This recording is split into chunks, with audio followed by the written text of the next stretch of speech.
Harper Audio presents Plan of Attack by Dale Brown, read by William Dufries. Prologue. Battle Mountain Air Reserve Base, Nevada, June 2004. SA-17 target detection radar, 12 o'clock, 50 miles, no problem. Well below detection threshold. Oh, wow, a newcomer. SA-12 surveillance radar, 1 o'clock, 85 miles. The reconnaissance technician reported. The guy looked all of 19 years old and sounded even younger. He could have been commenting on the appearance of aliens in a video game. He was neither excited nor surprised, just gleefully energized. SA-12 data link signals being transmitted. Still not locked on, but he knows we're out here. Wait, radar's down. He shut it off in a big hurry. Well, the Ruskies sneaked an SA-12 into the theater, Major General Patrick McClanahan remarked. He was well accustomed to the youthful expressions and seemingly laid-back style of his soldiers, and he tried not to impart his own red alert mentality on them. The 47-year-old two-star Air Force general typed in commands on his computer terminal, calling up any additional information on this new contact. Possibly a full SA-12 battery, 6 transporter erector launchers plus 5 loader launchers tied into a surveillance radar vehicle, sector scanning radar vehicle, and command post. He's pretty far outside Ashgabat. It's obviously not intended to protect Russian forces in the capital. It's a clear violation. They're moving the heavy guns a little farther east every day, Air Force Colonel Darren Mace remarked. The 51-year-old Air Force veteran watched as the large, full-color tactical display updated itself with the location and identification of the new Russian surface-to-air missile unit.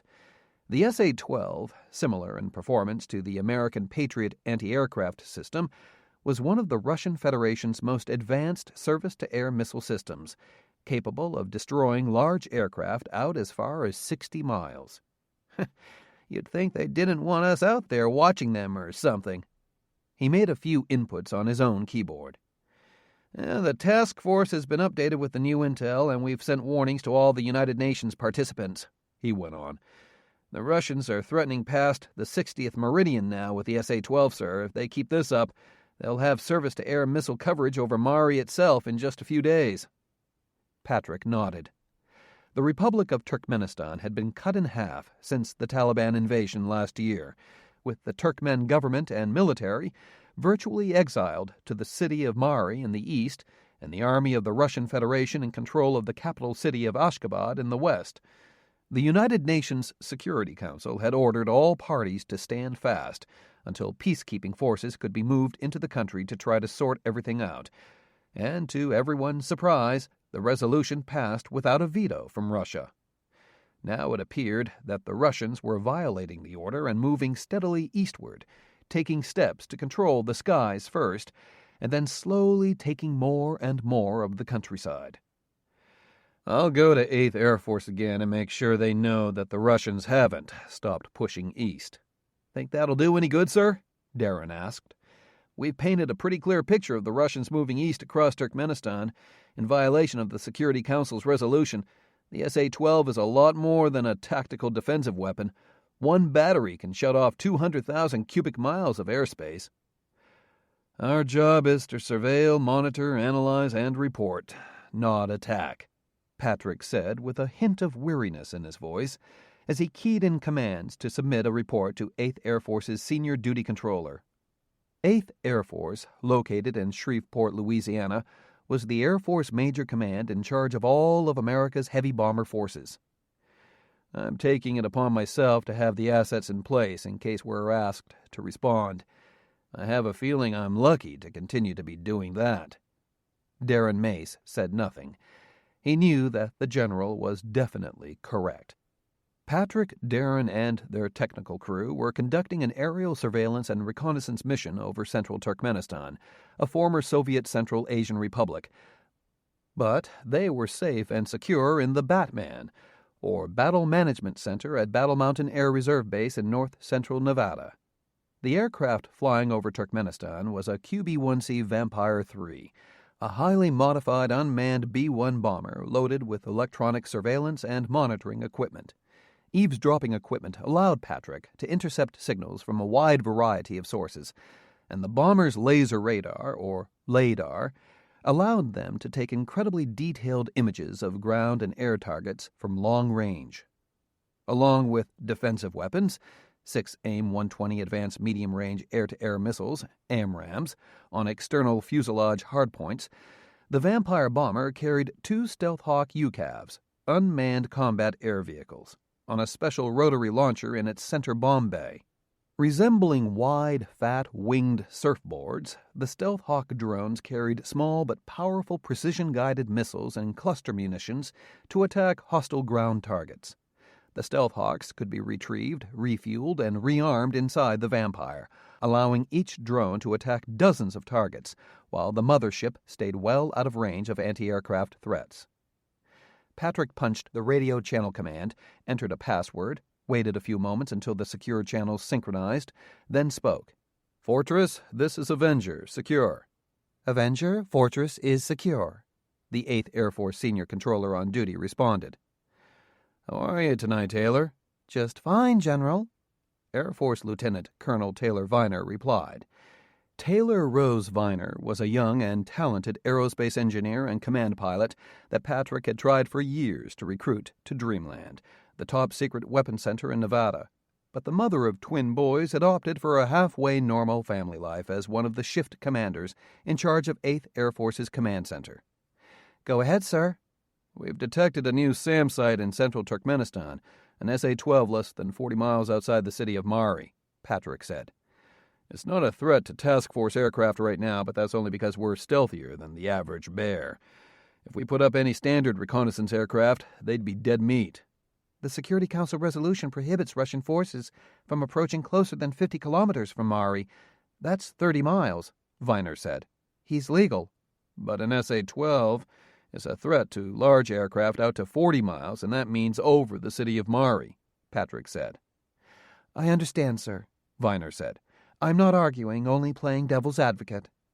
She was also gently reminding Patrick of the first likely question the 8th Air Force commanders would ask if she woke them up with this information. "What do you want to do, sir?" "I'm requesting permission to launch a Stealth Hawk UCAV over the city in an effort to ascertain the Russians' intent." "UCAV? You've got UCAVs on board the task force aircraft, sir?" Taylor asked with surprise. She paused for a moment as she typed on her own computer terminal, then added, "Sir, there's nothing on the frag order about UCAVs. Are they armed, sir?" Patrick hesitated, and that's all Viner needed to know. "General, my recommendation to you would be to launch another aircraft immediately that is armed exactly per the frag order to replace the one you have on station." "The frag order doesn't prohibit us from carrying UCAVs, and it does permit us to carry defensive weapons." "Yes, sir," Viner replied in a tone of voice that clearly said, "The bosses aren't going to like that argument one bit." "Shall I up-channel your observations and request, sir, or would you like to continue monitoring the situation?" Taylor was making one last attempt to dissuade Patrick from taking any action, and Patrick decided she was right. "We'll continue monitoring the situation, Colonel," Patrick said.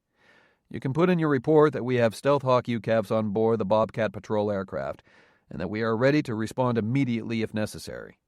Please mark the SA-12 battery contact report urgent, and let them know we're standing by." "Yes, sir," Viner responded. "Anything else to report, sir?" "No, Taylor. Ops normal otherwise. We're standing by to respond." "Roger that, sir. Fortress clear." "Avenger standing by." Patrick sat back in his seat and studied the displays in front of him.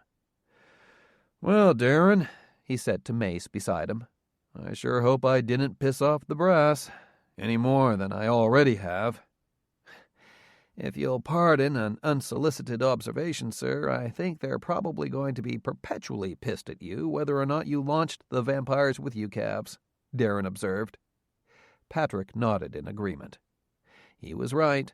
This whole mission was a no-win situation from day one, and Patrick was the center of the shitstorm. The United Nations Security Council resolution ordered aerial observation of Turkmenistan only. President Thomas Thorne, in a surprise move, pledged support and the Council accepted.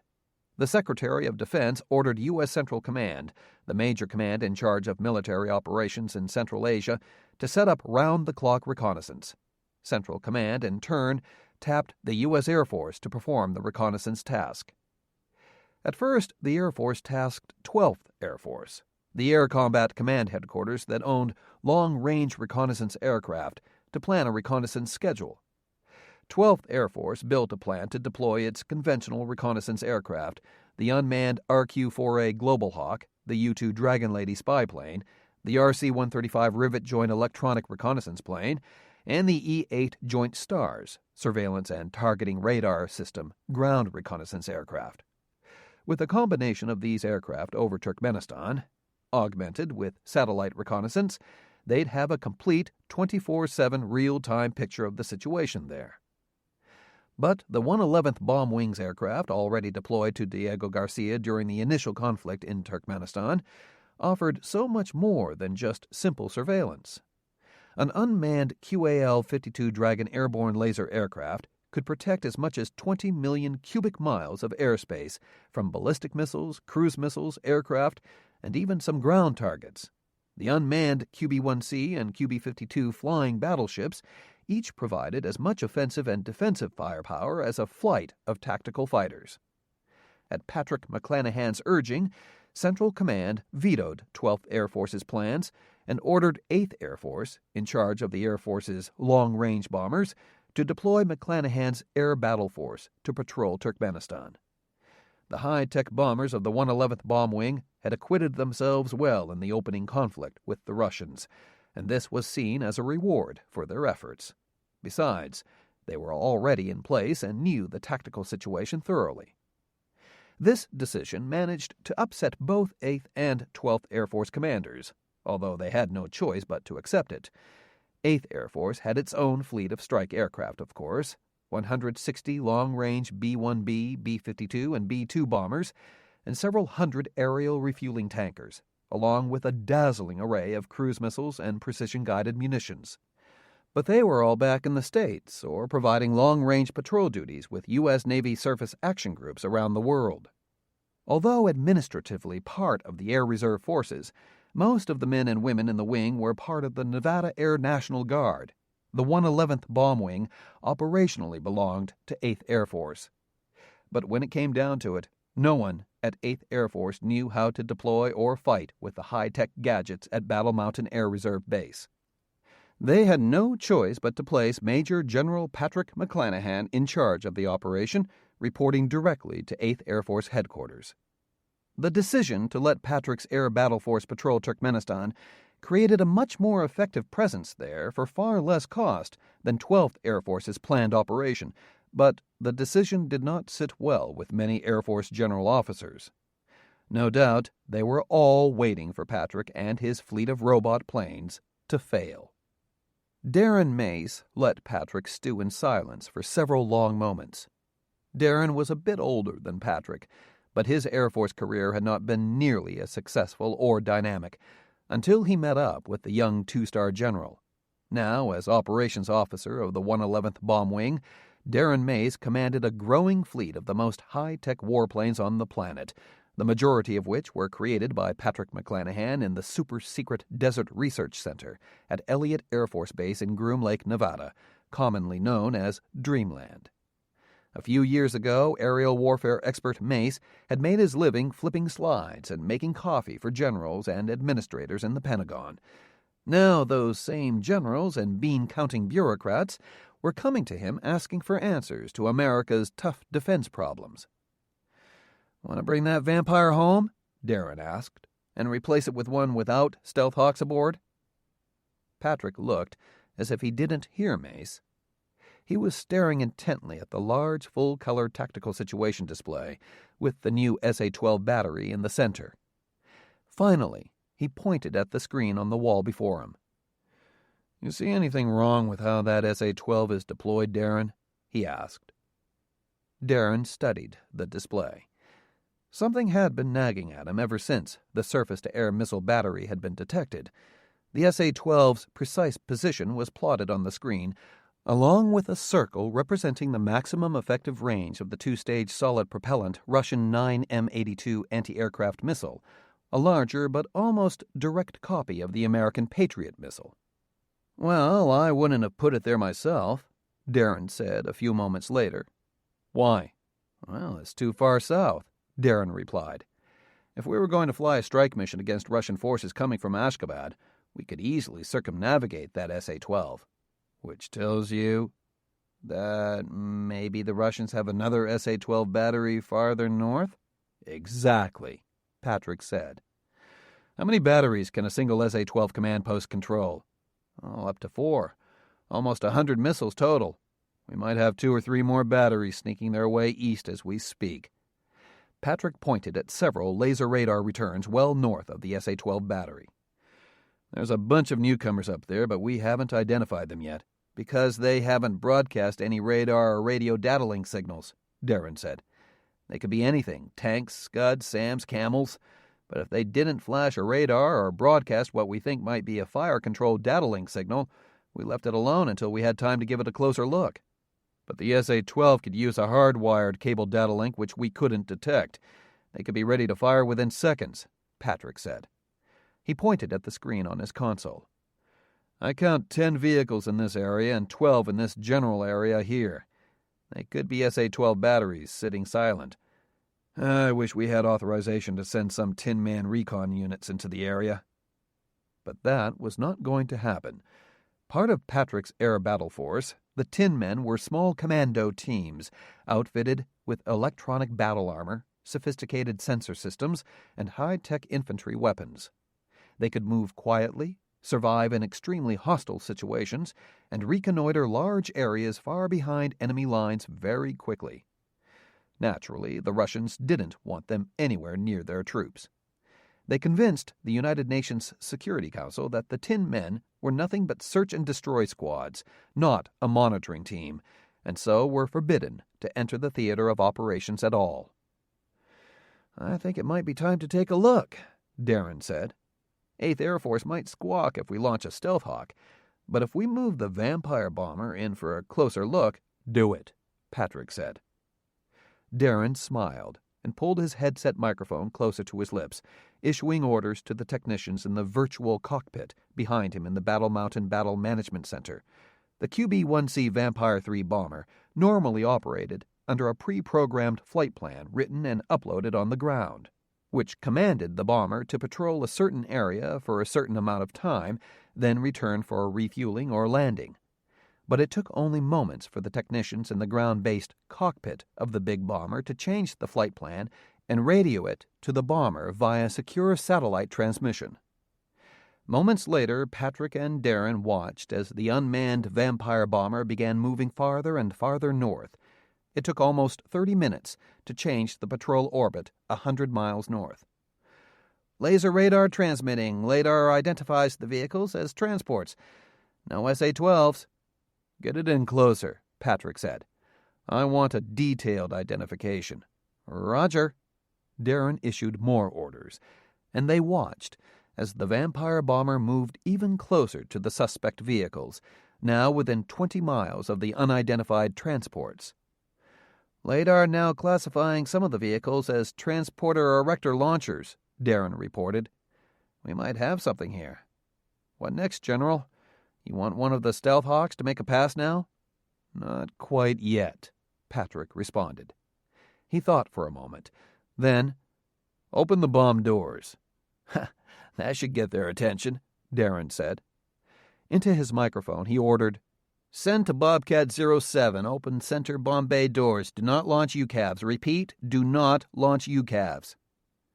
The QB-1C Vampire 3 bomber had the radar cross-section smaller than a bird, until one of its 3 sets of bomb bay doors were opened.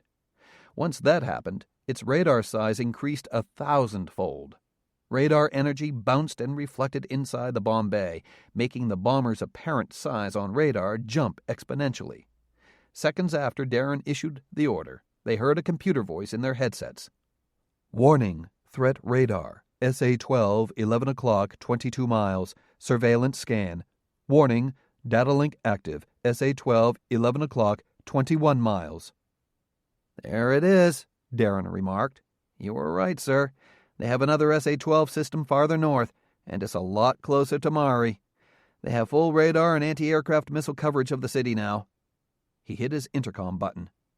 "Bobcat 07, close bomb doors, activate all defensive countermeasures, and get out of there fast."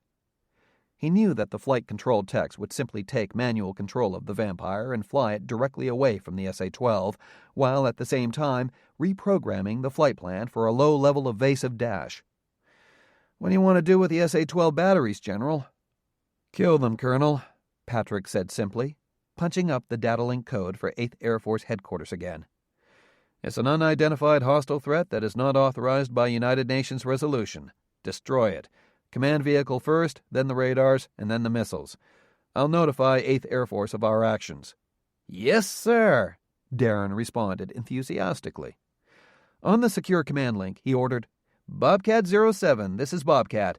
Designate the SA-12 contacts as hostiles and attack. Repeat, designate all SA-12 contacts as hostile and attack. We think they rolled an entire brigade into the area. If they did, I want them all found and I want them to die soonest. Order of target priority, command post vehicle, missile control radars, scanning radars, and launchers." The Vampire flight technicians acknowledged the order and hurriedly reprogrammed both the Vampire and its Stealth Hawks for the attack. The Vampire began a fast turn to the east and a rapid descent. The tactical display showed the lethal range ring of the SA-12 system. As the Vampire descended, the ring was getting smaller, but the bomber was still well within kill range. The display suddenly showed the Vampire's rate of descent slowing dramatically. Darren was about to ask why when he realized that Bobcat 07 had to almost level off to launch its Stealth Hawks. The UCAVs could not safely leave the center bomb bay with the bomber in a steep descent. "First Stealth Hawk away. Hurry, damn it, hurry," Patrick breathed. "Warning, SA-12 missile guidance radar, 6 o'clock, 30 miles. The computer blared. "Warning, missile launch. Warning, second missile launch." "Second Stealth Hawk away." Moments later, the icon representing Bobcat 07 disappeared.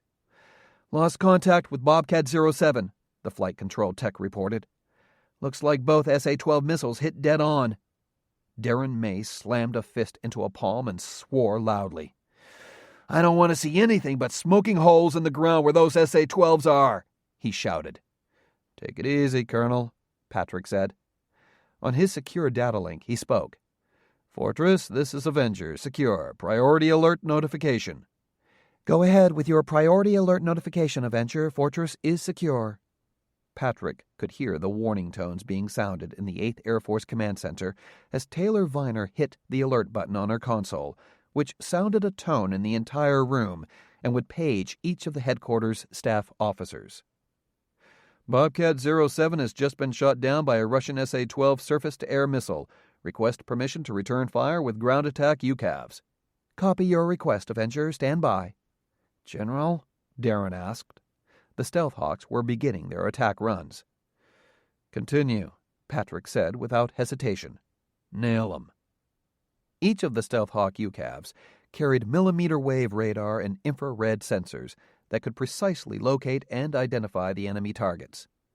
They received initial target area instructions from the Vampire bomber, but once released, they searched for targets on their own. A screen on the big board showed the decision-making matrix each Stealth Hawk employed. It was extraordinary to watch. The Batman staff saw the image the Stealth Hawk was looking at, saw it compare the image to its stored catalog of vehicles, and come up with several possibilities. A few seconds later, the Stealth Hawk would take another snapshot of the target and refine its guess until it came up with only one possibility. Then it selected a weapon that would be most effective in destroying the target. An AGM-211 Mini Maverick missile for the armored SA-12 command vehicle, and CBU-87103 combined effects munitions mines against the radar arrays and transporter erector launchers. 2 more SA-12 missiles launched moments after they picked up a sector scan warning, followed by 2 more from a different set of launchers. But it was obvious the radar didn't have a solid lock-on. 4 SA-12s in flight. Missiles are deviating. The missile tracking radar has lost contact. Back to surveillance scan mode only. Clean misses.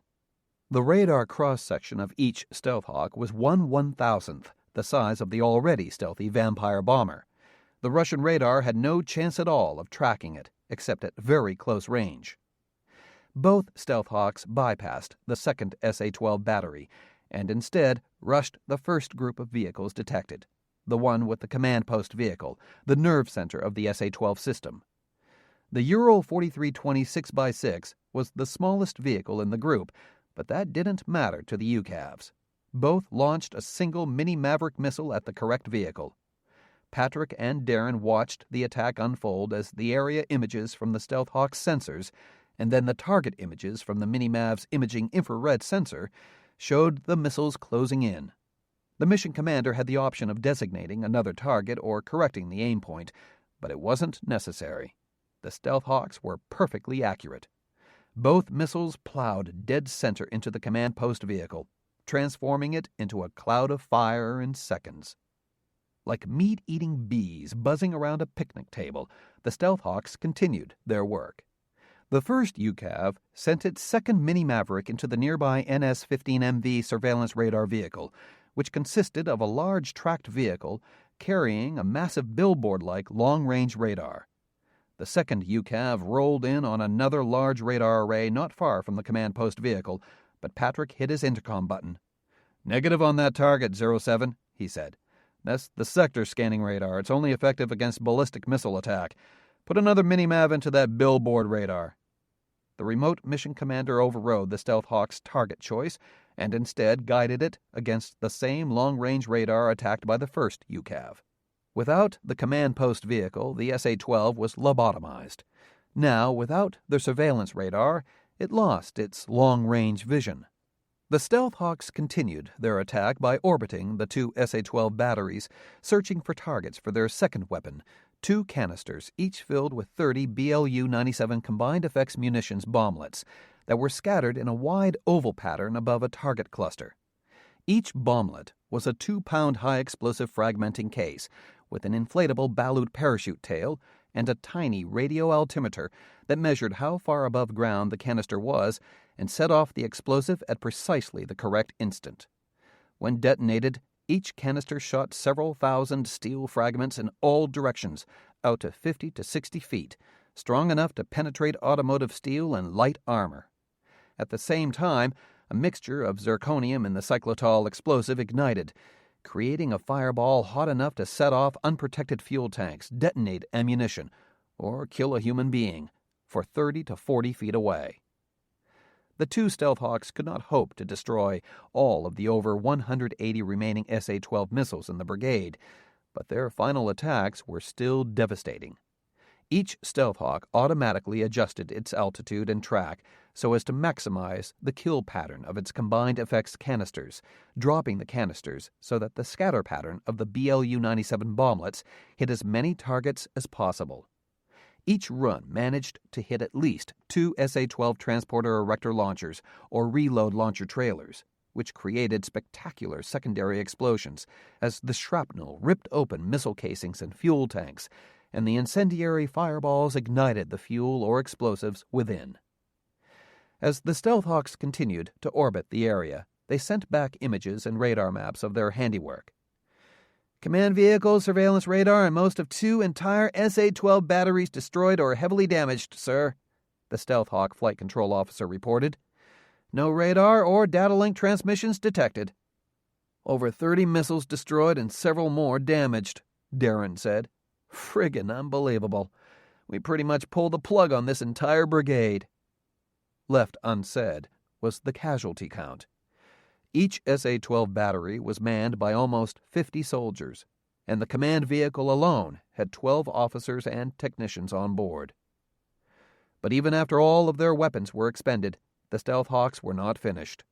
Because they knew that their vampire mothership had been destroyed and they did not have enough fuel to reach friendly territory or rendezvous with another mothership, they located one last target. Both of the UCAVs selected a surviving launcher filled with SA-12 missiles and dove in on it. Their small 30-pound suicide warheads ensured that both the target and the UCAVs themselves were destroyed in their final kamikaze attack runs. Direct impacts on 2 more transporter erector launchers, Darren reported. Patrick was still listening for word from 8th Air Force headquarters. Almost 2 entire SA-12 batteries destroyed, including their command and surveillance center. Pass along to your Bobcat crews. Well done, good shooting, Darren, Patrick said. It was over in less than 10 minutes. 1 QB-1C Vampire bomber and 2 Stealth Hawk UCAVs destroyed with no casualties, versus half of a Russian SA-12 brigade with possibly dozens of casualties. Even Patrick was astounded by the power and efficiency of his unmanned aerial combat warplanes. Let's get another Vampire airborne and on patrol, and let's pinpoint the rest of that SA-12 brigade. Roger that, sir, Darren responded eagerly. He left his station beside Patrick to go up the theater-like battle management center to the Bobcat Flight Control Center to pass along the general's congratulations. At the same time, Patrick heard a chime in his headset. He entered his passcode and waited for the secure link-up. Fortress, Avenger is up and secure. What's your report, General? Patrick recognized the groggy, gruff voice as Major General Charles Zoltrain, the deputy commander of 8th Air Force. Well, he thought ruefully, the brass was awake now. He was probably speaking from a secure phone in his quarters, and he definitely did not sound happy about being awakened at this hour. One of my unmanned Vampire bombers was shot down by a Russian SA-12 surface-to-air missile battery just outside Mari, sir, Patrick replied. Patrick had known Zoltrain for many years, and they were of equal rank, but when Zoltrain used General instead of Patrick, McClanahan knew to keep this conversation formal and carefully observe their chain of command. Shit, Zoltrain murmured. How in hell did you manage that, General? We were investigating some unidentified ground returns just 20 miles outside Mari, well within the prohibited area, when it popped on and nailed us. We detected 2 SA-12 batteries and their command and control units. Transmit the site's coordinates and electromagnetic signals to headquarters and let's have a look.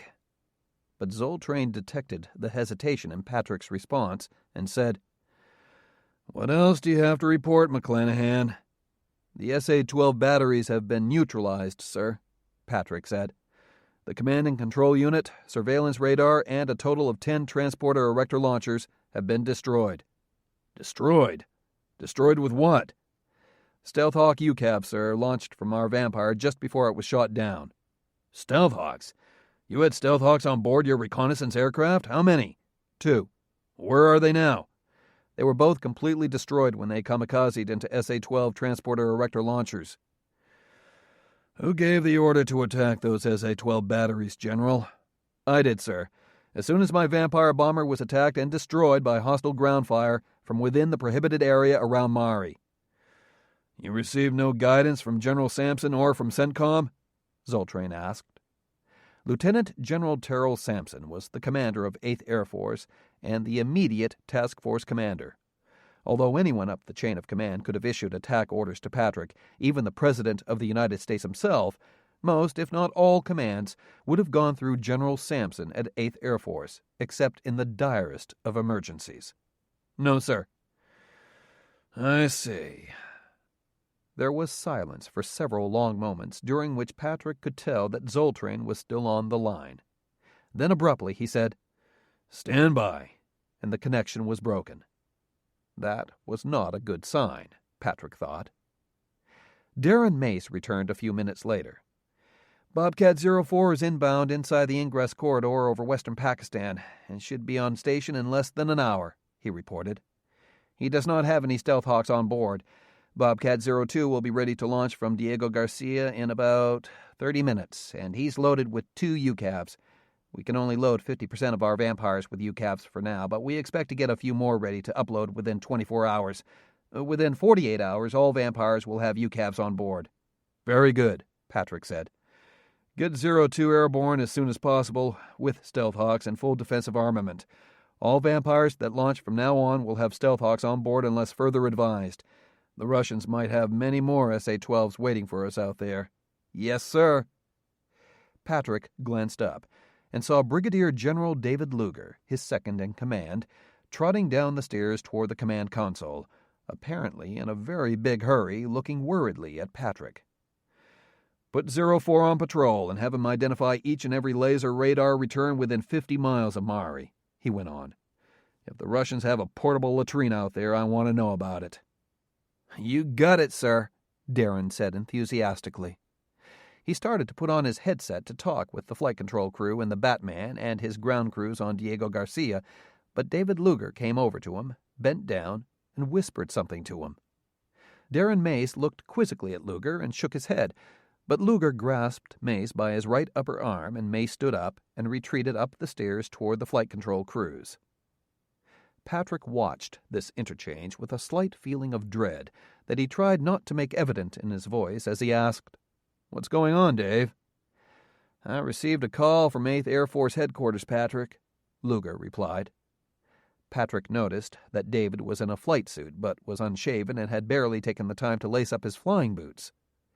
At that moment, a tech from the communications center trotted down the steps carrying a message. He handed it to Luger, who read it quickly. Patrick saw his face turn ashen. "Oh, shit." "What the hell's going on, Texas?" Patrick asked. You've been relieved of duty, Patrick," Luger responded, his voice shaking with disbelief and shock. He handed the message to Patrick. "I've been ordered to take command of the air battle force and to confine you to quarters until you can be reassigned. All of our planes are being recalled. Christ, Patrick, you've been demoted to Brigadier General." Patrick read the message, shrugged, and simply nodded. "I guess they didn't appreciate me blowing up a Russian SAM site without letting them know first," he said simply. "Patrick, Muck, this is not right," David stammered. "8th Air Force can't take away your command just like that. We don't belong to them, and only the President, the SecDef, or the Chief of Staff can take away your stars." "This message is not from 8th Air Force," Patrick said, holding up the note and tapping the relevant line. "It came from the Pentagon, transmitted in response to a request from General Sampson," Patrick said. He crumpled the paper in his hands. "You have command of the air battle force, Dave. I've been ordered to go home." He looked at his friend, clasped him on the shoulder, then took off his headset and dropped it on the command console. "I'll be with my son in quarters. If they want me, they can reach me there. I'll have my ear set on. Don't ring my home phone. It might wake Bradley." David Luger was just too stunned to move. "Muck, don't let them take away your ability to fight, Dave," Patrick said, looking at his longtime friend and partner with a defeated expression Luger had never seen before. "The staff weenies at Barksdale don't have a clue. Don't let them take away your strength." And with that, Patrick McClanahan marched up the steps and out of the Battle Management Center. In the blink of an eye, a general reduced to nothing. Ministry of Defense of the Republic of Turkmenistan, Ashgabat, Turkmenistan. That same time. "Yes, sir, I know what my orders were," Colonel General Boris Kasimov, commander of Turkmenistan Defensive Alliance Forces, forcibly responded on the secure telephone line. "The order was all weapons tight, but we were under attack, damn it. The Americans had an armed B-1 bomber up there over Mari, and it rolled in on my brigade and attacked without any warning." "Take it easy, Boris. Take it easy," General Anatoly Grislov, president of the Russian Federation, asked in a soft, understanding tone. Short, slender, with thin brown hair and bright blue eyes, the former cosmonaut, test pilot, and, until recently, chief of staff of the Russian military, usually appeared as if he would very much like to beat up everyone to whom he spoke. But when he was speaking to his generals, Grislov's entire demeanor was different. He treated them all, from the most senior commanders to the lowliest conscripts, with fatherly attention. "Sir, I take full responsibility for this incident. Boris, hold it," Grislov implored. "It's me, Anatoly, your classmate at the academy, your squadron leader, your poker buddy. We've served too long together, fought too many battles for you to talk to me like an altar boy caught yanking his wanker in the confessional. Just speak to me, all right? What happened?" Gryzlov could hear Kazimov take a deep, relieved breath and a hard swallow. "General, we came under attack, and the Air Defense Brigade reacted plain and simple," he said wearily. "All of a sudden, that damned American bomber appeared out of nowhere and headed right for the number 1 battery, and it had its bomb doors open. The crew saw it on the optronic sights, and everyone panicked. They lit up and fired on it without requesting permission." "For Christ's sake, Boris, I know your crews have more discipline than that," Gryzlov said. "That's the reason we picked that brigade to deploy on this mission. They knew how to preserve operational security. My orders were specific. Weapons stayed tight until I personally, verbally gave the order to attack. And that was only going to happen after we started moving the armored divisions eastward, not for another 6 months at least.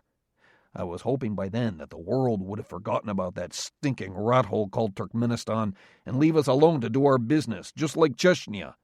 This incident puts the conflict right back on the world media's hot sheet." "General, blame it on the Americans," Kazimov said angrily. "They weren't permitted to bring armed attack aircraft into Turkmenistan, just unarmed reconnaissance planes and other aircraft armed with defensive systems only." "I know that, Boris," Gryzlov said. "What I'm asking you is, what were your orders to the brigade? Exactly." There was a long pause. "Boris, let's not play games here. Talk to me." "I told my brigade commanders that the order from you was weapons tight, but I made it clear to them that I did not want to lose the brigade to attackers, especially Americans or Turkmenis," Kazimov said finally. "I told the colonel that they were not to initiate an attack, but they were not to lose the brigade under any circumstances." He quickly added, "Surely, General, you did not expect me to just allow that S-300 brigade to be attacked from the air without fighting back? I know that your orders didn't mean we should just let the entire brigade be wiped out." "Boris, the Americans had a B-1 bomber that launched 2 unmanned attack aircraft," Kazimov said, his voice pleading now. "Each one of those things employed at least 2 guided missiles and 2 cluster munitions before flying themselves into another target. They took out nearly the entire anti-aircraft brigade. At least we got the fucking bomber, and if you ask me, we should follow it up by attacking their forward base in Diego Garcia. We can't let the Americans get away with this." Gryzlov winced when Kazimov reminded him of that fact. The Ante S-300V series surface-to-air missile system, what the West called the SA-12 Gladiator, was the best long-range, high-altitude anti-aircraft weapon system in the Russian Federation, and probably the best in the world. It was also the world's first workable mobile anti-ballistic missile system. Despite its effectiveness, however, Russia's outmoded and inadequate industrial and technical development centers and its rapidly shrinking defense budget couldn't produce enough spare parts and reloads for its own training and operational needs, let alone fully support its export customers. Just a single pair of missiles expended in a rare live-fire training exercise took weeks, sometimes months, to replace. Losing 2 entire missile batteries, not to mention the command and surveillance radar vehicles, would be devastating. And the men that were lost. 5 officers and 13 technicians killed, including the brigade commander and his deputy. 3 officers and 30 techs injured, some critically. It was a devastating loss. It didn't matter that the United States was technically in violation of the UN Security Council's peacekeeping agreement. Russia had suffered a tremendous loss in a country where it had almost total control. The plan to move the S-300 brigade secretly into central Turkmenistan was Gryzlov's, but it could be accomplished only with perfect and careful security. All of the components of the S-300 could easily be disguised while on the march, and it could stay well disguised and hidden even when fully set up and operational. It could go from completely closed up and camouflaged to ready to fire in just 5 minutes. The key was simple. Keep the radars off the air and the data link transmissions between radar and fire control centers limited to fiber optic landline cables. The orders were not followed, or were never properly issued, and the brigade was discovered. No one in Moscow thought the Americans would immediately open fire on the brigade with precision-guided and cluster munitions, but they did, and the cost in human life and loss of equipment was high indeed. And someone was going to have to pay it. Damn it, Boris, I'm sorry it happened, Gryzlov said. I wish your boys had kept their fingers off the commit buttons. I apologize for that, General, Kazimov said. I take full responsibility, but the fact remains the Americans killed almost 24 men and injured many more. The Americans provoked a response by their actions, and they employed offensive weapons in violation of the peacekeeping agreement. I know, and I will hold them fully responsible for the deaths they caused, Gryzlov said. I'm sorry, Boris, but I have to bring you back to Moscow. You did not pull the trigger, but you are responsible for what happened out there and for the actions of your men. Yes, sir. I understand. Don't worry, Boris. I'm not going to make you the whipping boy. You know more about Central Asia than almost any other general officer, and you've done a commendable job commanding our forces in Turkmenistan all these years. You'll still be involved in everything that goes on in Central Asia. Turn your staff operations over to General Bilyatov. Hop a flight back and report to General Stepashin. After you two have a chance to talk, we'll meet and discuss our next moves once the furor over this incident dies down. Yes, sir, Kazimov replied. I'll depart within the hour. Good. That will be all. I'll see you in a day or two. Colonel General Kazimov felt somewhat relieved as he called for his staff transport jet, a Yakovlev 40, to be made ready for departure, and his staff car brought around to take him home so he could pack. He was going to be roasted over the coals by Nikolai Stepashin, the new chief of staff and commander of the Ministry of State Security, perhaps even demoted. But Gryzlov needed experienced, well-educated officers for his Central Asian campaign, and Kazimov felt confident that his talents were not going to be wasted commanding some frozen remote radar site in Siberia for the next 10 years, just because one of his lieutenants had an itchy trigger finger. Kazimov briefed his deputy commander while he loaded files into his briefcase, then shook hands with his office staff members and strode out to his waiting car. The plane would not be ready for at least another hour, so he had time to relax and have a few drinks in his quarters, an unassuming concrete block building on the northeast side of Ashgabat International Airport. He told his aide and driver to stay in the car. He could pack easier and faster himself, and he wanted to be alone. He would be done as soon as the plane was fueled and ready for takeoff. He was sure as hell not going to miss this shitty little house, he thought as he fixed a stiff drink, retrieved his A3 kit bag from under his bed, zipped it open, and started throwing clothing into it. Duty in Turkmenistan was great, until this whole incident had blown up in their faces. The Taliban invasion of eastern Turkmenistan, the threat to Russian interests, the mobilization of troops, the American involvement, the battle for the cities of Mari and Charju, and the Americans' preemptive strike inside Russia to cut off their counterattack. Since then, all officers who had formerly lived in nice apartments in the capital had to move to these little houses at the airport where it was a bit more secure. Inadequate heat and light, terrible water, leaking plumbing, drafty doors and windows, cold in the winter and hot in the summer, he now lived only slightly better than his troops in their tents or out in the field camping beside their armored vehicles. Satisfied that the rest of his packing could be finished in a few minutes, Kazimov kicked off his boots, stretched out on his bed, and took a deep sip of his vodka on ice. Still at least a half hour to wait. He thought he should call his wife, but decided instead to call her from base operations right before departure. He took another sip, then closed his eyes for a short catnap. Kazimov never heard the gunman enter through the back door, step silently into the bedroom, place a pistol muzzle under the general's chin, and fire a single sound-suppressed round into his brain. In seconds, the gunman retrieved the spent shell casing and replaced it with one from a small plastic bag, left some hair and fabric samples near the body so they could be easily found by forensic investigators, and departed.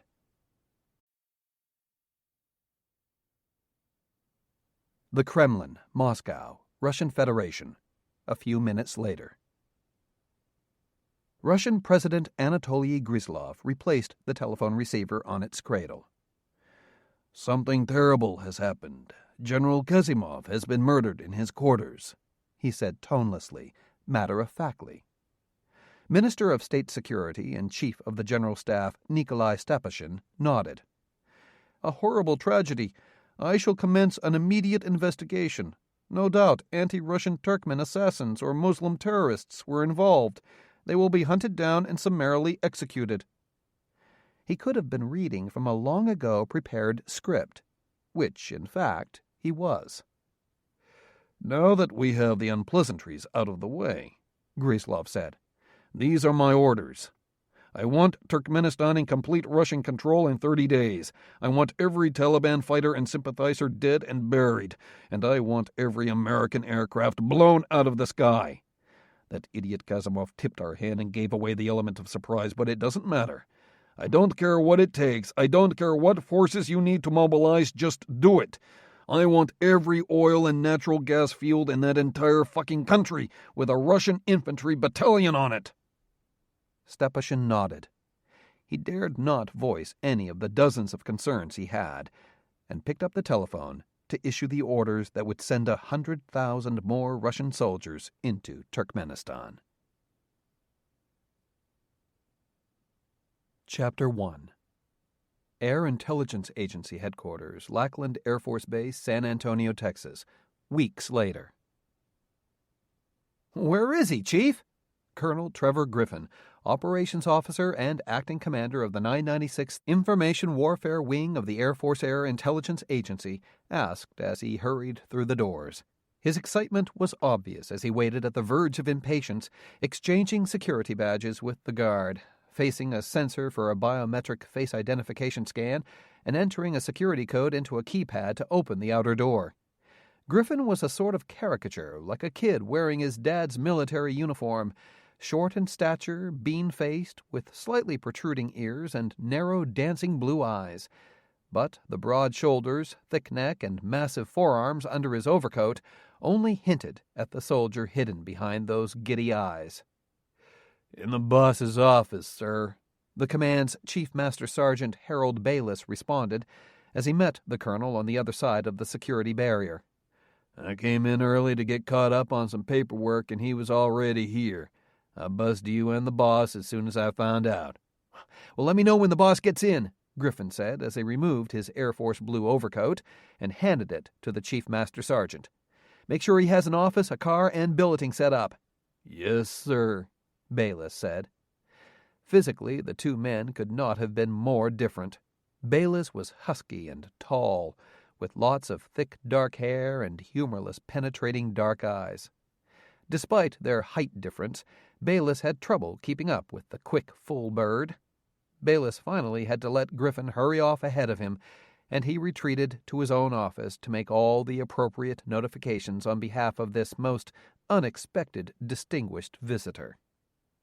Despite his fast pace, Griffin wasn't even breathing hard as he hurried past the stunned non-commissioned officer in charge and into his office. There, sitting on the sofa in the little casual seating area, was their unexpected visitor. "General McClanahan!" Griffin exclaimed. He stood at attention and saluted. "I'm sorry, sir, but I didn't know you'd be here so soon. I'm Trevor Griffin. Good to meet you, sir." Patrick McClanahan got to his feet, stood at attention, and returned the colonel's salute. Griffin came over to him and extended his hand, and Patrick shook it. "Good to meet you, too, Colonel Griffin," Patrick McClanahan responded.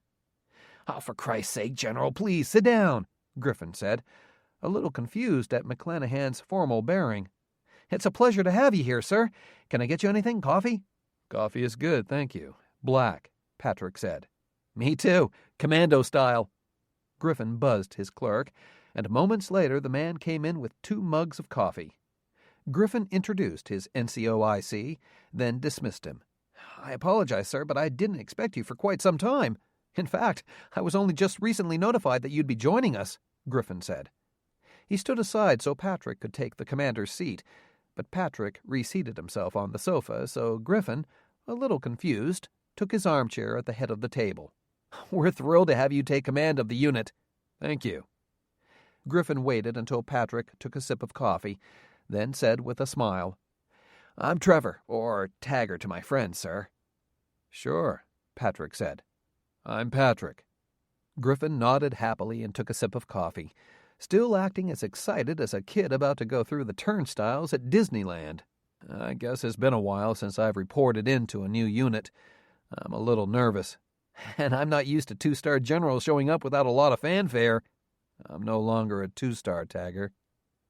It was either a mistake or a temporary budgetary billeting allotment thing, or somebody sending you a pretty strong message, Patrick, Griffin said, because the Air Force doesn't take away a general's stars like you're some young captain that just got a DUI. If they did, guys like MacArthur and LeMay would have been buck sergeants in no time. General officers either get promoted or they retire, either voluntarily or involuntarily. They don't get demoted. He couldn't help but stare, bug-eyed, at the ribbons on Patrick's chest, especially the Air Force Cross, the highest award given to an Air Force officer besides the Medal of Honor, and the Silver Star. "Oh, but whoever's testing you or pushing on you," he went on, dragging his attention back to his new commanding officer, "it's their loss and my gain. But we didn't expect you for another month at least." "I decided to show up early and meet everyone," Patrick said. "My son is with his aunt in Sacramento." "And your wife?" "I'm a widower, Trevor." Griffin's face fell. "Oh, shit. I'm sorry, sir," he said sincerely. He averted his eyes apologetically, embarrassed that he hadn't known this extremely important piece of information. "I received your personnel file, but I only glossed over it. As I said, I didn't expect you for a few weeks." This uncomfortable pause gave Patrick a chance to look Trevor Griffin over. His compact frame only served to accentuate his powerful physique. He looked as if he had been powerlifting most of his life, and perhaps still did. Griffin's short-sleeved casual uniform had few accoutrements, command jump wings under a senior weapons director's badge, but Patrick saw his Class A uniform hanging on a coat rack behind the door, and it appeared as if Griffin had every ribbon and award an Air Force officer could have, and then some. Patrick noticed a combat infantry badge and even a yellow and black ranger tab. "That's okay, Trevor," Patrick said. "I guess I've thrown a monkey wrench into your office by coming here early like this. I'm sorry." "We both have to stop saying sorry to each other." Patrick smiled and nodded. Wishing to quickly change the subject, he nodded toward Griffin's uniform blouse hanging behind the door. "I know of only one other Air Force officer that wears a ranger tab." "I think there is only one other. Hal Briggs. I convinced him to go to ranger school as a brand-new second lieutenant fresh out of security police school. He had so much energy I thought he'd drive us all crazy. I lost track of him over the years. He's a full-bird colonel at my previous base in Battle Mountain, Nevada." "What's he doing at Battle Mountain?" "Hal commands a unit of high-tech, highly mobile ground forces that direct unmanned close air support and reconnaissance aircraft." "It must be under some very tight wraps for us here at AIA not to hear about it," Griffin said. His eyes sparkled in excitement even more. "Sounds very cool, Patrick. I want to learn more about it." "Sure. You'd fit right in, I think. You look like you're either an Olympic gymnast or you're from the special ops community." "I was in special ops before the Air Force really had them," Griffin said. "I was an Army Ranger and fought in Grenada, then decided I wanted to join the Air Force and be an officer. I thought I was done crawling and bleeding in the mud. I was in security police for a while, that's where I met Hal Briggs, but I couldn't leave the special ops career field and become a combat air controller. I directed a combat controller wing at Desert Storm. My guys set up a half-dozen forward resupply points and landing strips inside Iraq, including 3 that we set up in the western side of the country weeks before the air war started. I had one squad that actually put a laser beam on Saddam Hussein's getaway vehicle.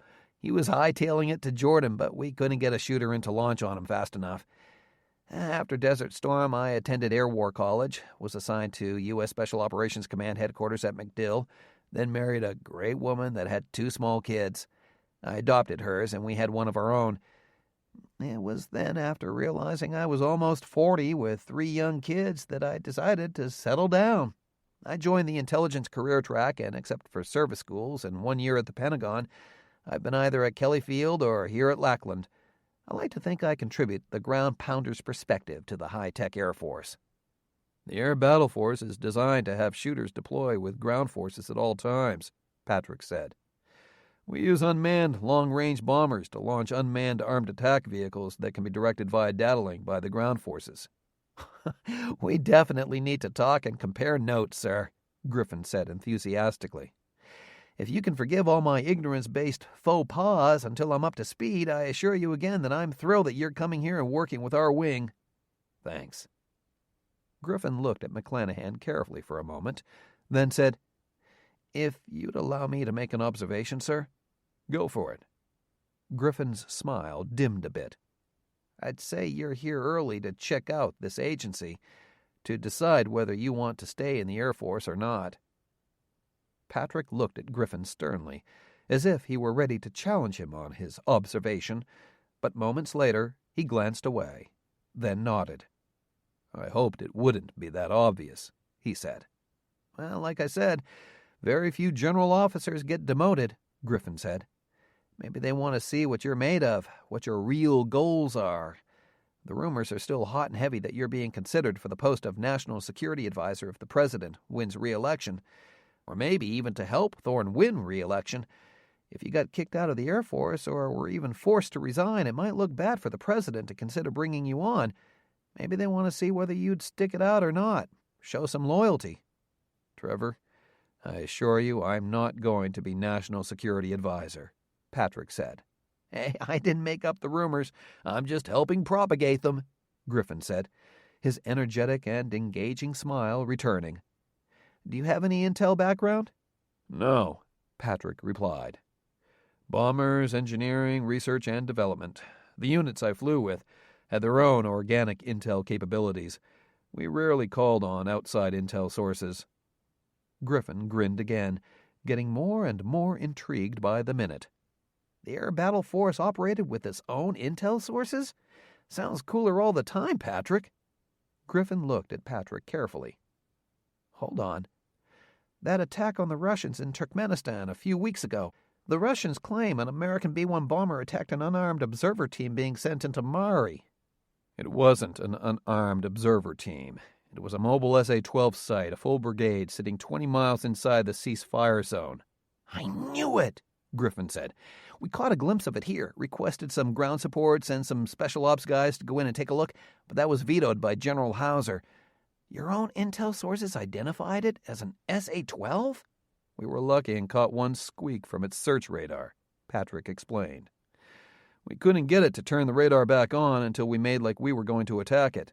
Well, we certainly didn't think of using our air intel assets as decoys to incite the Russians to attack us, Griffin admitted. But if it worked, I won't knock it. The SA-12 attacked? Shot down an unmanned B-1 bomber. An unmanned B-1 bomber? We have them? Patrick nodded. Cool, breathed Griffin. Now I understand why you'd use your own plane as a decoy. I assume your unmanned bomber launched a few of those armed drones and made mincemeat of that SA-12 site just before it got shot down, huh? Exactly. Shit hot, Griffin exclaimed. Everyone was starting to believe what the world press and the Russians were saying, that one of our guys attacked without provocation.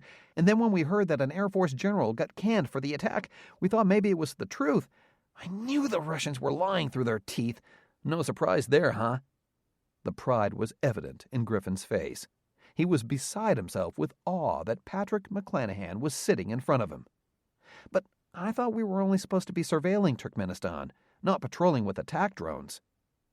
My rules of engagement were unclear on that point, Patrick said uneasily.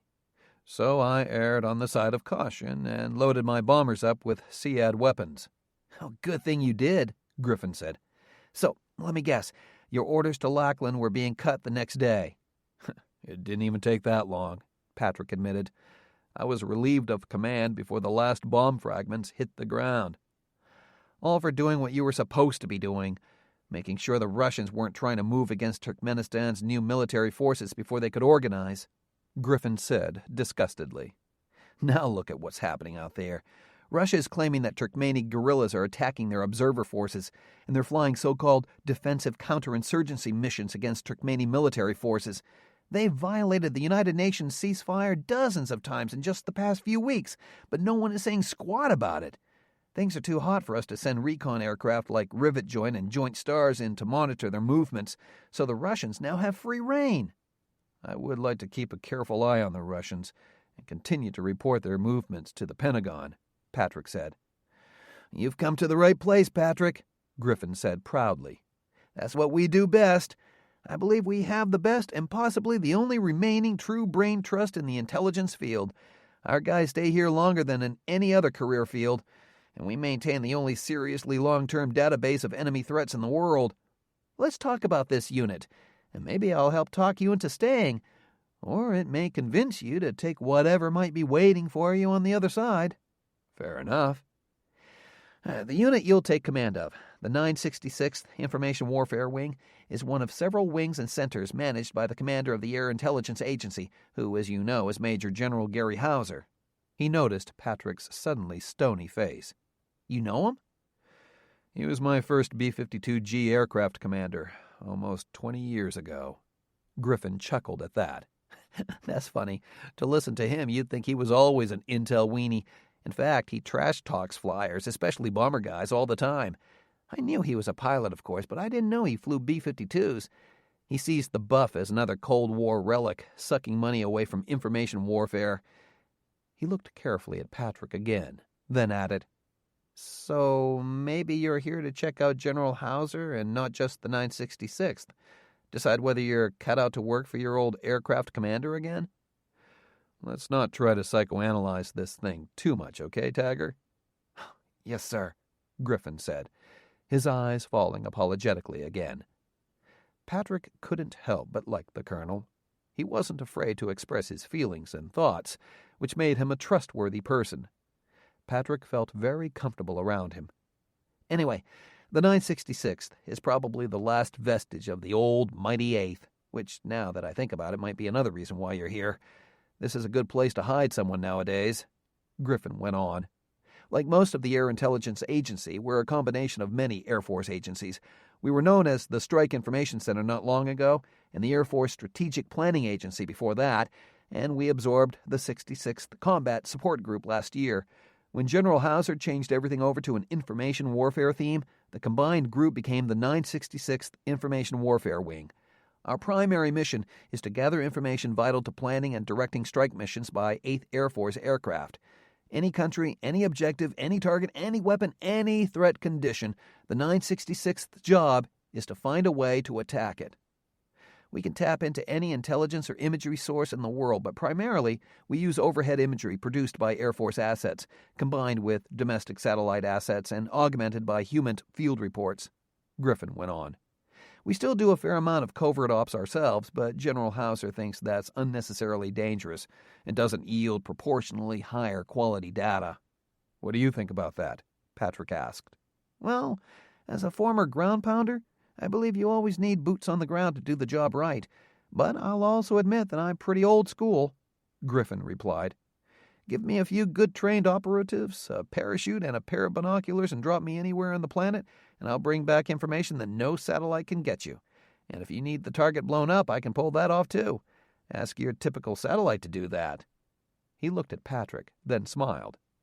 "And if you give me Hal Briggs and a few of his shooters that you spoke about a minute ago, I can probably blow up a lot more, like what went down in Libya recently, or inside Turkmenistan." Griffin punched in further instructions, and the satellite imagery shifted to a more desolate landscape. "I might as well tell you now, Patrick, the 966th had an ongoing covert reconnaissance operation against the Russians in Turkmenistan. Your, incident near Mari forced us to pull out." "I don't suppose anyone will ever blame the Russian army for causing the problems over there in Turkmenistan, will they?" Patrick asked sarcastically. "Sorry, sir. I didn't mean it was your fault," Griffin said. "Anyway, we were running covert ops out of a small airbase in Bukhara, Uzbekistan. We made contact with some members of the Turkmen army, made some payoffs, traded weapons and ammos for information, that sort of thing. We left several of our Turkmeni contacts behind, and we'd sure like to pull them out. The border crossing and highway into Mari is sealed up tight now, and the Russians have a pretty solid air defense set up out there now, too hot even for normal Air Force Special Ops planes or helos, let alone the normal modes of transportation the 966th uses. What might the Air Battle Force have that we could use?" "Dave Luger can insert a Battle Force team in about 36 hours and get one, maybe two of your guys out," Patrick said. 36 hours? That's impossible." Neither the Pentagon nor Central Intelligence would ever approve it. It would have to be someone pretty damned important. Ever heard of General Jalaluddin Turabi? Turabi? Patrick exclaimed. Chief of the Turkmen army? He's your contact? You tangled with him? He saved our team in the first battle against the Russians in Turkmenistan. He's a hero. He's a better spy and guerrilla than he ever was a general, Griffin said. He's been out collecting information and harassing the Russians, and at the same time recruiting soldiers for his army, using Air Intelligence Agency dollars. But when you hit the Russians' SA-12 site, he scattered. We gave him up for dead. He resurfaced recently, 1 or 2 steps ahead of the Russians. We'd sure love to yank him out. Then let's do it. It won't do us any good to go into Bukhara, Patrick. We still need to go another 250 miles to... I'm not talking about Bukhara, Tagger. I'm talking about Mari. Mari? Griffin exclaimed. How can you do that? We can't overfly Turkmenistan. We're prohibited from overflying Turkmenistan with combat aircraft, Patrick corrected him. Transport aircraft are still allowed by peacekeeping and observer forces. The Russians will spot a transport plane anywhere within 200 miles of Mari. Not our transport plane, they won't. Griffin opened his mouth as if he were going to say something, then stopped and smiled. Okay, Patrick. What is it? What do you guys have that I don't know about? A little toy we've been working on for a few years. An old idea we've just modernized. Patrick stopped himself. He still couldn't stop thinking about the Air Battle Force as his. I mean, the Air Battle Force can get you in anywhere you want to go. I'll start working on getting authorizations right away. Dave Luger at Battle Mountain is in charge of surveillance and observer air operations over Turkmenistan. He'll give you permission, Patrick said. I'd have to join the team, of course, Griffin added with a sly smile. Patrick smiled and nodded. Yep, he thought. He definitely liked this guy. That you'll have to take up with General Hauser, Patrick said. But I'm sure Dave Luger can put in a by-name request for you to be part of the team. You'll have to undergo a few days of training with the Air Battle Force ground operations team and their equipment, but I don't think you'll have any problem keeping up with the team. In fact, you might be teaching them a thing or two.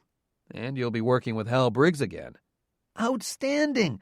I like going to school, especially for new stuff.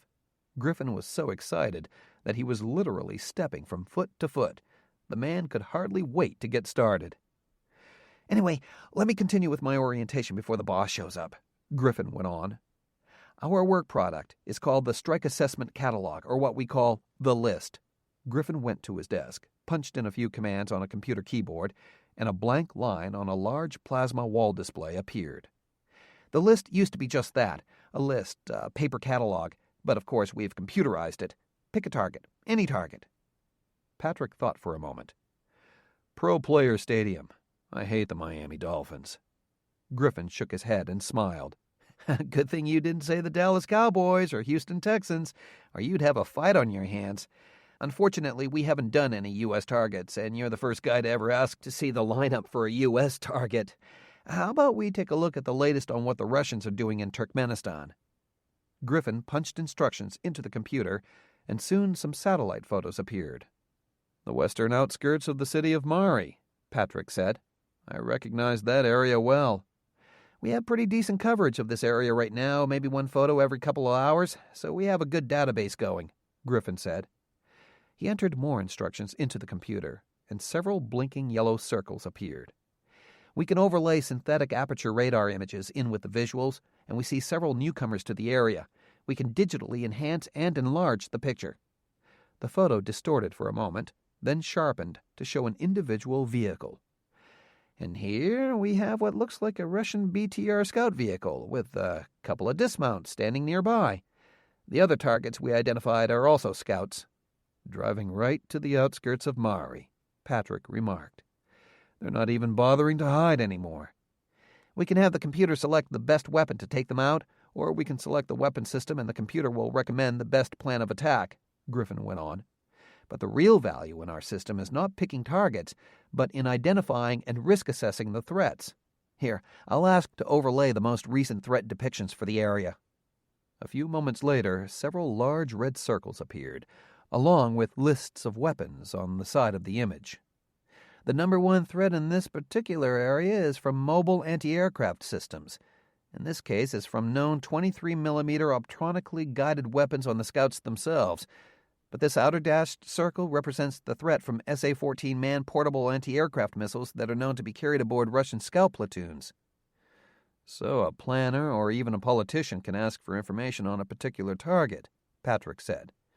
You start feeding all this information to the brass, and they decide if the cost, risk, and complexity are worth the desired result. Exactly, Griffin said. It was unusual, Griffin thought, to hear an Air Force general thinking of political realities when planning strike missions.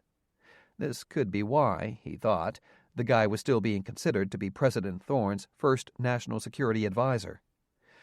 99% of the time, we don't even get past threat analysis. Some assistant deputy secretary of one of the services wants to know how we can blow up a breeder reactor in China, and we just pull up the threat analysis. He's all hot to trot when it comes to contemplating an attack, but they go away very quickly when they learn how many assets it takes to do it. Diplomatic initiatives start to look a whole lot more appealing. Tell me more about the Air Intelligence Agency and Gary Hauser, Patrick said. Getting right down to the meat of the matter, eh? Griffin asked, his ever-present smile and twinkling blue eyes reappearing. Okay, here goes.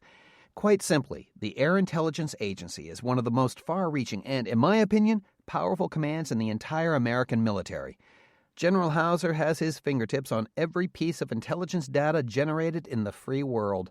He personally directs the activities of a score of satellites, dozens of aircraft, and thousands of analysts and operatives around the world.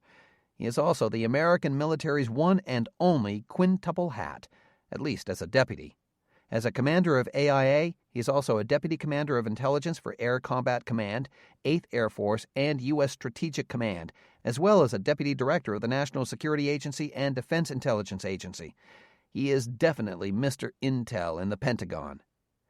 Over the years, various intelligence and electronic warfare units were shut down or consolidated, mostly because of budget cuts, but also to minimize redundancy and enhance security. And Air Intelligence Agency, when it was known as the Air Force Electronic Security Agency, gained most of them.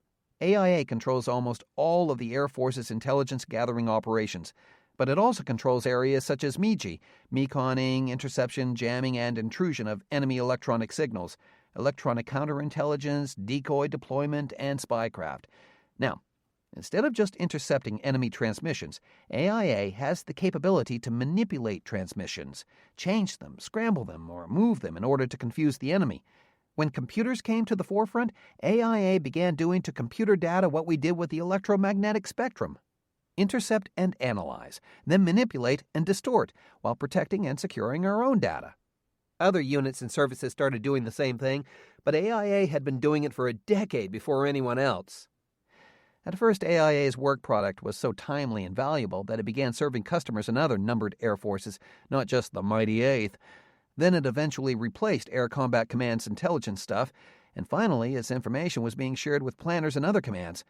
AIA has become so powerful and far-reaching that its mission has even supplanted 8th Air Force's mission, and it gets a lot of funding that normally goes to many other branches, command, and agencies. My predictions are that General Hauser will easily win his 3rd star, become commander of 8th Air Force, and begin the transformation to an intelligence-gathering combat command. General Hauser insists that 8th Air Force will eventually become the Information Warfare Command and that bombers will be all but obsolete. Not in my lifetime, I hope, Patrick said. It's already happening, Patrick, Griffin said. It won't be long before the number of LDHDs, low-density, high-demand aircraft, like spy planes, radar planes, jammers, dedicated anti-air defense attack weapons, and data manipulation platforms, will exceed the number of strike aircraft in the inventory. But I think General Hauser is shooting higher. If General Sampson gets selected as the Air Force Chief of Staff, he'll see to it that Gary Hauser gets his 4th star and becomes the first commander of the new U.S. Information Warfare Command, a major unified command on a par or maybe even surpassing the theater commands in importance, tasking, and funding. It will probably combine all the intelligence-gathering assets of Strategic Command, the Air Force, the Navy, and perhaps even the National Security Agency and Strategic Reconnaissance Office into one super command. That could change the entire face of warfare as we know it, General Hauser says that it takes the Air Force 24 hours to blow up an intercontinental ballistic missile launch site or a bomber base in Russia. But soon his information warriors can put that same site out of commission in 24 minutes by jamming, spoofing, interfering, reprogramming it, giving it a computer virus, or shutting down its power by computer command. I don't know how it's done, Patrick said, but if you guys have progressed to the point where you can hack into a computer that controls a power grid or networks air defense sites together and shuts them down with the push of a button, it would be an incredibly powerful weapon. Maybe it will replace bombers someday, but I wouldn't recommend replacing the bomber fleet with computers or air crews with hackers. This is the new 8th Air Force, Patrick, Griffin said. The bombers in 8th Air Force are still dedicated to the nuclear mission, but I think they'll soon shift to 12th Air Force along with all the other non-nuclear attack units. Even Strategic Command is supporting planning and targeting for non-nuclear conflicts, using all their staff and computers that were originally dedicated to planning World War III against Russia and China to plan missions in every area in the world where any level of conflict could break out. Nuclear warfighting is all but dead. You have to speak in terms of network-centric warfare and low-density conflict. Your air battle force sounds like the kind of thing Hauser wants to transform 8th Air Force into, but he wants the shooters to support intel, not the other way around. Then I'd better get up to speed as soon as possible, Patrick said. That sounds pretty positive to me, General, Griffin said. I take it you'll stay on with us for a while? Tagger, to be honest, there wasn't really that much chance I'd just get up and leave, Patrick admitted. I'm not the kind of guy who gets out because I don't like the working conditions. I'm an Air Force officer and I go where I am assigned. If they asked me to get out, I'd be out of here, but they didn't. Now they have to contend with me. Contend with us, Trevor Griffin said. He extended his hand, and Patrick shook it enthusiastically. Welcome to the 966th, sir. I think we'll set this command on its ear and have some fun doing it. Patrick was about to say something, but Griffin interrupted him with an upraised hand. And I truly believe they'll eventually give you your stars back. I wouldn't count on it, they heard a voice behind them say. They turned and found two men standing in the doorway, the command's Chief Master Sergeant, Harold Bayless, and the commander of the Air Intelligence Agency, Major General Gary Hauser.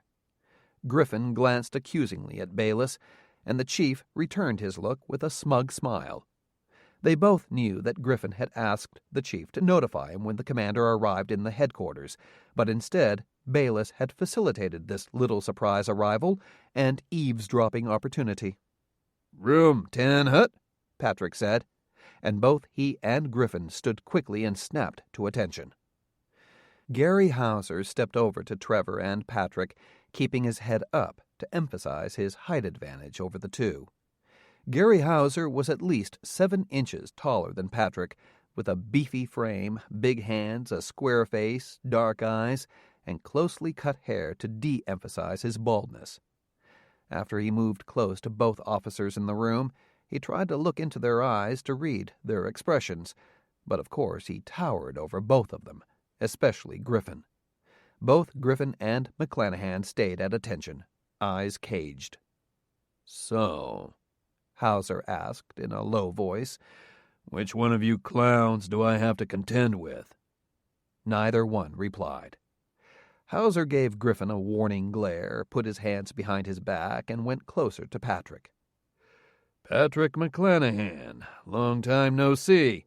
My long-lost crew navigator who supposedly goes TDY to Fairchild but who mysteriously disappears off the face of the earth and ends up getting involved with cockamamie ideas such as the Border Security Force and, what was that other group? The Night Riders? Night Invaders?" "Night Stalkers, sir," Patrick replied. "Right. The Night Stalkers. Big, bad vigilante assassination squad. Are you a big, bad assassin now, Patrick?" "No, sir," Patrick replied, still standing at attention. "You a close and personal friend of that big shot Kevin Martindale?" "No, sir."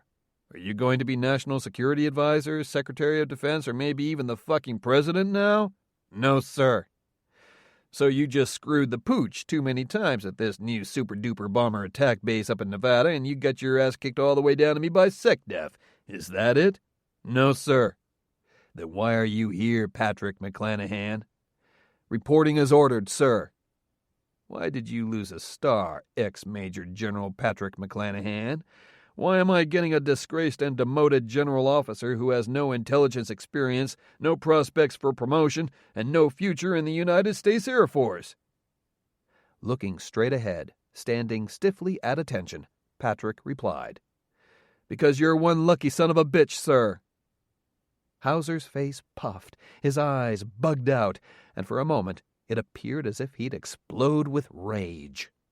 Then he laughed out loud, guffawing directly and purposely into Patrick's face.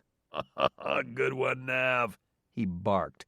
Sounds like you finally got yourself a sense of humor. About fucking time. He glanced at Griffin and shook his head. Look at you two standing at attention like Academy plebes. Stand at ease, stand at ease. I don't want you jokers to pass out on me from the strain. Griffin relaxed enough to go to parade rest. Hauser stuck out his hand and Patrick shook it. How the hell are you, Patrick? Good to see you. To Griffin, he said, This guy was on my buff crew for 3 damned years. He went from a know-nothing pud-pounding kid to the best bombardier in SAC, and that's no shit. We won the Fairchild and LeMay trophies 2 years in a row and won a shitload of other awards, too. During that competition run, he dropped a shack bomb with a completely failed bomb nav system and helped the crew shoot down an F-15 fighter. No lie. He slapped Patrick on the shoulder and added, All under my outstanding leadership and tutelage, of course. Both Griffin and McClanahan were careful not to forget to smile and nod in agreement. You done with him, Tagger? Yes, sir. Good. Follow me, Patrick. Griffin called the room to attention as Hauser strode out. Patrick turned and extended his hand. Good to meet you, Tagger. We'll talk after I meet my troops. Good to meet you too, Patrick, Griffin replied, as he shook McClanahan's hand.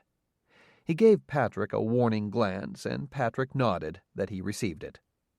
Patrick had to take giant steps to keep up with the Air Intelligence Agency commander as he made his way downstairs to his office on the first floor. Hauser neither acknowledged nor greeted anyone, and most everyone they passed in the corridors, Patrick noticed, chose not to make eye contact with the general. They reached a set of oak double doors, flanked by an Air Intelligence Agency flag and a 2-star general's flag, guarded by a lone security force armed guard in blue Class A's with white web belt, pistol holster, shoulder braids, ascot, and spats. The guard snapped to attention and pressed a button to unlock the door. Hauser quickly walked through the outer office without bothering to order those in the room as they were, and stepped through another set of double doors into his aide's office. Coffee, Major, he said to the officer at the desk. On the way, sir, the aide responded immediately. Inside his office, Hauser jabbed a finger at the sofa, and he took the large leather wing chair at the head of the coffee table. He withdrew a cigar from a humidor on the table. You don't smoke, as I recall, he said by way of explaining why he wasn't going to offer one to Patrick. Patrick didn't bother to correct him. So how the hell have you been, Pat? He asked, as he stoked the cigar to life. Not bad, sir. Can the sir shit, okay, Nav? Okay, Gary, Patrick said. Hauser took a deep pull on the cigar, and the silent message, conveyed by his rattlesnake-like warning gaze through the cloud of smoke, despite the amused smile, was unmistakable. It's general to you, mister, now and forever.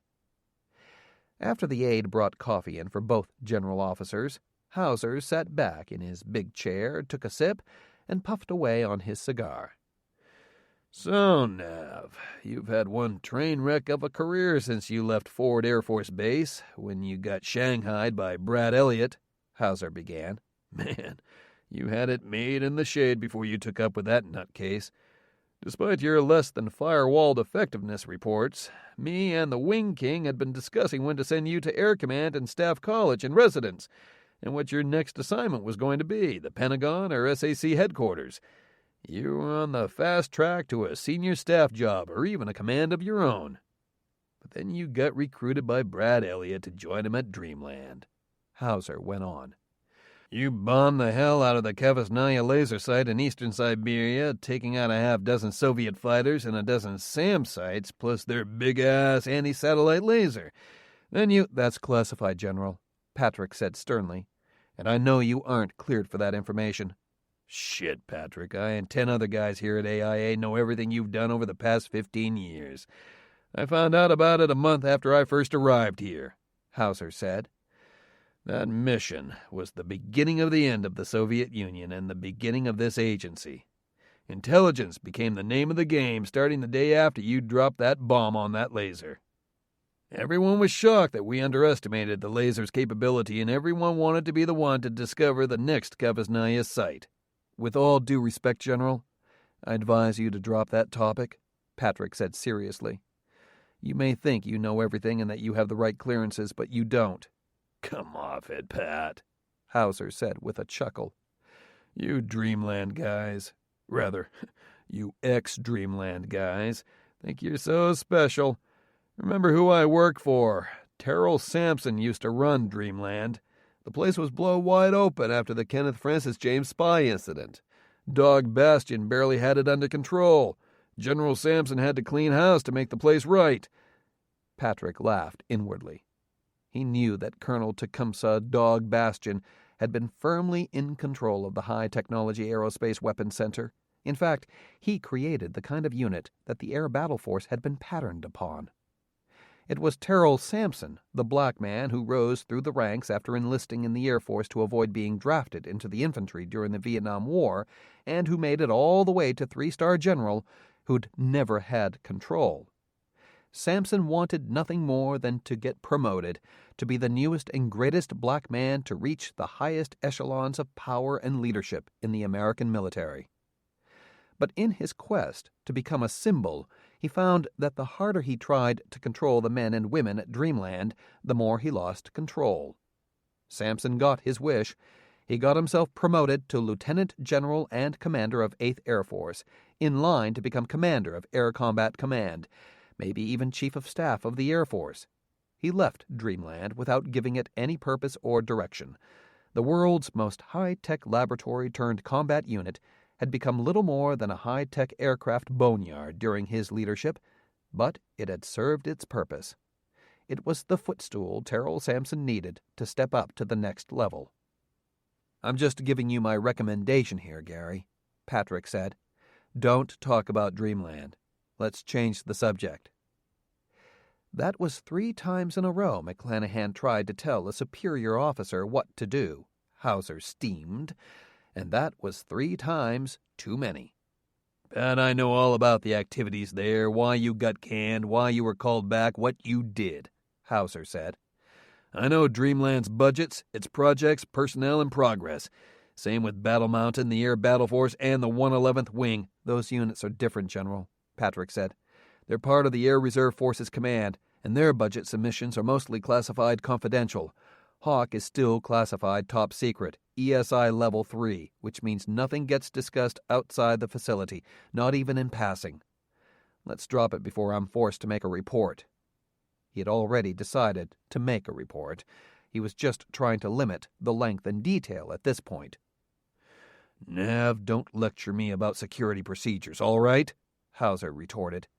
I'm commander of AIA. I live and breathe secrecy and security.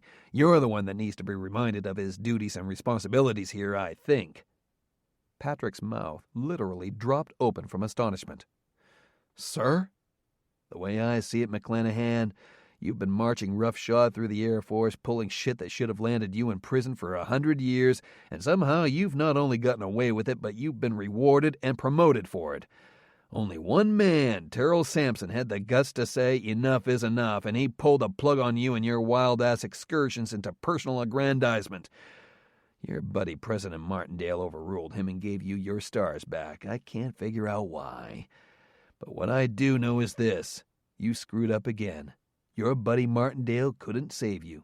Thorne and Goff wouldn't help you, and so you got dumped on my doorstep. Hauser took another deep drag on his cigar.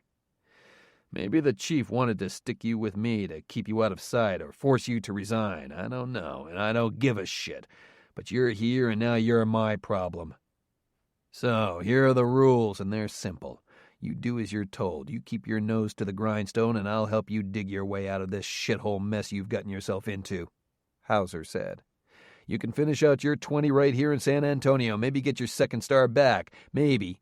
And when you retire, the private consulting firms and security agencies will be throwing plenty of 6- and 7-figure offers your way. If the rumors of you going to Washington are true, you can do that too. You probably won't be National Security Advisor, but you can snag some high-ranking post in the White House National Security Council staff.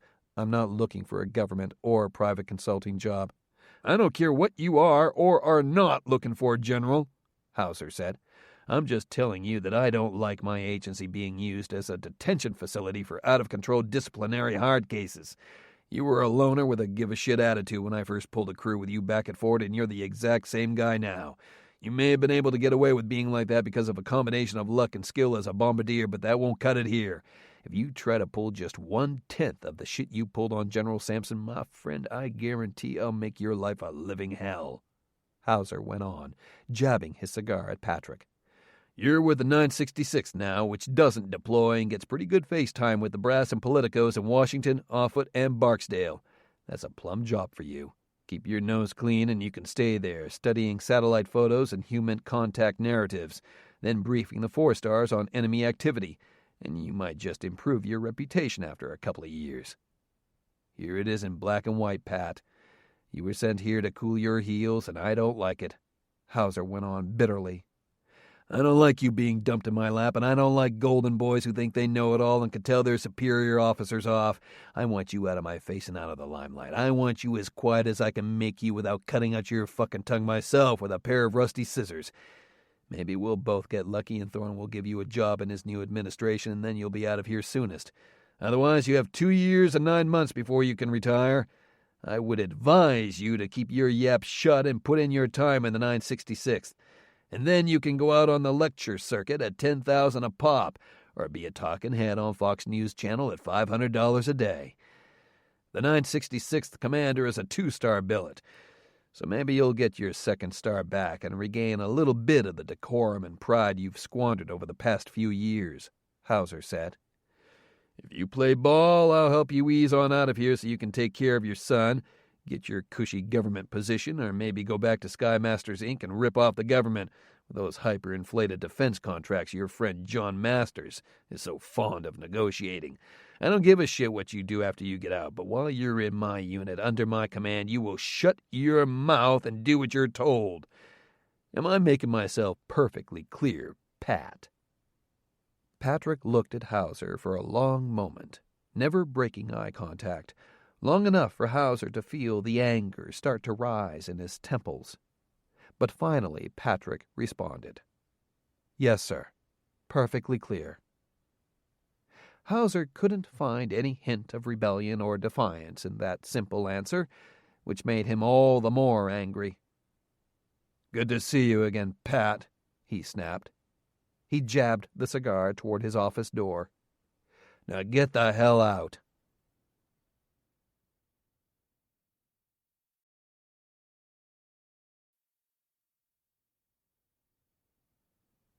Over central Uzbekistan, Central Asia, days later. 30 minutes to go, sir," Hal Briggs said gently. "Time to get moving." Trevor Griffin was instantly awake and alert, but he didn't know where he was. The place was dark, smelled like old oil and even older body odor, and was as noisy as hell. He felt as if he were trapped in a garbage truck roaring down a freeway at 90 miles an hour. Then he remembered where he was and what he was about to do. And he thought that this wasn't a bad place after all, compared to what he was about to step into. Not bad at all. Pretty darn nice, in fact. Griffin unfastened his safety harness and swung out of the bunk he'd been napping in for the past few hours.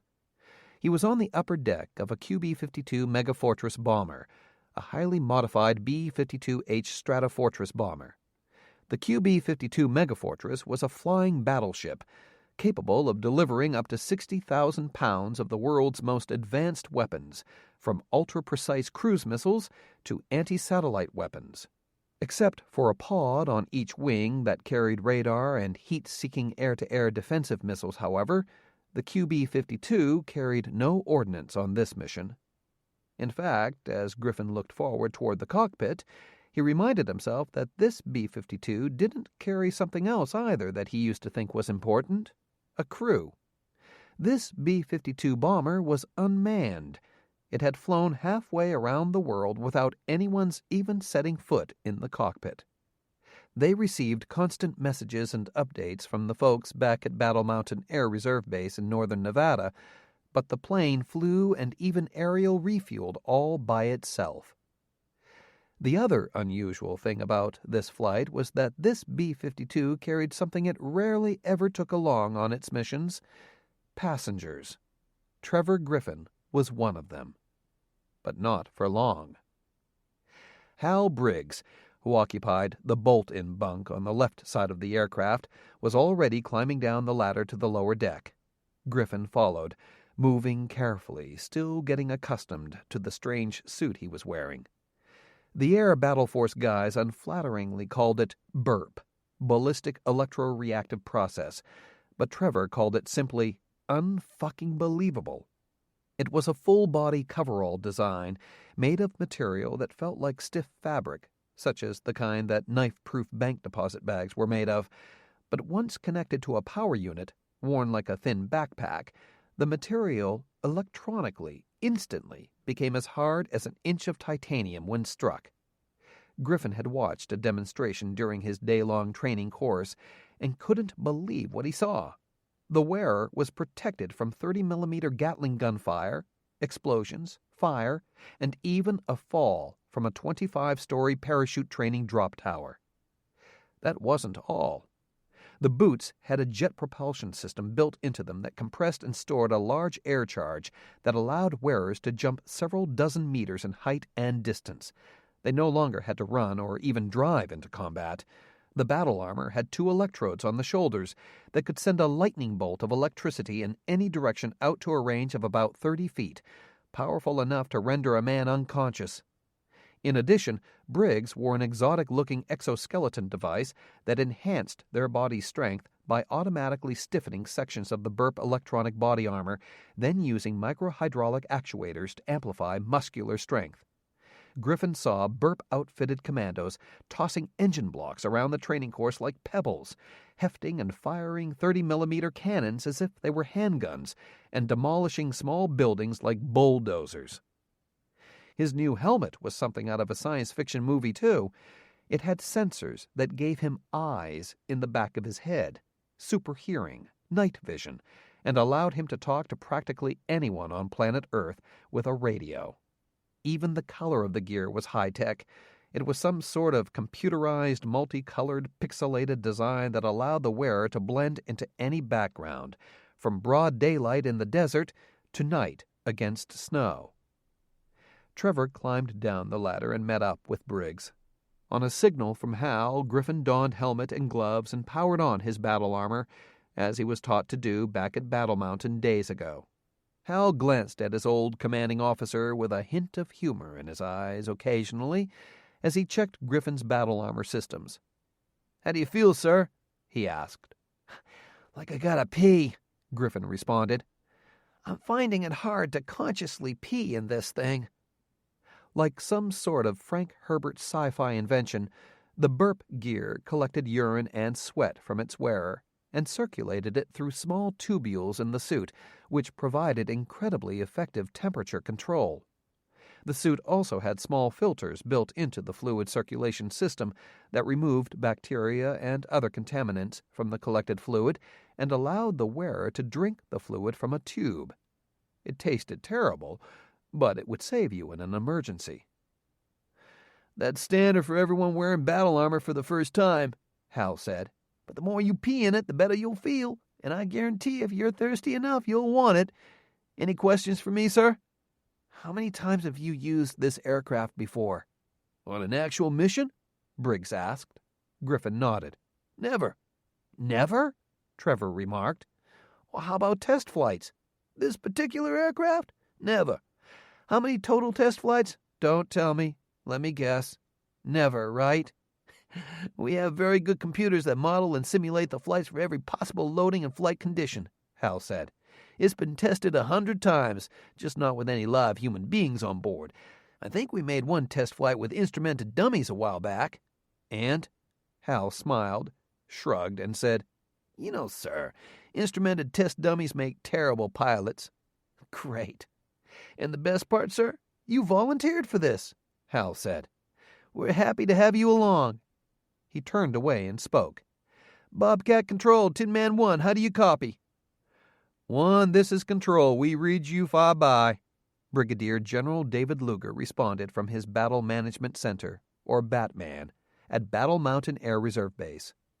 With him was Colonel Darren Mace, the operations officer for the 111th Wing, Colonel Nancy Cheshire, commander of the 52nd Bomb Squadron, the unit in charge of all the megafortresses who was piloting this unmanned megafortress, Marine Corps Sergeant Major Chris Wall, non-commissioned officer in charge of the Air Battle Force's ground forces, and Colonel Kelvin Carter, the 52nd Bomb Squadron's operations officer and the man in charge of the special mission that was about to begin in a few minutes.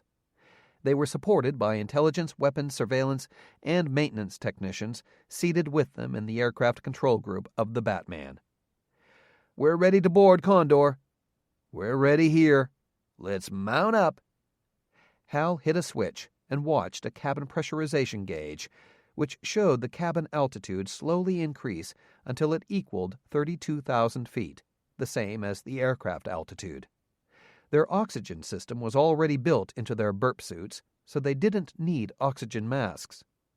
Griffin tried and failed to control his belches and other bodily outgassing as the lower outside pressure allowed trapped gases in his body to escape. When the pressure was equalized, Briggs undogged the aft bulkhead door and stepped aft. Griffin followed. A short walk later, they were in the QB-52's bomb bay. Briggs flipped on the lights, and there it was. They called it the MQ-35 Condor, but it had no official designation because it was as experimental as anything ever before fielded by any Air Force unit. The Condor was designed as a stealthy, long-range Special Operations Forces insertion transport aircraft, using a long-range bomber to get it as close to its target, then using its onboard propulsion system to fly the team out at the end of the mission. It resembled a giant, stealthy air-launched cruise missile, with a smoothly blended triangular lifting body fuselage, a long, flat nose, and a gently sloping aft section culminating in a small-diameter engine exhaust nozzle. 36 feet long, 9 feet high, and wide, it took up almost the entire bomb bay, leaving a very narrow catwalk around it. Briggs opened the entry door on the side of the craft, and Griffin clambered inside and began strapping in. Hal performed a brief walk-around inspection using a flashlight, climbed into the front seat, closed and latched the entry door, and strapped himself in. The interior was tight and cramped. The team members sat in heavy-gauge steel seats, not quite side by side and not in tandem, but slightly staggered, so they had a bit more shoulder space. The only windows were the forward cockpit windows. There were 2 more seats behind Griffin, plus a small cargo area behind the rear seats for their weapons and gear. They all were quiet as they tightened shoulder and lap restraints and readied themselves for their mission. Hal flipped some switches and powered up the tiny ship's internal power and instrumentation. Control, Condor, power on, ready for systems check. Systems check in progress, Condor, Kelvin Carter responded from Battle Mountain. Hal Briggs could manually operate and control Condor, but, like the QB-52 megafortresses, it was designed to be controlled, monitored, and flown via satellite from Battle Mountain. A few moments later, Condor, systems check is complete. Aircraft is ready for flight. I've been informed that we're sending updated intel info to you now. We might have to make a change in the landing zone. Stand by. Select the tactical area chart, sir, Hal told Griffin. Inside his helmet, Griffin glanced at the electronic display. which was a very wide field-of-view visor, similar to the view from a quality full-face motorcycle helmet. At the extreme upper left side of the display was a small yellow bar. When Griffin looked at it, a menu similar to a Windows or Macintosh computer popped up. He scanned down the menu until he came to the Charts selection, then glanced at the star icon to the left. Another menu popped up, displaying a set of charts. Griffin selected the proper one. The entire chart appeared to be floating in front of him. By glancing at navigation icons on his display, he was able to display changes to the chart from the last briefed information. "Looks like Russian troops have moved even farther east than we anticipated, sir," Hal said, after studying the symbology on the new chart. "I'd say they've completely taken Tezhen. A few patrols have moved almost all the way to the Sakar Reservoir. Colonel?" "Our contact point is on the north side of the reservoir," Griffin said. "Our landing zone is between them and the Russians' new position. It's close, but I don't think it's been compromised. Yet. Top, what do you think?" "The data is over 30 minutes old, sir. They may have compromised your landing zone already," Chris Wall responded by the secure satellite link. "But there's only one way to find out." "I agree," Hal said. "Colonel, your thoughts?" "This is your show, Hal," Griffin said. "But going in at night, in this contraption, I'd say we go for it. No way in hell they'd ever expect us." "That's the spirit, sir," Hal said happily. "Control, recommendations?" "This is Intel, Condor," the intelligence officer responded. "We have a few other alternate infiltration spots, but it'll extend your ground travel time past your reserve power limit." The Burp electronic battle armor ran off very high-tech fuel cells that supplied an enormous amount of power, but for relatively short periods of time, depending on usage. In a simple sneak-and-peek operation, their power might last hours, but if they had to fight their way out of a battle, the power could last only minutes. "The last two fuel cells are emergency-only, Control. We never plan to use them," Briggs said. Each team member carried extra fuel cells. They were even more important than ammunition on this mission. "If we can't do this mission without using the emergency fuel cells, we don't go. We'll do the approach to the planned landing zone, and if it's hot, we'll bug out." "Sounds good to me, Condor," David Luker said. "We're good to go."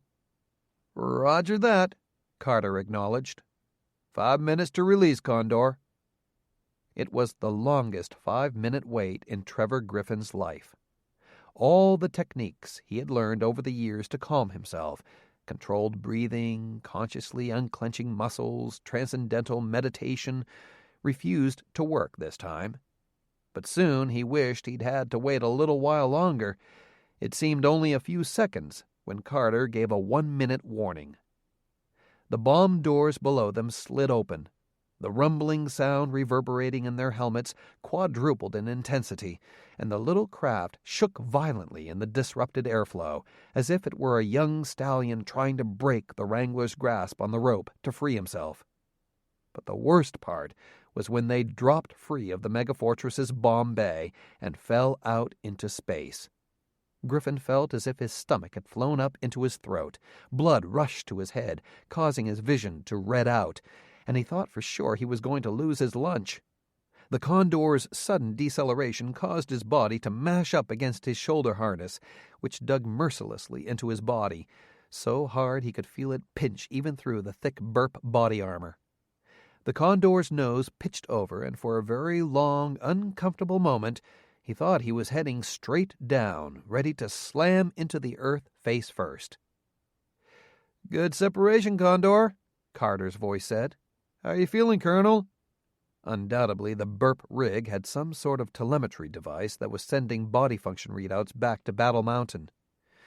"You can breathe any time now, sir." Griffin found he was holding his breath, and he let it out with a gush and found the pressure on his chest had already greatly subsided. "I'm okay," Griffin said, willing his breathing to quickly return to normal. "That first step is definitely an eye-opener," Briggs exclaimed. Griffin silently cursed his desk-bound stomach and vowed to stay in better shape if he made it through this mission in one piece. MA flight controls responding normally, Carter reported.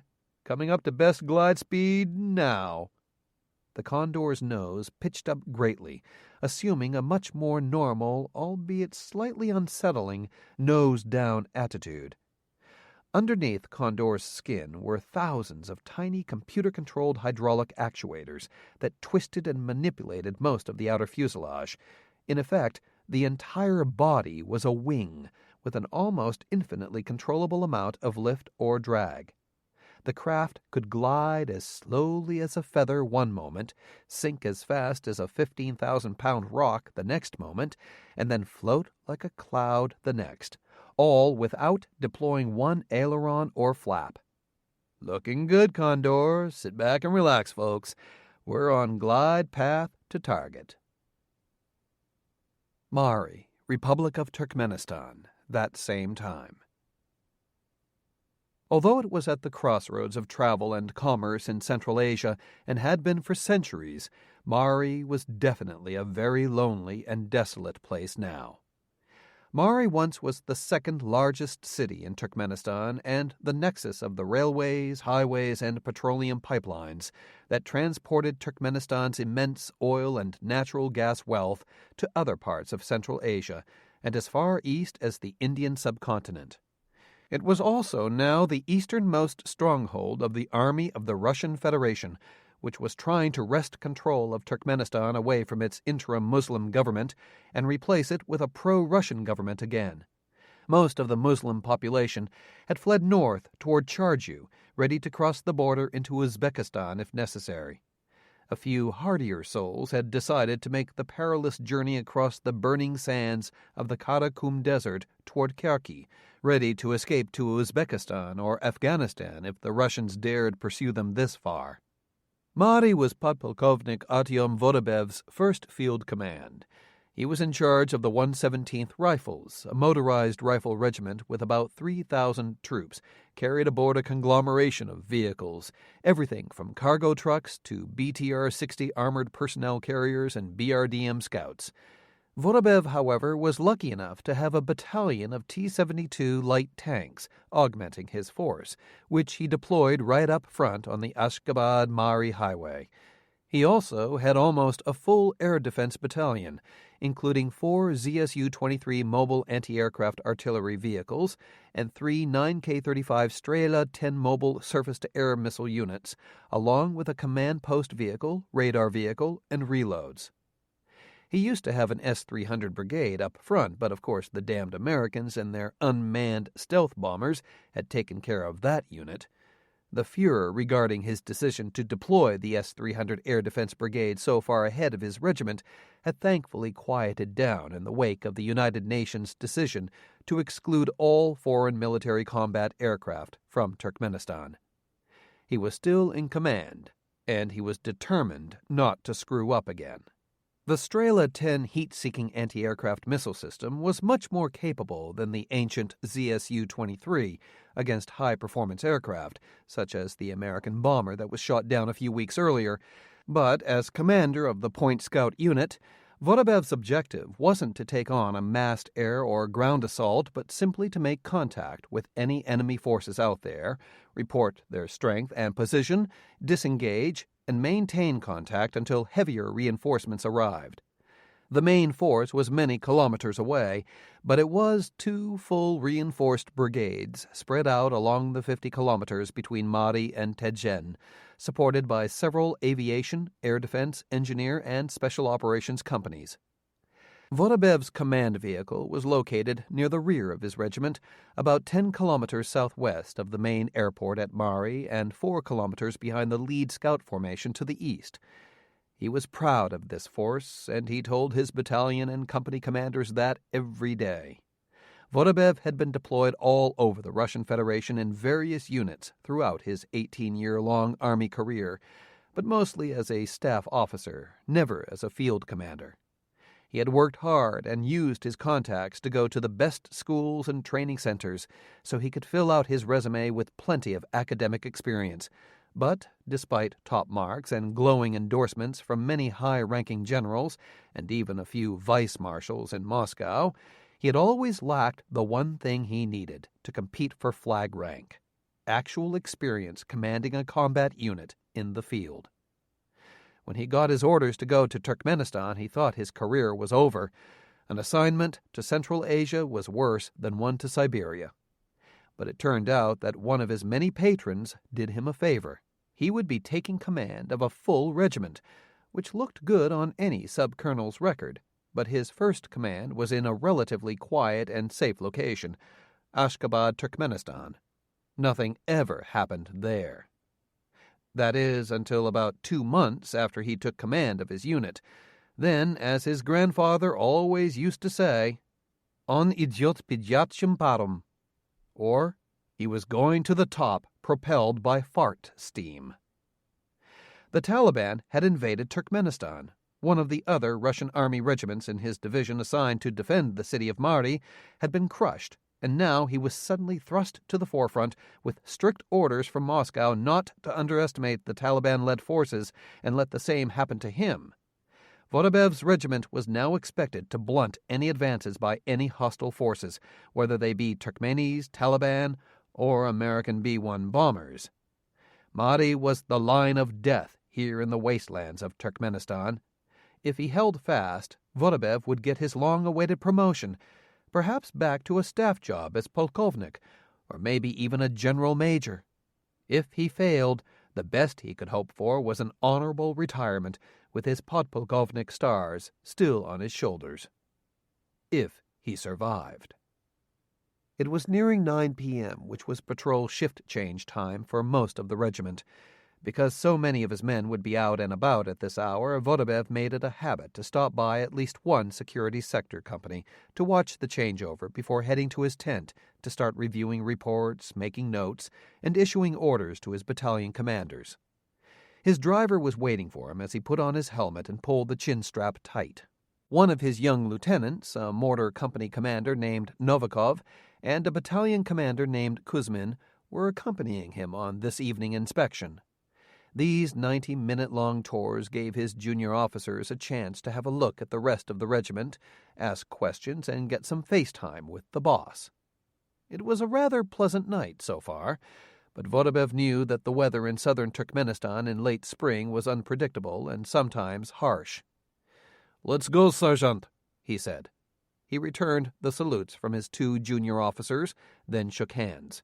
He chatted with them idly as they headed to the first security checkpoint, about 20 minutes away. "Looks like we came a long way for nothing," Hal Briggs said.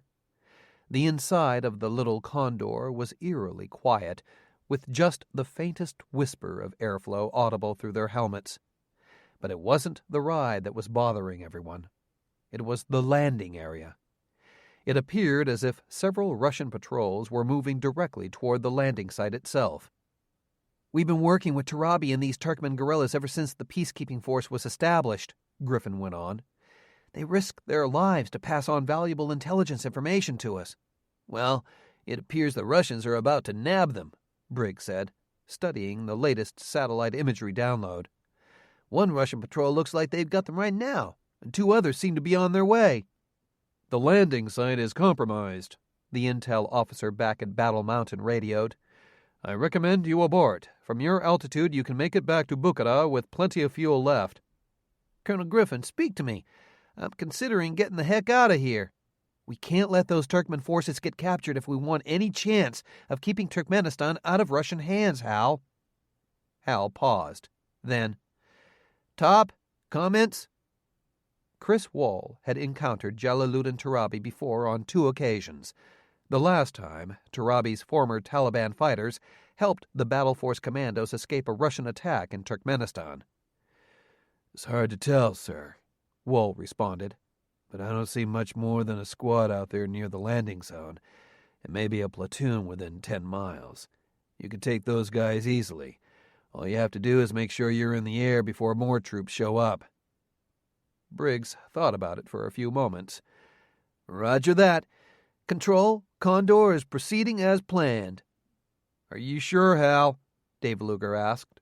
"It's looking pretty hairy." "Not as hairy as it is for Turabi," Hal said. "Put us down, sir." There was a pause, this time from Battle Mountain. Carter was obviously inquiring as to the wisdom of this decision, but soon he said, "Here we go, Condor. Everyone, pre-landing checklists. Hold on tight."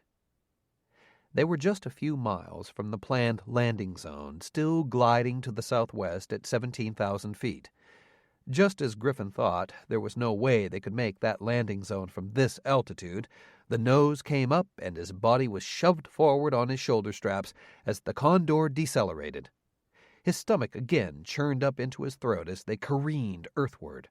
Then, through the sudden wind-blast noise and intense buffeting, he thought he heard and felt the landing gear pop out, and moments later they hit the ground. The noise level suddenly increased 100-fold as the mission-adaptive fuselage went into maximum drag configuration, and Griffin's body dug into the shoulder harnesses again for what seemed like 5 minutes, but was only a few seconds. The moment the pressure released, Hal Briggs had his restraints off and his door unlatched, and Griffin had to hurry to keep up with him. As they briefed, Griffin kept watch, using the battle armor's sensors, while Hal pushed the Condor off the highway and spread a camouflaged anti-radiation net over it. It would be easily discovered in daytime, but at night it looked like a pile of sand, and the net would keep it from being spotted by infrared sensors. Griffin had his weapon ready, a big, heavy rifle that no commando would ever carry, but was the perfect weapon for the Tin Men and their powered exoskeletons. The rifle was an electromagnetic railgun that propelled a large titanium sabot projectile several thousand feet per second with amazing accuracy. Coupled with the battle armor's sensors and steered with the exoskeleton, the weapon was devastating to any war machine, from a tank to a bomber, out to a range of over 3 miles. "You okay, sir?" Hal asked. "Yes, all clear," Griffin said. "Then let's go find your boy, Colonel," Briggs said. He checked his electronic charts, stepped in the proper direction, then fired the thrusters in his boots, and in a whoosh of compressed air, he was gone. "Here we go," Griffin said silently. He pointed himself in the right direction, braced himself, and gave the electronic command, what he called during training, clicking the ruby slippers together. He felt the push of the thrusters, but for all he knew he was still standing upright. There was no sense of flying or falling at all. The battle armor's stabilization system made the jump so smooth that he had to check his sensors to be sure that he was moving at all. But moments later he felt the thrusters fire again to slow his fall, and he knew enough to bend his knees slightly in order to help take the landing impact. Hal was about 5 yards away. "Good jump, sir. Follow me." And he was gone again. Very cool, Griffin thought, as he waited for the thrusters to recharge before he made his next jump. Very, very cool. The security patrol had a group of 3 men on their knees in the sand, hands atop their heads, when the second patrol team, driving a wheeled BTR armored personnel carrier, arrived. An officer got out of the BTR and approached the group. "What do you have here tonight, Sergeant?" he asked. "They were out here in shallow spider holes, sir," the sergeant replied. "They seem to be taking a lot of notes. And look at this." The officer looked at the object in his flashlight. "It's a pair of high-powered binoculars, sir, but there's something else." "A camera. It's a digital camera, designed to take digital pictures through the binoculars," the officer said, examining the binoculars carefully. "And this port on the side looks like it hooks into a transmitter, perhaps a satellite transmitter, da? Get someone out here with a metal detector. I bet we'll locate the transmitter nearby." He motioned to the captives. "You find out which is the leader yet?" "They don't appear to understand Russian, sir," the sergeant said. "But I think that one is the leader." He pointed to a very tall Turkmeni soldier with an empty shoulder holster. "He was the only one with a sidearm. It was Russian, in very good condition, and it looks like he knew how to wear it." The officer approached the man and shone his flashlight on him. Moments later, after grasping the man's face, he broke out into a wide grin. "Well, well, Sergeant, don't you see who we have here? This is General Jalaluddin Tarabi himself, the new commander of the so-called Turkmen Armed Forces. He bent down. Am I not correct, General? And this is your aide, Abdul Dendara, no? Speak up so all your men can hear you. The man remained silent, shaking his head that he did not understand. Still playing dumb, General? The officer withdrew a pistol, aimed it at the head of the younger man beside him, and fired. The headless body of the young recruit toppled over almost into Tarabi's lap. How is your Russian now, General? Coming back to you? Ёб твою мать хуесос! Tarabi swore in Russian. There, you see, Sergeant. General Tarabi knows Russian very well. We must take him with us back to the capital and be very careful not to hurt him, at least for now. As for the other, execute him. We don't have enough supplies to feed the entire damned Turkmen army. Bastards, you can't just slaughter us like this. We are prisoners of war, Tarabi shouted. As Tarabi was dragged away, the patrol sergeant barked an order. One of his troops clicked the safety off his weapon. But at that second, they heard a loud bang. The lights from the patrol vehicles that were illuminating the area snapped off, steam and diesel fuel gushing from a completely ruptured engine and fuel tank. The soldiers, Russians and Turkmen alike, dropped to the desert floor. The security officer saw several bright flashes nearby that he assumed were gunshots, all coming from near his men. "Sergeant!" he shouted. "Where are the attackers?" No response. "Sergeant, answer me!" "I'm afraid he can't answer you right now, sir," came a strange, synthetic, computer-like voice. Suddenly, the Russian felt himself hauled up by his jacket. He found himself dangling in the air, being held aloft by an alien-looking figure straight out of a science fiction magazine. "Vayabat!" he shouted. "Who the hell are you?" "Turn off his lights and let's get out of here, sir," Hal Briggs said. "Americans! You are Americans!" the officer shouted. "What are you doing here? I will..." But Griffin silenced him with a quick bolt of energy from his shoulder electrodes, then dropped the unconscious officer to the sand. Trevor Griffin went over to Jalaluddin Tarabi and helped him to his feet. "Are you all right?" he asked in Russian via the battle armor's electronic interpreter. You are the American robot warriors," Tarabi gasped. "Why have you come here?" "I'm from the Air Intelligence Agency, General Tarabi," Griffin said. Tarabi still looked puzzled. "From Texas, General, remember? You've been sending us pictures of the Russians for weeks now. We're here to get you and your man to safety. Let's go. We've got to get out of here." They returned to where the Condor aircraft was hidden, took the camouflage netting off, and pulled it out onto the highway. Tarabi and his sergeant, Abdul Dendara, climbed in the back and strapped in, followed by Griffin and then Briggs. He had the power on immediately. "Bobcat Control, Condor, we're up." "Good to hear, guys," Dave Luger said. "We're running a systems check now, Condor. Stand by for engine start." A few moments later, "Systems check okay. Hydraulic fluid is a little low. We may have a leak somewhere. Engine start sequence in progress." On the back of the Condor, a small retractable air inlet deployed, and moments later they heard the high-pitched whine of a turbojet engine. "Engine start complete. Running another systems check. Hydraulic pressure is low, almost to the red line. Let's see if we can get airborne before we lose the whole system. Hal, use the tiller and keep her straight on the highway. Ready?" "Let's do it." But it wasn't going to happen. As soon as the Condor started moving forward, the nose slipped sideways, and they could feel a severe shuddering under their feet. "Control, I can't steer it," Hal said, "and I feel a really bad vibration in the nose." "Hydraulic pressure is down to 0, Kelvin Carter reported. "The nose wheel will just freecast her without hydraulic power.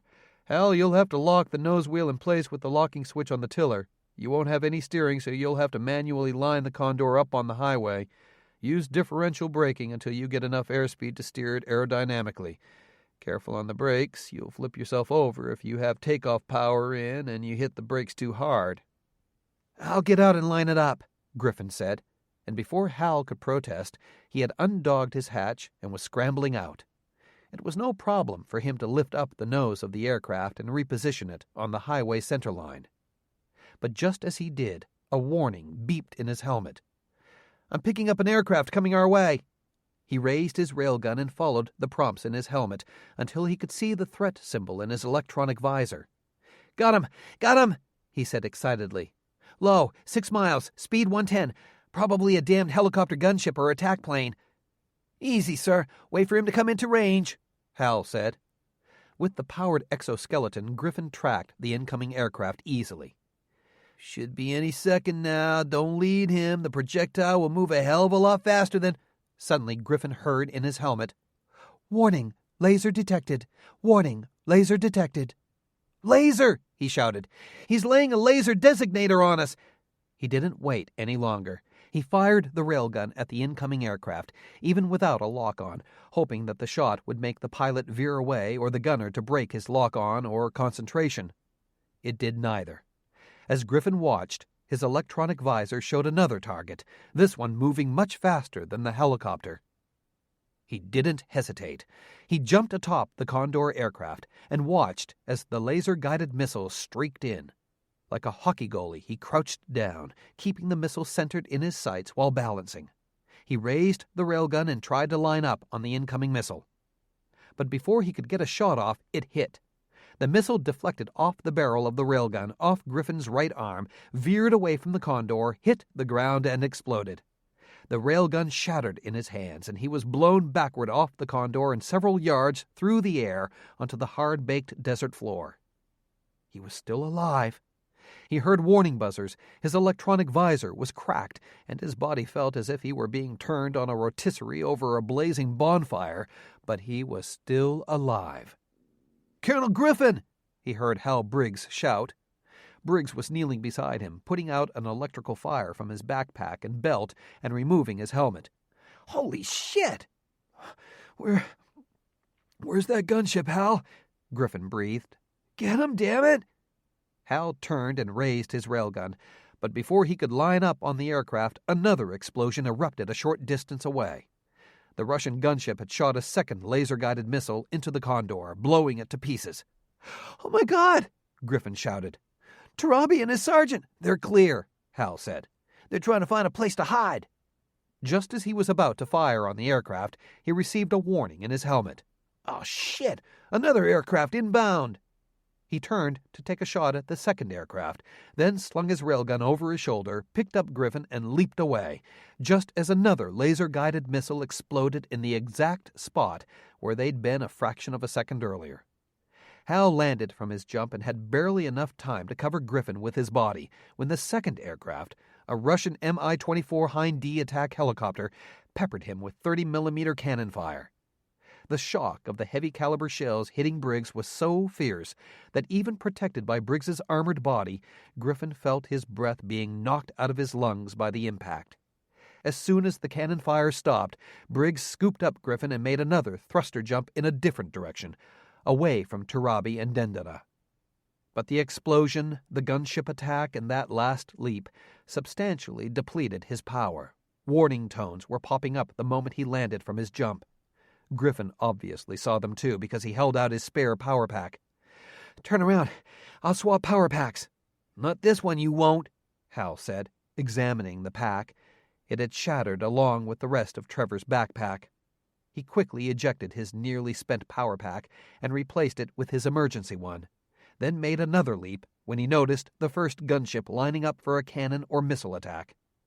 But it was soon obvious that the Russian helicopter pilots had set up their attack orbit plan well. Hal couldn't jump in any direction without a gunship able to bear down on him quickly with only minor corrections. As soon as he landed from his last jump, cannon shells were raining down on him, while the other gunship was circling to begin his attack. Hal found that he was a few yards away from a shallow wash, and while he waited for his thrusters to recharge, he carried Griffin to it. "You gotta stay here, sir," Hal said. "If we're gonna stop these bastards, I need to get some room to fight. Burrow down as deep as you can and hide under the sand. Your suit will help screen your heat signature from their IR sensors." "Hal!" but he was gone seconds later. As soon as Briggs landed, he hefted his railgun, took aim on the closest gunship, and fired. Nothing happened. He saw the bluish-yellow streak of vapor hit the helicopter, but it kept on barreling toward him. Hal leveled the gun again and prepared to fire another round. But he realized moments later that the big helicopter was no longer flying toward him, but crashing toward him. The main rotor had sheared off milliseconds after the large titanium projectile shattered one engine and the transmission, and seconds after being hit, the gunship was nothing more than a man-made meteorite. The crew compartment and cockpit were filled with burning fuel and transmission fluid, and almost instantly, ordnance started to cook off out on the pylons and stub wings from the intense fuselage fire. Hal jet-jumped away from the impact point seconds before the copter crashed into the desert right in front of him. "Got the bastard, sir," Hal radioed, before realizing that Griffin's equipment was destroyed and he couldn't hear. He activated his sensors to locate Griffin, and realized with horror that the second Russian gunship had zeroed in on Trevor Griffin and was about to attack. He raised his railgun just as the gunner started walking 30mm rounds onto Griffin's hiding spot. But at that very moment, 2 missiles streaked out of the night sky and rammed into the Heinz engine exhausts. The gunship immediately exploded, and the flaming fireball buried itself in the desert a few hundred yards away from the Air Force colonel. Just as he was wondering who'd shot those missiles, Hal heard, "Sorry we're so late, Tin Man." It was Kelvin Carter. "Got here as quick as I could." Soon the unmistakable roar of their QB-52 megafortress could be heard, less than 500 feet overhead. "You were right on time," Hal said. 3 more seconds and the colonel would have been turned into Swiss cheese."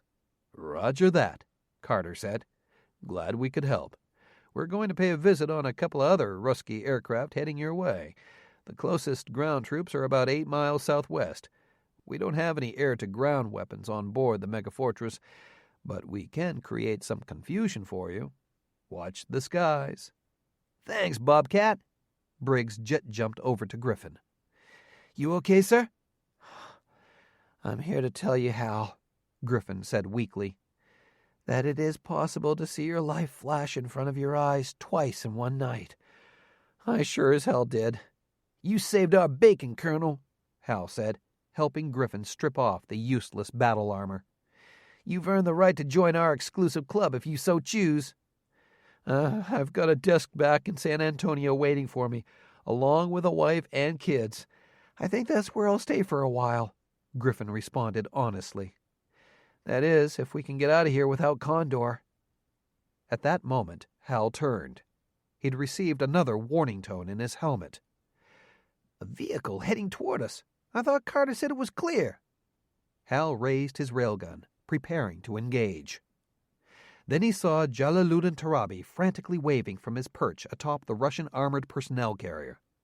He and Dendera had returned to the place where they'd been captured and absconded with the APC and weapons. "It's a piece of crap. Don't these Russians believe in cleaning their vehicles?" Tarabi asked. "But it should get us to Repetek, where my men will be waiting. Shall we go?" CIA Air Operations Base, near Bukhara, Republic of Uzbekistan. Later that day. "Confirmed, sir," the unit intelligence officer said, handing his commanding officer a report. "The damned Air Force again." "I thought so," the commander said angrily. He read the report, shaking his head, then crumpled up the paper and banged a fist on his desk. "A commando operation supported by a damned B-52 bomber, and they don't say one friggin' word about it to us or anyone at Langley. Where was Tarabi taken?" "Charju, then by air to the USS Lincoln in the Arabian Sea," the intelligence officer replied. "Bob, we've got to pull all our assets in right now. The Russians are going to sweep east, take Mari, then sweep north and bomb the living daylights out of us at any time. We've got to exfil our guys and get out of here." "I know, damn it, I know. A year of work, down the tubes. Not just in Turkmenistan, but all the way to Iran and all over Central Asia. The Air Force really screwed us last night." The commander looked up from his desk at the hangar where his office was located.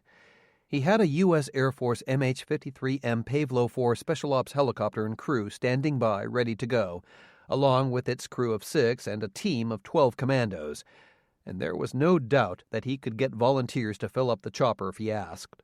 He had a large contingent of operatives and valuable informants on the streets of Ashgabat, the capital of Turkmenistan, and also down inside Iran, throughout Afghanistan and Pakistan, and as far away as Krasnovodsk, the big Russian port on the Caspian Sea, all turning up information on enemy activity in Central Asia.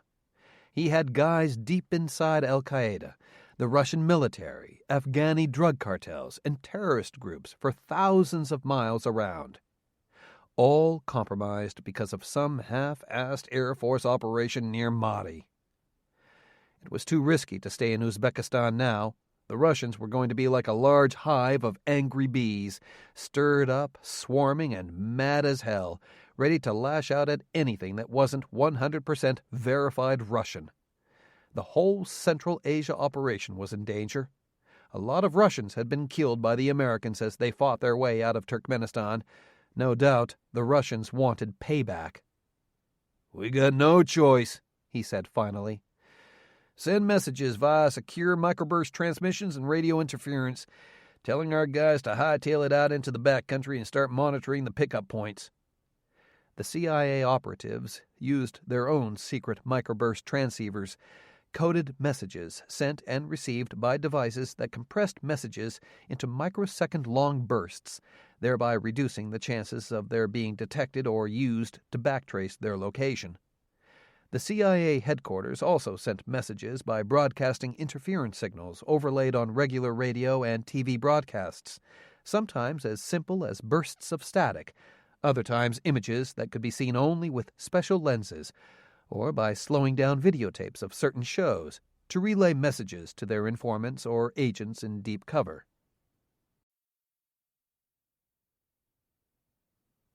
Over time, all the field operatives and informants who wished to leave would get the message, and they would execute their escape plan. The actual procedure differed widely for individual agents, but the objective was for each agent to report to one of several exfiltration points near where he or she lived or worked and wait for a sign or message that the agent was going to get picked up. It could take days, sometimes weeks. Patience and trust were the key words here. Sometimes agents would be on the run, hiding out in the wilderness. If they were lucky, they could maintain their covers while checking the spots daily for a sign that their rescuers were nearby. "Roger that," the intel officer said. "Everyone's been in fairly close contact. We should have no trouble rounding them all up." "That's because the Air Force stirred up the Russians before, too," the commander said bitterly. "I am going to make sure that Langley chews some butt at the Pentagon this time. Someone's got to lose his stars over this. They just can't—" The unit commander was nearly knocked off his chair by the first massive explosion. But by the time he leaped to his feet and began running for the exit, the second bomb crashed through the ceiling of the hangar and exploded. He never heard or felt anything after that. The CIA airbase in Uzbekistan was certainly no secret to anyone, especially not the Russians. Since Russia was a full partner in the defense of Uzbekistan, and Russia was mostly responsible for Uzbekistan's border security and defense, the Russians had plenty of information on anyone moving across the frontier, including the CIA agents and their most trusted informants. But instead of simply raiding the CIA field headquarters, Russia had other plans for them. A lone Tupolev 22M backfire bomber swept in over the desert plains of eastern Uzbekistan. It had been cleared into Kazakhstan by Russian air traffic controllers based at Alma-Ata and monitored by other Russian air traffic controllers in Bishkek, the capital of Kyrgyzstan, who watched the speedy bomber as it descended rapidly from high altitude down to just a few hundred meters from the surface. There were actually 3 backfires that had launched from their secret Siberian base, but after their last aerial refueling, the crews chose the best operating aircraft to complete the mission. Skirting the Bishkek radars, the backfire bomber proceeded at low altitude across the vast southern Kazakh plains, staying below the coverage of air defense radars in Tashkent, Uzbekistan.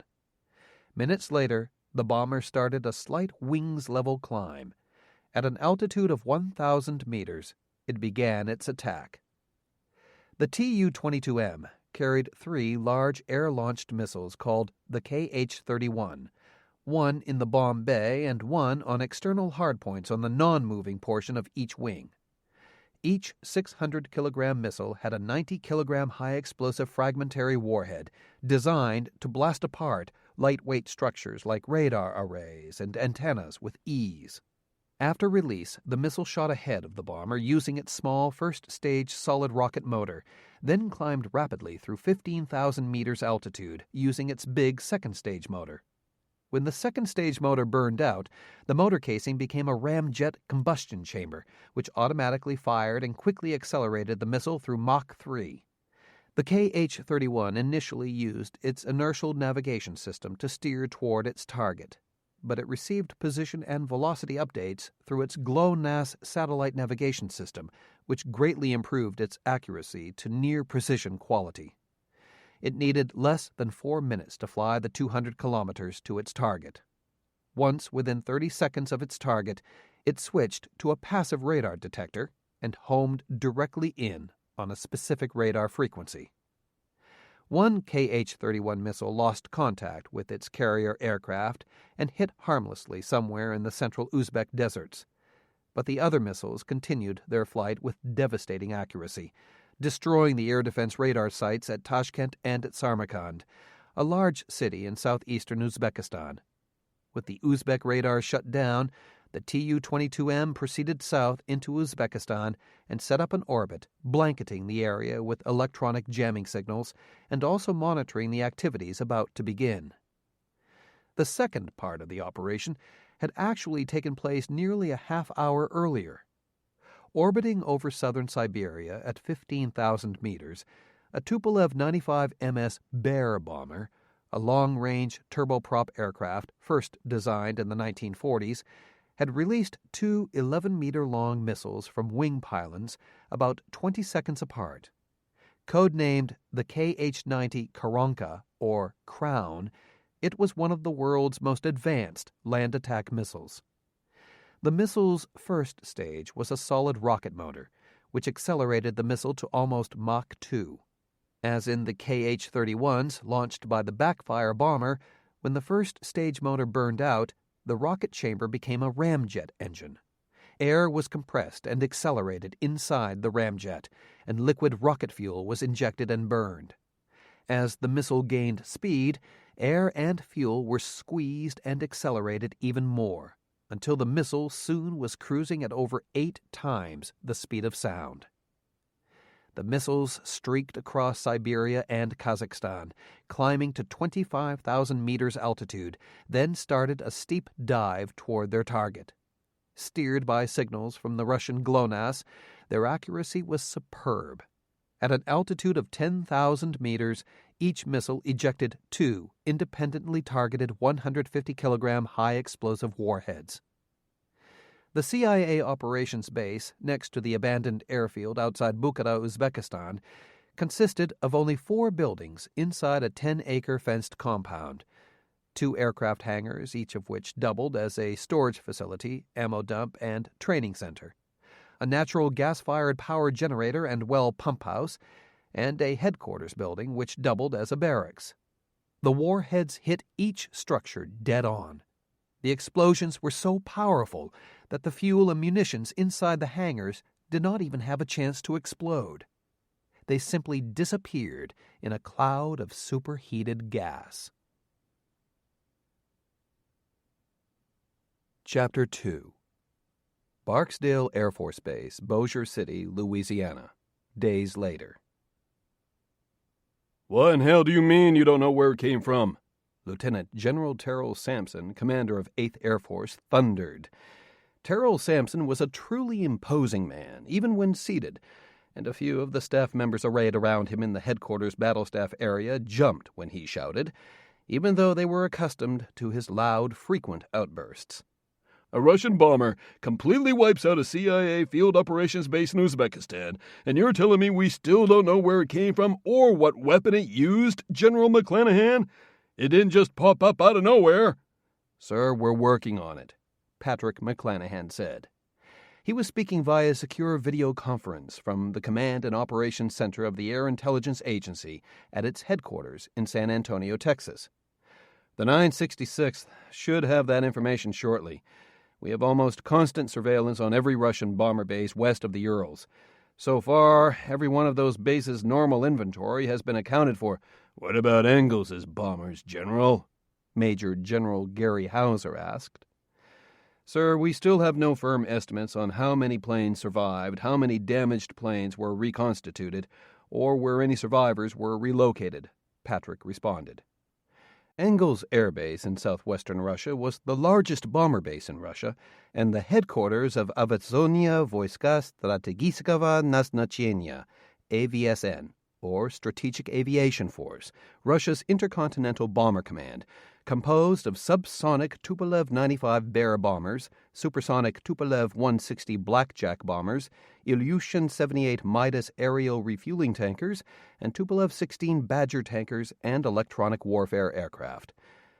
Our post-strike intelligence after the raid reported 12 possible backfire survivors, plus another 10 with only minor damage. The base itself is still not operational, but it may be usable, so it's likely that any surviving bombers could have made it out. Engels's bombers, eh? Sampson muttered, shaking his head. I should have known. It was well known throughout the command, and most of the world, that Patrick McClanahan's former unit, the Air Battle Force, had conducted a surprise bombing raid on Engels Air Base. During the conflict with Turkmenistan, Russia was about to initiate a massive bomber raid from Engels against government and Taliban troops threatening Russian bases and interests in that oil-rich country.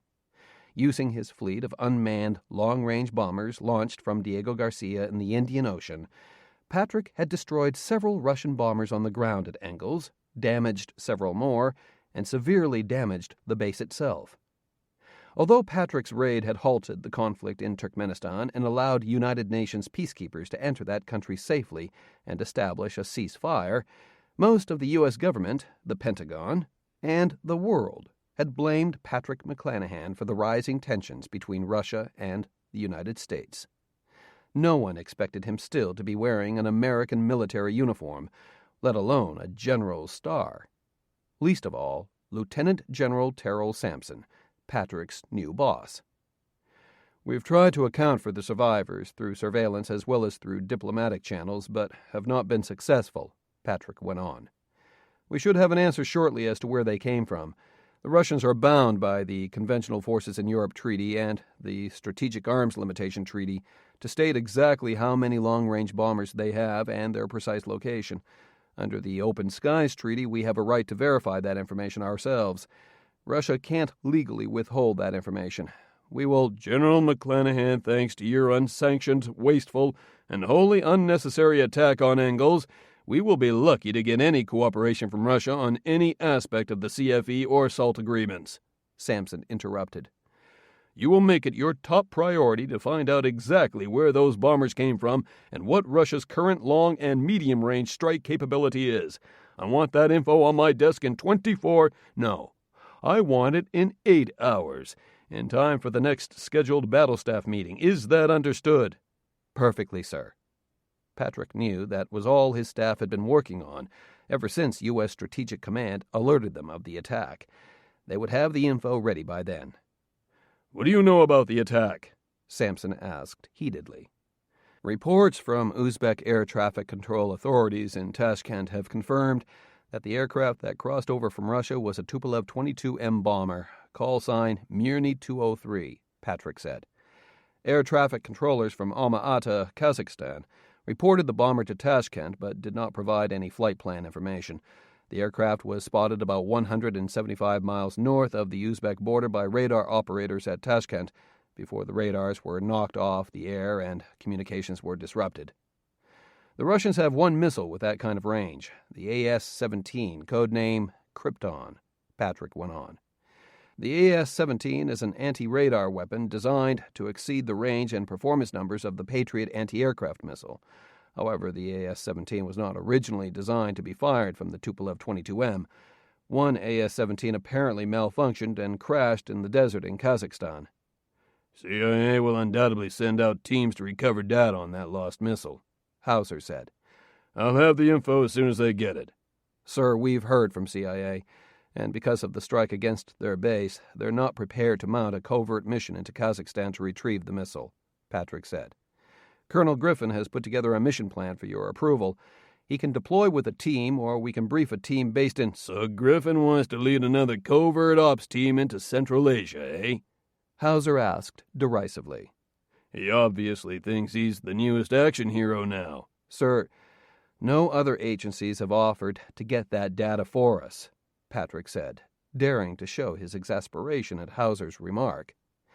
And if I may remind you, we have very few military or intelligence assets in place in that region since the United Nations Security Council ordered us to leave so they could install peacekeeping forces. If we want a chance to get that data, Colonel Griffin needs an execution order immediately. We can have him and his team deploy immediately to... I think Colonel Griffin has stirred up enough shit in Central Asia for the time being, Hauser interjected. Although we certainly applaud him for successfully retrieving General Turabi of Turkmenistan, who has proved to be an extremely valuable source of information on the Russians' advance in Tamari, it is clear now that the Russians felt threatened and retaliated against what they thought was a CIA operation. In addition, I personally feel that I was led astray by General Luger at Battle Mountain. Colonel Griffin took an awful risk by going on this mission, an especially unnecessary risk considering all the forces Battle Mountain had available. Sir, Colonel Griffin's plan utilizes forces based in... General Hauser said he'd discuss this with you later, General McClanahan, Sampson cut in irritably. Can we get on with the briefing, please? Yes, sir, Patrick said. The anti-radar missiles flew for approximately 130 miles. Speed of each missile was in excess of Mach 3. They were on a ballistic flight path at first, but during descent, the radar operator said the missiles made minute course changes that placed them precisely on target, indicating that perhaps the missiles were operator or GPS guided, not just inertially guided. This matches the AS-17's flight profile. They scored direct hits on the Uzbek radar sites. As far as the attack on Bukhara itself, it's still a mystery, sir, Patrick admitted. Observers near the impact points there, including a couple surviving CIA operatives, reported the explosions were tremendous, perhaps 500-pound high-explosive warheads. You have nothing? Sampson asked. No leads at all? We're investigating a few uncorrelated bits of data, sir, Patrick replied. Greatly increased air traffic in eastern Siberia and a few rocket launches from test launch sites in Siberia detected by DSP satellites, apparently shot into the Kazakh missile test ranges. So far, nothing that could give us any clues on the attack all the way west in Uzbekistan. Then maybe you shouldn't be wasting your time on these other uncorrelated bits of data, as you call them, Sampson said. Any conclusions at all to report to us? Sir, it appears that the missiles shot from the backfire were intended to screen the real attack on the CIA headquarters in Uzbekistan, Patrick went on. The AS-17 is designed to be launched from tactical fighter bombers, so the existence of these weapons on large bombers is a new development for the Russians, using tactical precision-guided weapons on strategic bombers instead of just long-range subsonic cruise missiles. It appears that the Russians had excellent intel and acted on it remarkably quickly. They knew exactly when and where to hit. They probably loaded those bombers within hours of the mission to exfiltrate Turabi and launched the attack immediately. I feel that this indicates a substantial increase in the capabilities and effectiveness of the Russian heavy bomber forces. Wherever these bombers came from, they were highly modified and their crews trained to levels of proficiency and tactical coordination that rival our own. They obviously used sophisticated covert bases, perhaps underground or well-camouflaged facilities, and a supply system that is many times faster and more efficient than... General McClanahan, I know you're new to the Air Intelligence Agency and the 966th Wing, so I'll give you a pass on this one, Gary Hauser said. But in the future, when you brief the command or battle staffs, we expect facts, not interpretation. And the facts are that you still don't know where those bombers came from or where they went. That's what we need to know. Is that clear, General?" "Yes, sir," Patrick responded.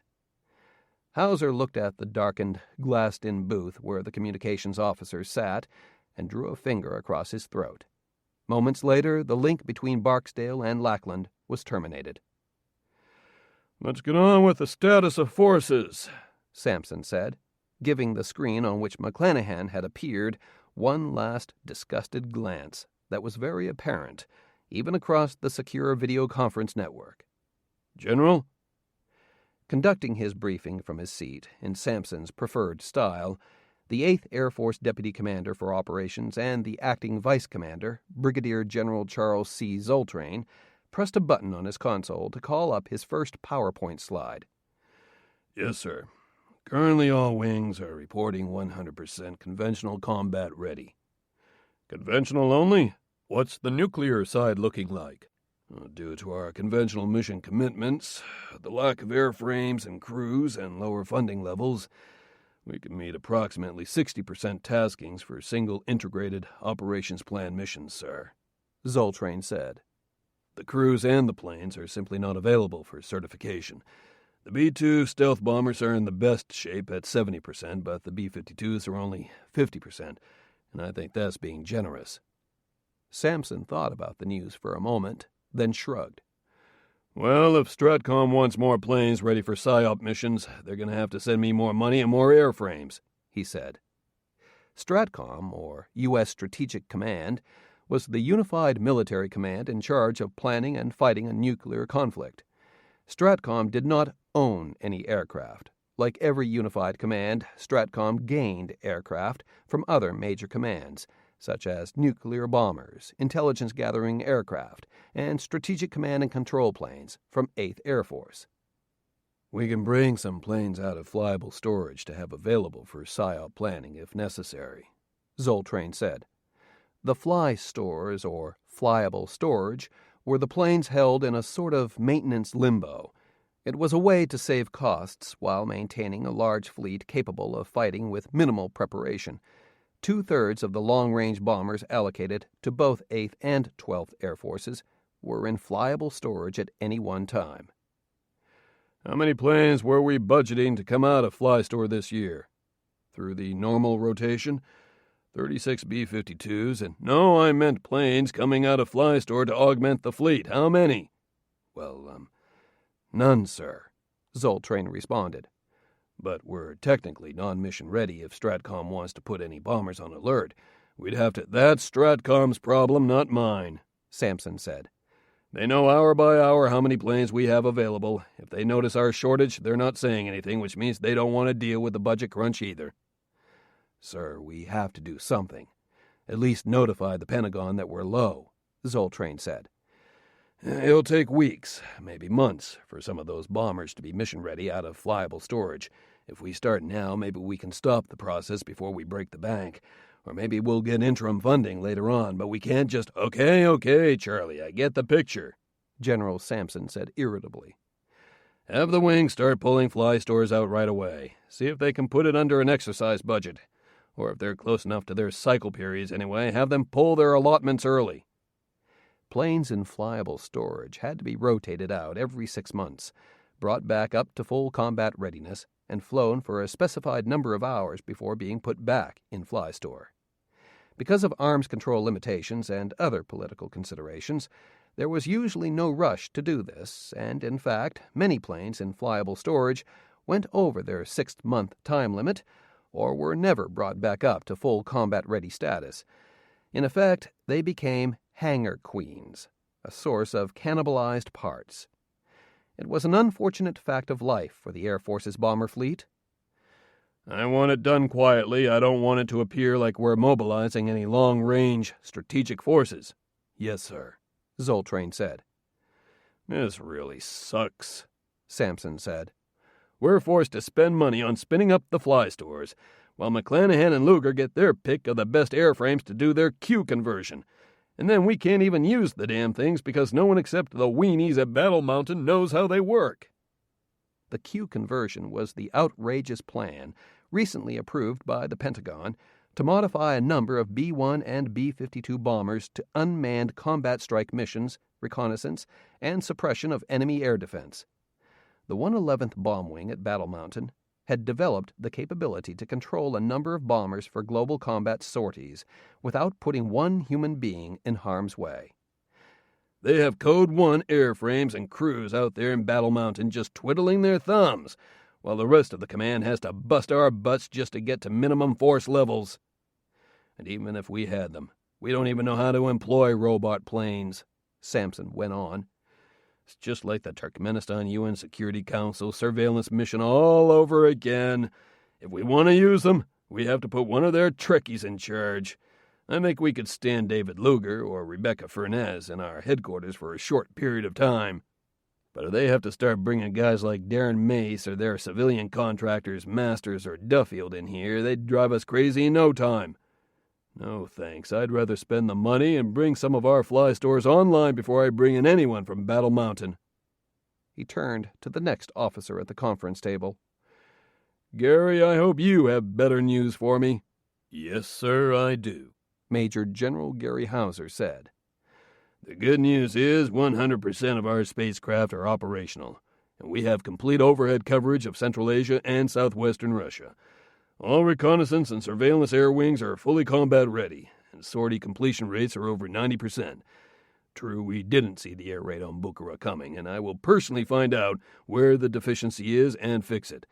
But now we have almost constant electronic surveillance on the entire region, and if the Russians try to make another move, we'll know about it. Good work, Sampson said. I'm going to be relying on you for the best and latest intel, Gary. I expect to be called to the Pentagon soon, maybe even the White House, and I need a constant stream of updates. You should let me handle the heat from Washington, sir, Hauser said. You'll have enough on your plate here organizing the force. Leave the intel mumbo-jumbo to me. Wouldn't be offering just so you can get more face time with the honchos in Washington, would you, Gary? Hauser smiled conspiratorially. Never crossed my mind, sir. I'll play it any way you'd like. For now, I'll take the meetings in Washington or Offutt or wherever they send me, Gary, Sampson said. If we start sending strikers overseas and they deploy me as part of the air staff, you may have to stand in during the intel briefs. That's your area of expertise. Yes, sir. Okay, here's my take on the attack based on what we know, folks, Sampson said, addressing everyone in the room. I believe that this attack on Bukhara was an isolated reaction by General Grizlov. He got his butt kicked by us at Engels and twice in Turkmenistan, and he lashed out. We've seen this kind of massive aerial assault recently in Chechnya. He does it for show, then backs off. But I believe that Grizlov is under a lot of pressure from his military to retaliate against us. So he won't stand for any more attacks against Russian military forces, but the size and scope of this attack leads me to believe that this is not a prelude to a wider confrontation. Does anyone see any indication that he wants a war with us? No response from the staff members. Then I think we concur. The CIA operation in Turkmenistan was discovered. They had to fight their way out. They killed some Russians, and the Russians retaliated by bombing their field operations base. I'll recommend to Air Combat Command and the Air Force that we step up monitoring and surveillance, but we feel that the Russians have shot their wad. What I need is a profile of Russian forces in Central Asia and the Persian Gulf and a look at other potential targets, Sampson ordered. If you think a fight is possible anywhere in the region, I want analysis on where, when, and how, and I want a plan of action on what we should do about it. Naturally, the plan of action should place 8th Air Force commanders in charge and assets at the pointy end of the spear, especially intelligence, reconnaissance, and information warfare activities. Yes, make sure you emphasize joint warfighting. That's the important buzzword these days, and if you use it in your planning, you're likely to get your plan noticed. But the lead agency and the first units in combat should be the mighty 8th in every way possible. Next, I want to make sure that every man and woman in this command and every piece of hardware from the biggest bomber to the smallest microchip is 110% ready to deploy and fight on a moment's notice. I want to be able to tell the Pentagon and the White House that we can send any unit, any weapon system, and every airman under my command anywhere on the globe just by picking up a telephone. However, it is essential to remember that until ordered to do so, we must not appear as if we are stepping up our posture or readiness for a shooting war," Sampson went on. "This means you cannot step up orders for weapons, fuel, and supplies, or increase your normal air order of battle. Your units need to prepare as much as possible within the current posture, but no one receives any more planes, weapons, supplies, or fuel than are currently allotted. Finally, I want problems handled in-house, and I want strict, tight control on information and intelligence," Sampson said, his voice low and menacing. "Every piece of data that we collect stays in this command unless I authorize its release. If your staffs find a problem or think they find something important, it doesn't leave the command unless this battle staff sees it, deals with the problem, and releases the information with a solution attached. No one, and I mean no one, breaks the chain of command. The buck will stop right here, and I will destroy the airman and his supervisor if I find out that he or she takes key information and upchannels it outside the command without my signature. If we generate it, it stays with us. Is that perfectly clear?" Heads nodded all around. "Anything else for me?" The battle staff knew better than to speak. They knew that the boss was done with the meeting. Any other questions were expected to go to the deputy commanders. "Good. Dismissed." As usual, Gary Hauser and Charles Zoltrain stayed behind with Terrell Sampson after the others had departed. "I apologize for McClanahan's performance today, sir," Hauser said. "He's new to the post, and he obviously thinks he can run things like he did at Battle Mountain and Dreamland. It won't happen again." "You know McClanahan as well as I do, Gary," Sampson said. "He's a smart and dedicated young officer who was detoured away from a successful career by some bad influences. He gets the job done by skirting the rules, just as Brad Elliott used to do. It's too bad." "Don't be sorry for him, sir," Hauser said. "I knew him before he joined up with Elliott, and he was an attitude case then, too. But back then, the brass was letting guys slide if they made the Wing King look good. And McClanahan was good, no doubt about that. He still thinks his shit doesn't stink. He's probably better off retiring. In fact, that's what I thought happened with him after I got him bounced out of Dreamland," Sampson said. "But he's got balls of steel, loads of brain power, talented friends, and a real lock-and-load attitude that politicians like. He's a survivor. Unfortunately, he's your problem now, Gary." "We've had a heart-to-heart already, sir," Hauser said. "He won't be a hassle for you." "After today's performance, I'd say you still have some work to do," Sampson said. "Just keep him in line and out of my face, all right?" "Yes, sir." "Who's your deputy, sir?" Zoltrain asked. "Have him give the 966 briefings from now on." "That's Trevor Griffin." Zoltrain nodded, but Sampson chimed in derisively. "You mean Howdy Doody on steroids? Shit, last time he gave the staff a briefing, all I could think of was Opie Taylor giving a book report in front of the Mayberry School Marm. Christ, where do we find these characters anyway?" Hauser did not respond. "Just do what you need to do to keep your folks in line and functioning, Gary," Sampson went on. "We don't need smartasses like McClanahan giving us attitude in my battle staff room, clear?" "Yes, sir. I'll take care of it." "See that you do." "One more matter for you, sir," Hauser said. "I wanted to ask you about the vice commander's vacancy here at headquarters. We talked about moving me here to get some combat command time before we, Everything's on schedule, Gary," Sampson said. "The vacancy is still there. I need a firm commitment from the Pentagon about my 4th star and taking over Air Combat Command or Stratcom. Once I hear for sure, I'll install you here as the vice, so you'll automatically take command when I leave. Don't worry about it. It's in the bag." "Yes, sir." Hauser didn't sound convinced. "I don't think this recent flap with McClanahan will spoil things," Sampson added. "To the command, I'd jump in McClanahan's shit. To Washington, I'd tone it down a little.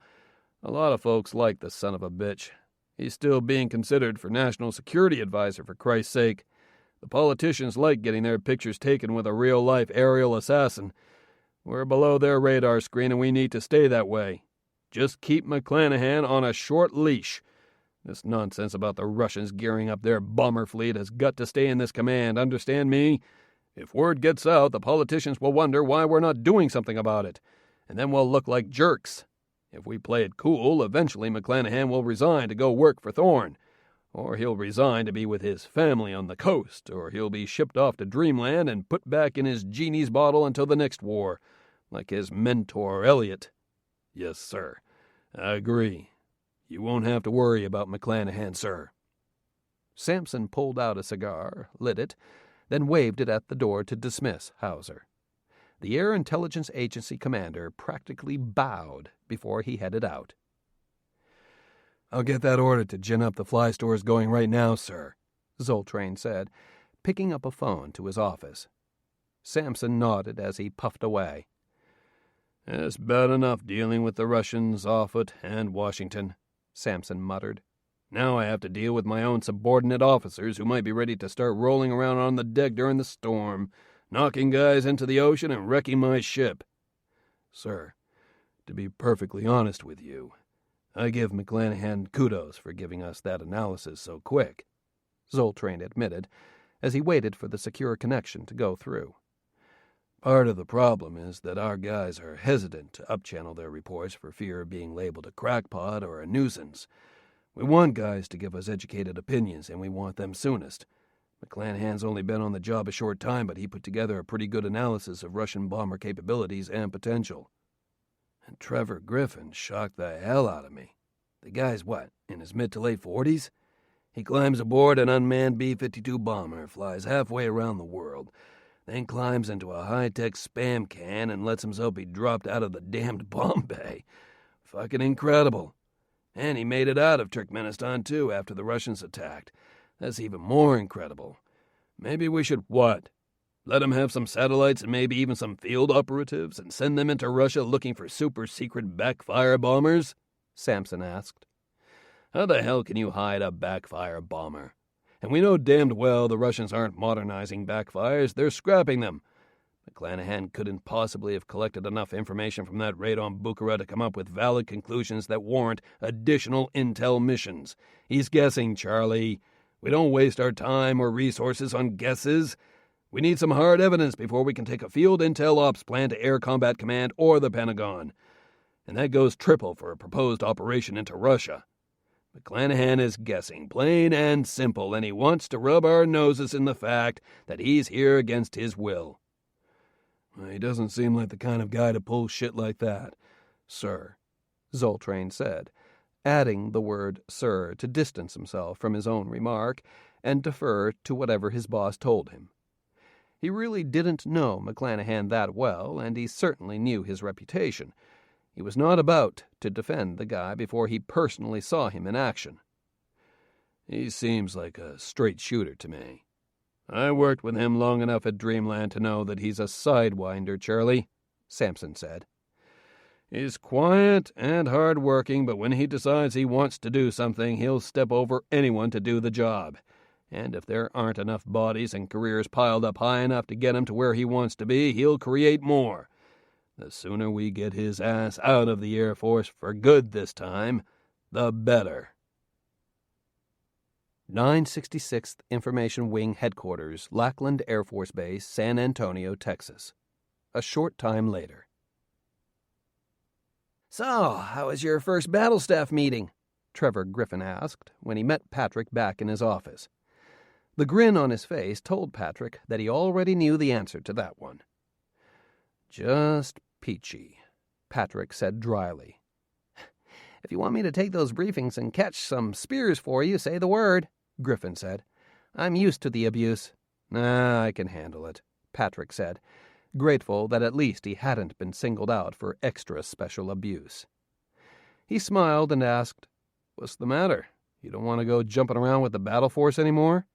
"Hey, I'll do that mission again in a heartbeat. Just don't tell my wife I said that," Griffin said. "Your guys out there are cosmic. You should be proud of the team you built. If they need me, I'm in."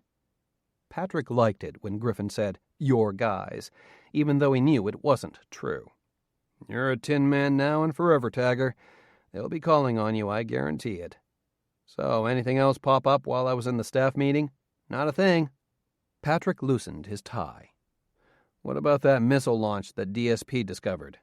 "We're waiting for word from the air attaché's office in Geneva," Griffin responded. "According to the Conventional Forces in Europe Treaty, Kazakhstan and Russia are supposed to inform the United Nations if they conduct any tests on missiles with a range longer than 500 kilometers. There was nothing on the schedule for that missile DSP detected." The DSP, or Defense Support Program, satellites were super-sensitive heat-detecting satellites in geosynchronous Earth orbit, designed to warn of ballistic missile launches.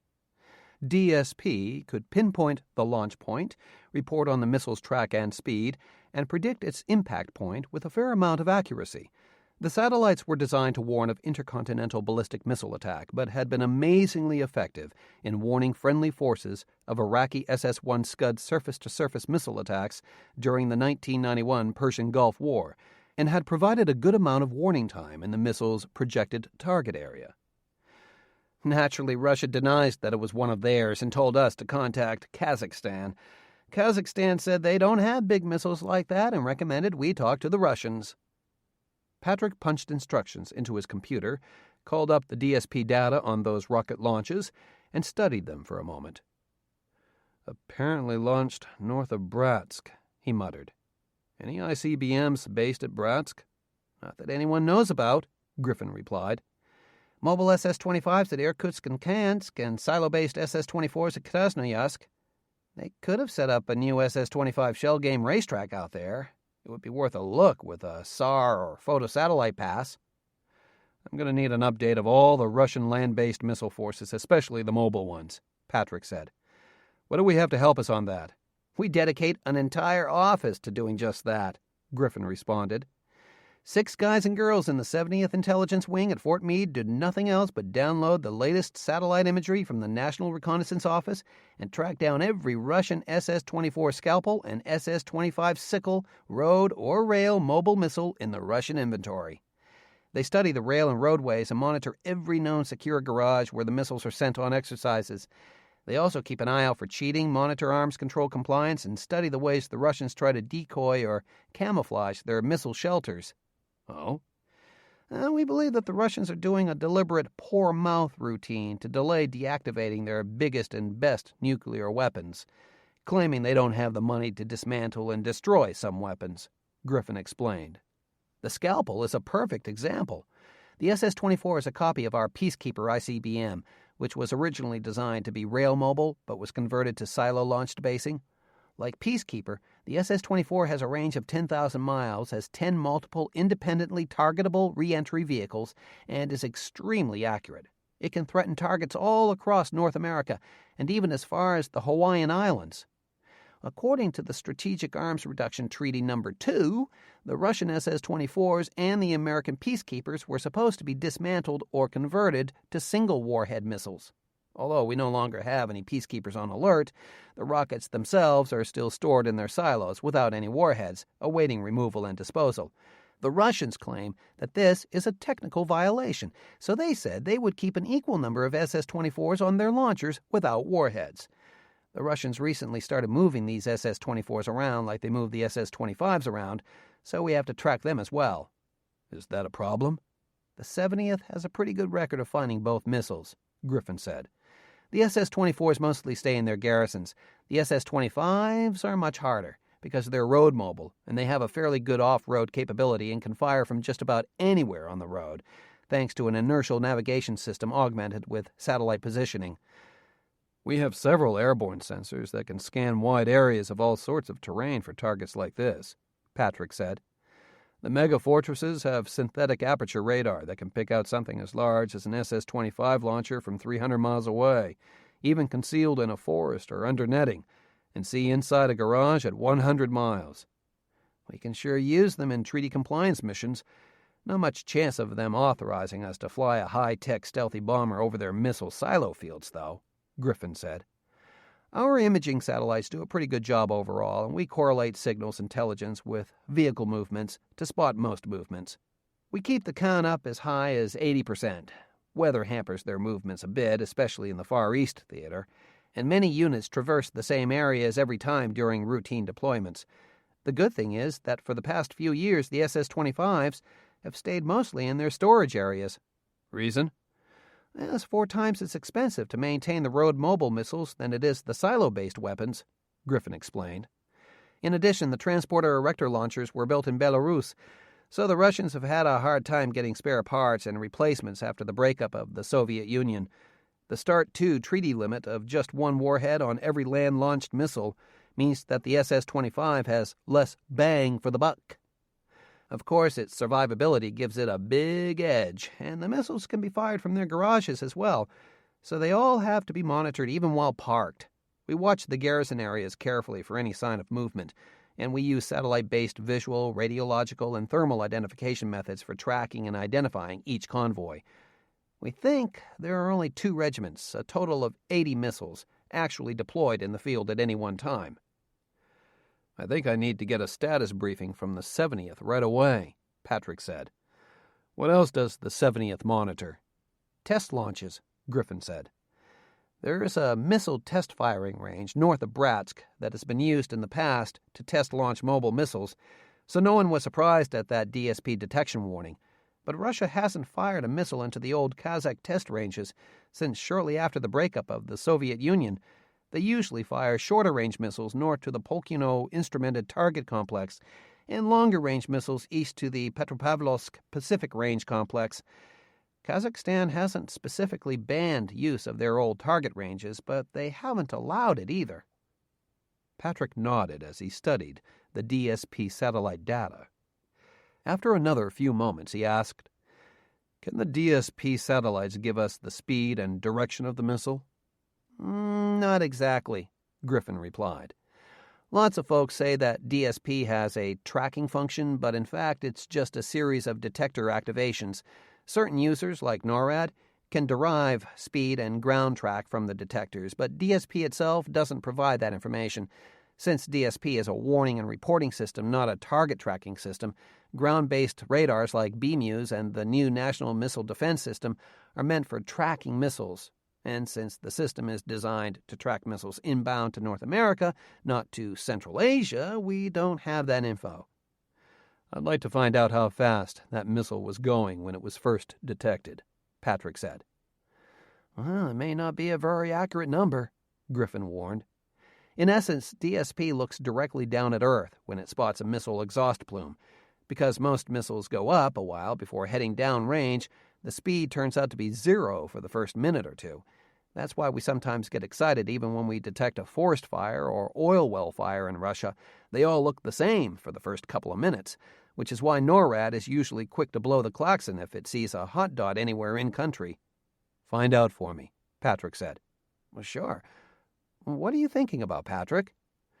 I'm thinking that uncorrelated target has something to do with the attack on Bukhara, Patrick said. He drew an electronic line on the screen between the DSP target track data points to plot a course, and they saw that the missile's flight path took it directly to Bukhara. That could be a coincidence, Griffin said. The track also goes through the Kazakh missile ranges. We don't know where the missile went after its motor burned out, but you said the Russians haven't been shooting missiles into Kazakhstan, which makes sense, Patrick said. Kazakhstan cooperates as much with the U.S. as it does with Russia, and we don't exactly know where the missile or its payload impacted. We're assuming it was the missile test ranges in Kazakhstan. Maybe it really hit in Bukhara. But if there are no silos and the Russians have never shot a missile from Bratsk before, maybe it wasn't a ground-launched missile. What else could it be? An air-launched missile, Patrick responded. Ever hear of anything like that before? An air-launched Mach 8 missile that can fly almost 1,800 miles? I seem to recall something like that, but it's better to ask the expert.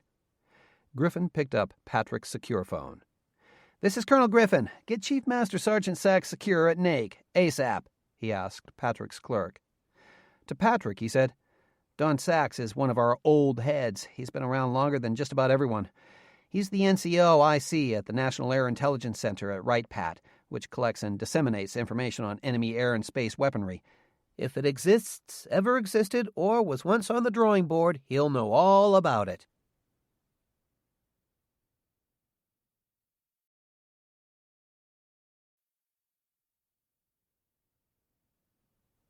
A few moments later, Griffin punched the speakerphone button on the phone and returned the receiver to its hook. "Chief? Tagger here, secure. I'm here at Lackland with General McClanahan." "SAC secure. Hello, sirs. What can I do you for?" "You're the walking Russian threat encyclopedia and the Air Intelligence Agency's Jeopardy champ. So here goes. It's a Russian long-range air-launched hypersonic attack missile." "Easy. What is the ASX-19 Koala?" Sachs answered immediately. "A combination of the obsolete AS-3 Kangaroo air-to-surface missile and the naval SSN-24 long-range hypersonic ship-launched anti-ship missile. Russian designation KH-90 or BL-10. First test launched in 1988. Rocket boosted to Mach 2, then ramjet-powered, speed in excess of Mach 8, range in excess of 1,500 miles, cruises at 70,000 feet altitude. Too big to fit inside a Blackjack bomber, but the Tupolev 95 Bear could carry 2 externally. The Tupolev 22M backfire could carry 3, although over very short distances. The suckers were supposed to be more than 30 feet long and weigh in excess of 8,000 pounds. The program was canceled in 1992, but rumors persisted that the Russians were going to build a shorter-range conventional warhead version.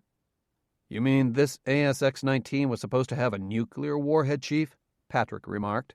Every Russian air-launched weapon designed before 1991 was supposed to be able to carry a nuke, and the Koala was no exception, sir," Sachs replied. "The Koala was inertially guided, but the Russians had terrible inertial nav systems back then. The missile needed a nuke in order to destroy anything. They were experimenting with GLONASS navigating ultra-precise missiles when the program was canceled." "Why, sir?" "We're looking into a recent Russian missile launch to see if it was an air- or ground-launched bird." "Got radar data on it, sir?" Sachs asked. "Negative." "Any data on it? DSP, perhaps?" "That we got." "Get Space Command to give you the plume illumination rate levels from the satellite detectors," Sachs recommended. "They'll squawk and say you're not cleared for that info, but tell them you need it anyway. A ground-launched missile will have a huge and sustained first-stage plume, followed by a medium-sized second-stage plume, followed by a long, unpowered coast phase. Air-launched missiles like the KH-90 have a relatively small first stage. The carrier aircraft is actually considered the missile's first stage, followed by a whopping big and sustained second stage, which sometimes continues through re-entry and even to impact." "Would DSP be able to track the Koala during its ramjet cruise phase?" Patrick asked. Probably not, sir," Sachs responded. "DSP needs a good hot flame, as from a chemical reaction motor, versus an air-fuel motor like a ramjet. A ramjet is basically an air-breathing engine like a turbojet, except it uses the venturi shape of the combustion chamber rather than vanes and rotating blades to compress incoming air. Because there's no moving parts that stall in supersonic air, the ramjet vehicle can fly several times faster than most turbojets or turbo-ramjets. NORAD can tune DSP to pick up cooler heat sources such as from a ramjet engine, but then is more prone to false alarms, so they probably wouldn't do it unless they had a really compelling reason. The Have Gaze and Slow Walker satellites, designed to detect and track stealth aircraft, might be able to pick them up, but they need a pretty solid aim point to start with." "Speed of a ballistic missile, range of a cruise missile, and a nuclear warhead to boot," Griffin summarized. "Did you get the data on the anti-radar missiles fired against Kyrgyzstan and Kazakhstan yesterday?" "Yes, sir. Most certainly AS-17 Krypton anti-radar missiles, what the Ruskies call the KH-31P. It's a knockoff of the French ANS supersonic anti-ship and anti-radar missile. We've never seen them on backfires before, but it makes total sense. It's a pretty awesome threat. But if the Russians are flying koalas now, that's an even greater threat. The Russians practiced launching koalas from everything from fighters to cargo planes and even from airliners back in the 80s. Even a Patriot missile can't catch up to it. It's a hypersonic missile almost right up to impact." "Any more good news for us, Don?" Patrick asked wryly. "Well, 2 things, sir. The Russians know super ramjet technology," Sachs responded seriously. "If you think you saw a koala test-fired lately, chances are they've got a bunch of them ready to go." "What's the other thing, Don?" "The Koala was originally designed to carry 2 independently targetable re-entry vehicles," Sachs added. "They'd deploy at 70 to 80,000 feet, which meant the 2 targets could be as far as 60 to 70 miles apart. Their accuracy back then was 1 to 200 meters, but now, with GPS or GLONASS steering, they could have 10 to 20 meter accuracy." Just thought you should know." Those words stayed with Patrick long after he hung up. "Taggart, we're going to need to look at those uncorrelated contacts in Siberia," he said finally. "We know that backfire bombers were involved in that attack on Bukhara, and we know that they can carry both AS-17 and AS-19 missiles. The boss wants to know where that backfire came from. But I want to know who launched that AS-19, and I want to know what else the Russians are doing with their bomber fleet. If this was some isolated incident, or if this was a prelude to some sort of bigger offensive in Turkmenistan or somewhere else, I want to find out about it." "I'll get the ball rolling, Patrick," Griffin said. "What's your guess?" "My guess is that this attack on Bukhara was an operational test mission," Patrick said. "I've flown many of them myself with planes from Dreamland and from Battle Mountain. I think the Russians are getting ready to roll out a whole new attack system based on long-range bombers. The addition of the Koala missile is the scariest part. With it, they can hold thousands of targets in North America at risk." Battle Mountain Air Reserve Base, Nevada, later that morning. David Luger snatched up the secure telephone receiver as soon as he was told who was on the line. "Muck!" he exclaimed after logging in secure. "How are you, sir?" "I'm fine, and I'm not sir to you anymore," Patrick responded. "You'll always be sir to me, Muck," Dave said. "How's the 966 treating you?" "Just fine," Patrick responded. "Good bunch of guys. Some of the civilian contractors need a bath and a haircut, though." "Sounds like our kind of guys. And what's it like to be hobnobbing with the numbered Air Force brass?" "Remember the old saying about not wanting to watch how sausage is made?" "Got it." "How are things out there?" "Well, quiet and busy at the same time," Dave replied. "Our tanker guys are getting plenty of work, but the bomber guys and UCAV operators are going stir crazy. We had to fly the AL-52s back to the lake." Even on a secure line, both parties hesitated to mention Dreamland or Hawk. "I expected that to happen," Patrick said. "We were spending their money but not keeping up with the test schedule." The AL-52 Dragon airborne laser anti-ballistic missile aircraft was a test program initially begun at the High Technology Aerospace Weapons Center, or HAWC, the super-secret flight test facility in south-central Nevada known as Dreamland. Patrick McClanahan brought the Dragons, the first operational aircraft to use a laser as their primary attack weapon, to Battle Mountain and created a combat unit based around these amazing planes. They were used over both Libya and Turkmenistan with outstanding results, against both air and ground targets, and on targets as small as a heat-seeking missile and as large as a Russian MiG-29 supersonic fighter. But technically the plane still belonged to Dreamland because Patrick didn't have an official budget. "Too bad. Are they going to continue the program?" "Hard to tell. The Cobra program is doing well. They should deploy their first operational aircraft ahead of schedule." The YAL-1A Cobra was an airborne chemical oxygen iodine laser set in a Boeing 747 airframe.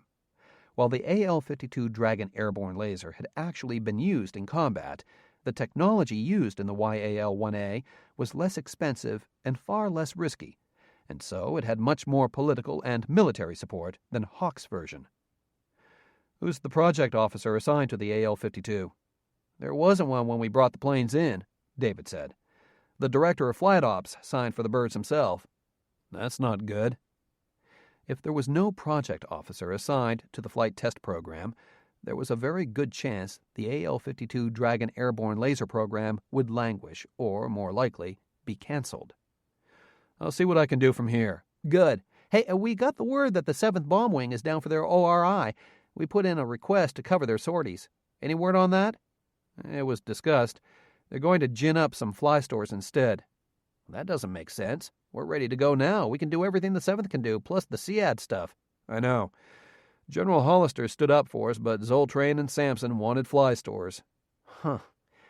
Well, it's kind of a moot point anyway. We still need to be certified by 8th Air Force before we cover sorties. Any word on when we're going to recert?" "After this Russia thing cools down, I'm sure they'll be out there to get you recertified." "I hope so. We're definitely ready. The sooner the better. So, what's up, Muck?" "Dave, I got a request for you," Patrick said. "Do you have any NERTSATs handy?" "Sure," Luger replied. NERTSAT stood for Need It Right This Second Satellite.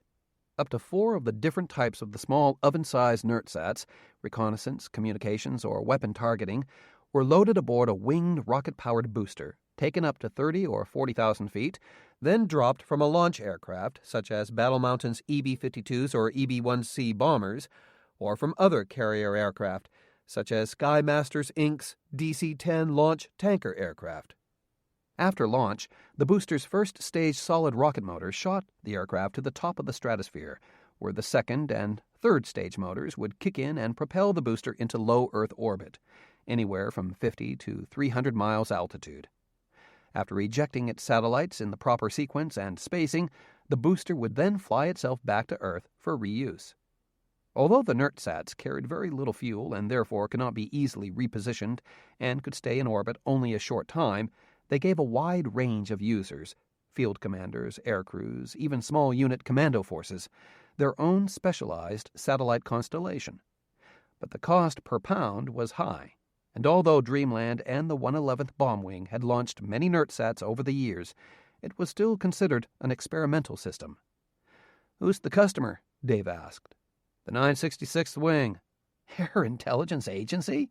You own every other satellite in the Air Force inventory already, and you control several others I'm sure I don't want to know about. What do you need NERTSATs for?" "I need a look at some Russian bomber bases to set some baseline database imagery." "Hold on a sec." David Luger began entering commands into his desktop computer, pulling up a complex grid of lines surrounding the globe at various different levels, then studying the results. "I assume you've looked at your current taskings. You've got them pretty well covered." "All we have covered now are the reported active bomber bases as of the last CFE and MPT treaty reports. The CFE reports are at least 2 years old, and the MPT and Open Sky reports are over a year old," Patrick said. "I want all the known bases, active or otherwise, any bases that can still handle a 150-ton-plus bomber." "Like the backfires, eh?" Dave asked. "The planes that apparently came out of nowhere and bombed the hell out of that CIA base in Uzbekistan?" "Exactly." "We've actually been doing some looking ourselves, Muck," Dave said. "Obviously, if those bombers reached Bukhara, they can reach the peacekeeping forces in Turkmenistan." "The backfire bombers have an unrefueled range of just a little over 1,000 miles, with a max combat load," Patrick said. "But none of the backfires from bases within that radius were used. That means they had to use air refueling. We've believed for years that the Russians wouldn't use backfires in a strategic role, but if they start putting the air refueling probes back on and using them for long-range bombing missions, they become a strategic threat once again." "Agreed. So now we have to go back and look at every past heavy bomber base in Russia to find out where the backfires came from," Patrick went on, "and also to find out what else is going on. The Tupolev 160 Blackjack bombers aren't supposed to have air refueling probes either, according to the CFE treaty, but if they're putting probes back on backfires, they can just as easily reactivate the retractable probes on Blackjacks, too." "Sounds like good sound reasoning to me, Muck," Dave said. "My guess is that the backfires have been moved east to somewhere in Siberia," Patrick said. "It's just a hunch, but I would like to get updated pics of the old Siberian bomber bases to see if they've been active lately." "So what's the problem?" "Well, I haven't been able to sell my theories to anyone," Patrick replied. "Around here it comes down to cost versus benefit. Retasking a keyhole or lacrosse satellite practically needs a papal edict. Landsat is a polar orbit bird and won't help me. If I move Ikonos, it will decrease its service life too much before a replacement can be launched, and Spot charges too much for images of Russia." Spot Image was a private French firm that supplied radar and optical satellite imagery to users all over the world. Many governments and military forces, including those of the United States, often purchased up-to-the-minute spot images to supplement their own data or to mask their interest in a particular area. "I can't convince Hauser to send my plan up the chain." David said nothing, mostly because a dull pain was starting to develop in his left temple. He wasn't crazy about the direction this conversation was taking. "Is the Air Battle Force still heading up the peacekeeping surveillance effort in Turkmenistan?" Patrick asked. David Luger hesitated a bit before responding. Yep, he told himself. He could clearly see the reason for Patrick's call now, and he didn't like it. I never received any orders relieving us of command, he said finally. But with all our planes grounded and the Russians' advances into the interior of the country, no other surveillance assets instead of satellites have been committed. We're in charge of nothing right now.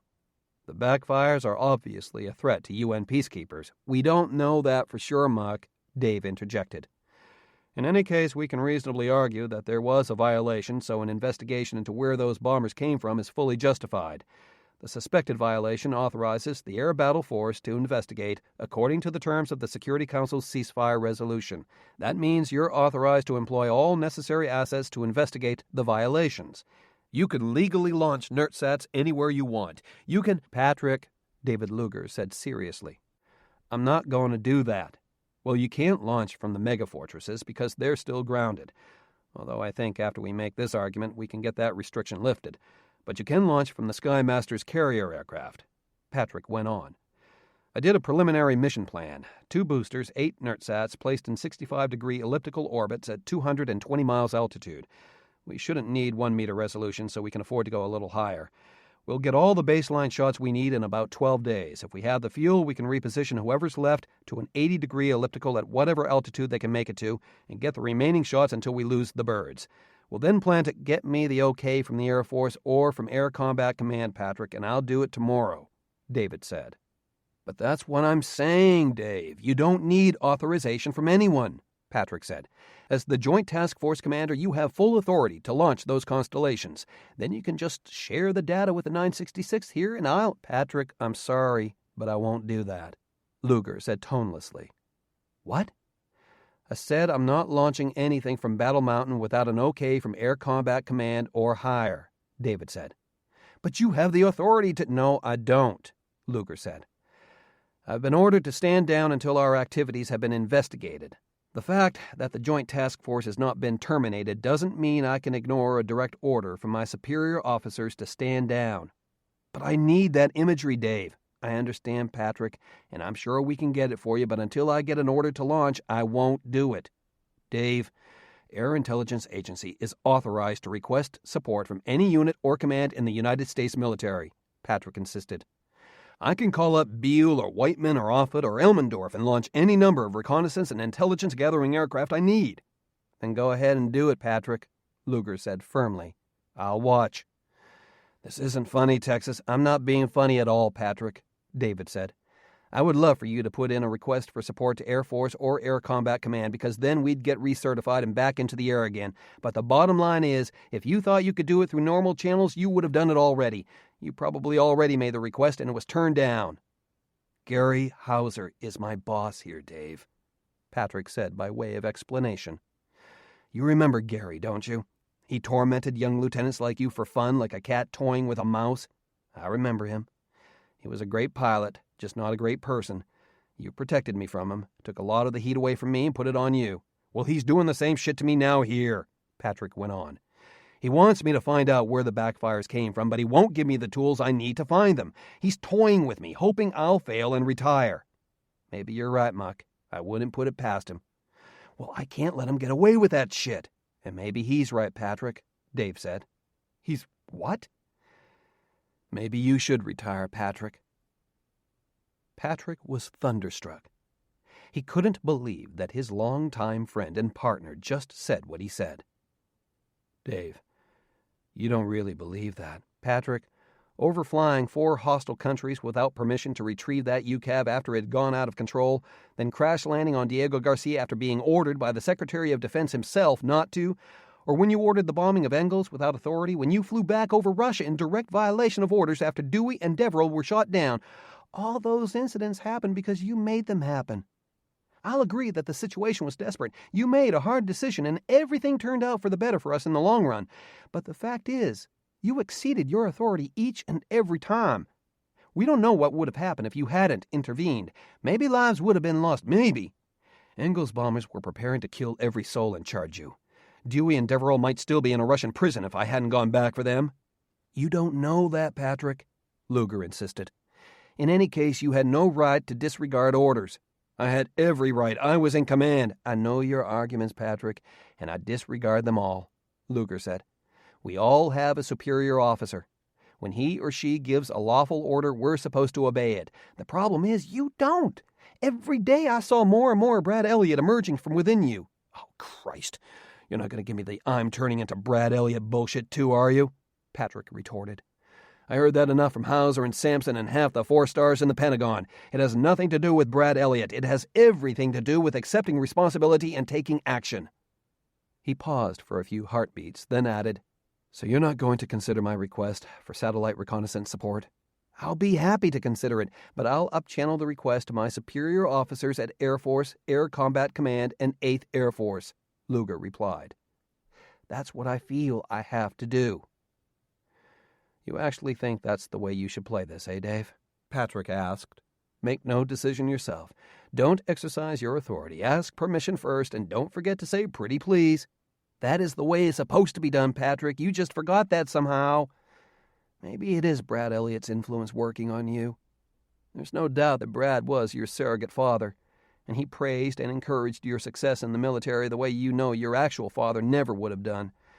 Your real dad wanted you to join the police force, and you told me many times how disappointed he was when his oldest son wouldn't follow in his footsteps. Don't give me that Freudian psychobabble crap, Dave. Or maybe it was just your sense of how the bomber world works. No, how your world is supposed to work. Your world of instant justice delivered from above. Are you listening to yourself, Dave? Do you really believe all this shit you're telling me? But that's not how my world works, Luger said, ignoring Patrick's remarks. In my world, in my command, I need authorization before I commence a risky operation that puts lives and weapon systems in jeopardy. Oh, I get it. You have your command now, and you're going to do everything you can not to see it get messed up. You're afraid to take a risk because it might mean you're unsuited to command a combat unit of your own. With all due respect, Muck, eat shit, Luger snarled. The only reason I got this command is because you screwed up, so let's not forget that. I didn't ask to get it. I was your deputy, and I was content to do that job. But now I make the decisions here, not you. It is my responsibility and my call, and what I say is that I require authorization from higher headquarters before I'll commit my aircraft, satellites, airmen, or ground teams. You must get me that authorization before I commence operations. If you don't, I'll upchannel your request to my superiors before I begin. And you know something, Patrick? I have a feeling you already knew the answer to your request, which is why you came to me first, Luger went on hotly. You thought you'd take advantage of our friendship and ask me a favor, hoping I'd go along just because we've partnered together for so long. Tell me I'm wrong, Muck. No response. Yeah, I thought so. And you wonder why half of 8th Air Force wants to see you retire. You've turned into something I never thought I'd ever see you become. Dave, listen, you take it easy, sir. Air Battle Force, clear. And Luger abruptly terminated the connection.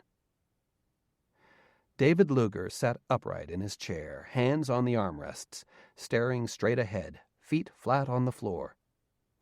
Anyone who might look in on him at that moment might think he was catatonic.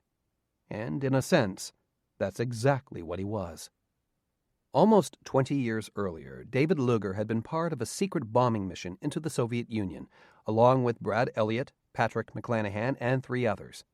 After completing the mission by bombing a ground-based laser site, the crew was forced to land their crippled EB-52 Megafortress bomber on an isolated Soviet airbase to refuel. Dave Luger sacrificed himself to draw the defenders away, which allowed the Megafortress and its crew to escape. Luger was captured and held in a secret location in Siberia for many years. Brainwashed into thinking he was a Soviet scientist, Luger helped the Soviets design and build aircraft and weapons that advanced the Soviet state-of-the-art by several years, perhaps several generations. Eventually, Patrick McClanahan and the crew of the EB-52 Old Dog helped rescue him, but by then he had been held against his will, psychologically and physically tortured, for almost 7 years. During his captivity, the rigid position he was in now was a sort of psychological and emotional happy place. When he was not being tortured or brainwashed, he was ordered to assume that position, which he equated with rest or relief. To Luger, it actually felt good to assume that stiff, tense position. After his rescue and rehabilitation, his doctors and psychologists saw this posture as a manifestation of his emotional damage, But after years of therapy, David was fully aware of what he was doing when he put himself in this rather awkward-looking seated position. In a strange way, it was still a happy place for him. In fact, it helped him focus his thoughts more clearly. Yes, he was angry at Patrick. Yes, Patrick was wrong for not following the proper chain of command, and it was exceedingly unfair of him to use their close personal relationship to break the rules and do something they'd both have to answer for later. But Patrick McClanahan was the best strategic planner and the best strategic bombing task force commander he had ever known. If he had a hunch about where those Russian bombers came from, he was probably correct. "Luger to Briggs, Luger to Furnez," Dave spoke into thin air. "Briggs here," Colonel Hal Briggs responded via the subcutaneous transceiver system. All of the former Dreamland officers were wired with the global satellite data link and communication system. "Can you stop by for a chat?" "I can be there in 10, Hal said. "I'm in the box and 10 minutes to the high fix, Dave," Rebecca Furnez responded. "Give me 20. Furnez, the commander of the 111th Wing, in charge of Battle Mountain's fleet of airborne laser and flying battleship aircraft, was returning from a pilot proficiency flight in the virtual cockpit, the control station for Battle Mountain's fleet of remotely piloted aircraft. With Battle Mountain's combat fleet grounded, the crews maintained proficiency by flying unmanned QF-4 Phantom jet fighter drones, which were the closest to the unmanned QB-1C Vampire drone's performance. "Get Darren, unless it can wait." "Roger. Luger to Mace." "Go ahead, sir." "You and Hal meet me in the Batman. I have a mission I want planned." "Are we getting a recert?" "Soon, I hope. Luger to Masters." "For Pete's sake, Dave. I just sat down at breakfast," responded John Masters, one of the partners of Sky Masters, Inc., a high-tech defense contractor that developed many of the weapon systems and aircraft used at Battle Mountain. I'm going to program this thing to send callers to voicemail when it detects my mouth full of food. "Breakfast was over 3 hours ago for most of the civilized world, John," Dave said. "I want one of your DC-10s for a couple of weeks. I'm planning on launching some boosters." "About time you guys started doing something," Masters said. "Send me your equipment list, and I'll load her up for you." "I'll send over my list, but I'm not ready to upload yet," Luger said. "You'll get the go-ahead from the chief." "You mean you're actually going to have a budget, and I might actually get paid for my gear before the mission kicks off?" Masters asked incredulously. "With all due respect to the old man, I like the way you do business, Dave." Masters liked to call Patrick McClanahan the old man, an appellation Patrick never seemed to mind. "Just be ready to go ASAP, John," Luger said. "It's important." At that moment, there was a knock on the door, and Colonel Darren Mace, the deputy commander of the 111th Wing, entered Luger's office. He noticed Luger's stiff posture in his chair and tried not to show how sorrowful he felt that Luger had to endure that psychological burden, apparently for the rest of his life. "What's the target, sir?" Darren asked. Dave put his computer-generated map of Russia on the wall monitor and overlaid several satellite tracks on it. "Looks like Russian ICBM bases in the south, entire country. Are we doing a treaty verification run, or does this have to do with that raid on Bukhara?" "We're looking for backfire bombers," Luger responded. "We need to find out where the backfires came from that raided Bukhara. I want to look at all the known bases." "Are there that many?" Mace asked.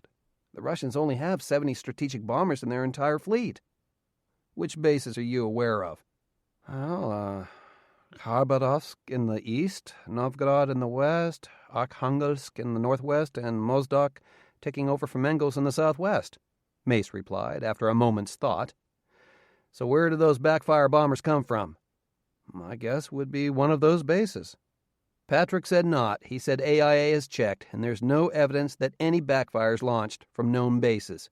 "Well, backfires are considered tactical bombers, not strategic ones. I'd love to hear the logic the Ruskies used to convince us of that," Luger remarked. "Well, the Tupolev 22M bomber is a pig, and everyone knows it. That's why the Russians have been deactivating them in favor of tactical fighter bombers like the Sukhoi 35, Mace said. Darren Mace had worked around medium bombers most of his Air Force career and, in the past few years, had worked closely with the Secretary of Defense and the Air Force on developing new bomber technologies. They'd waste too many resources trying to fly one more than 1,000 miles. Sure, they might be able to refuel them, but it would take one Aviation 76 tanker for every backfire to make it across the pole. It's not worth it. The Tupolev 160s and 95s already have much longer legs. They have speed and they have a big payload, Luger pointed out.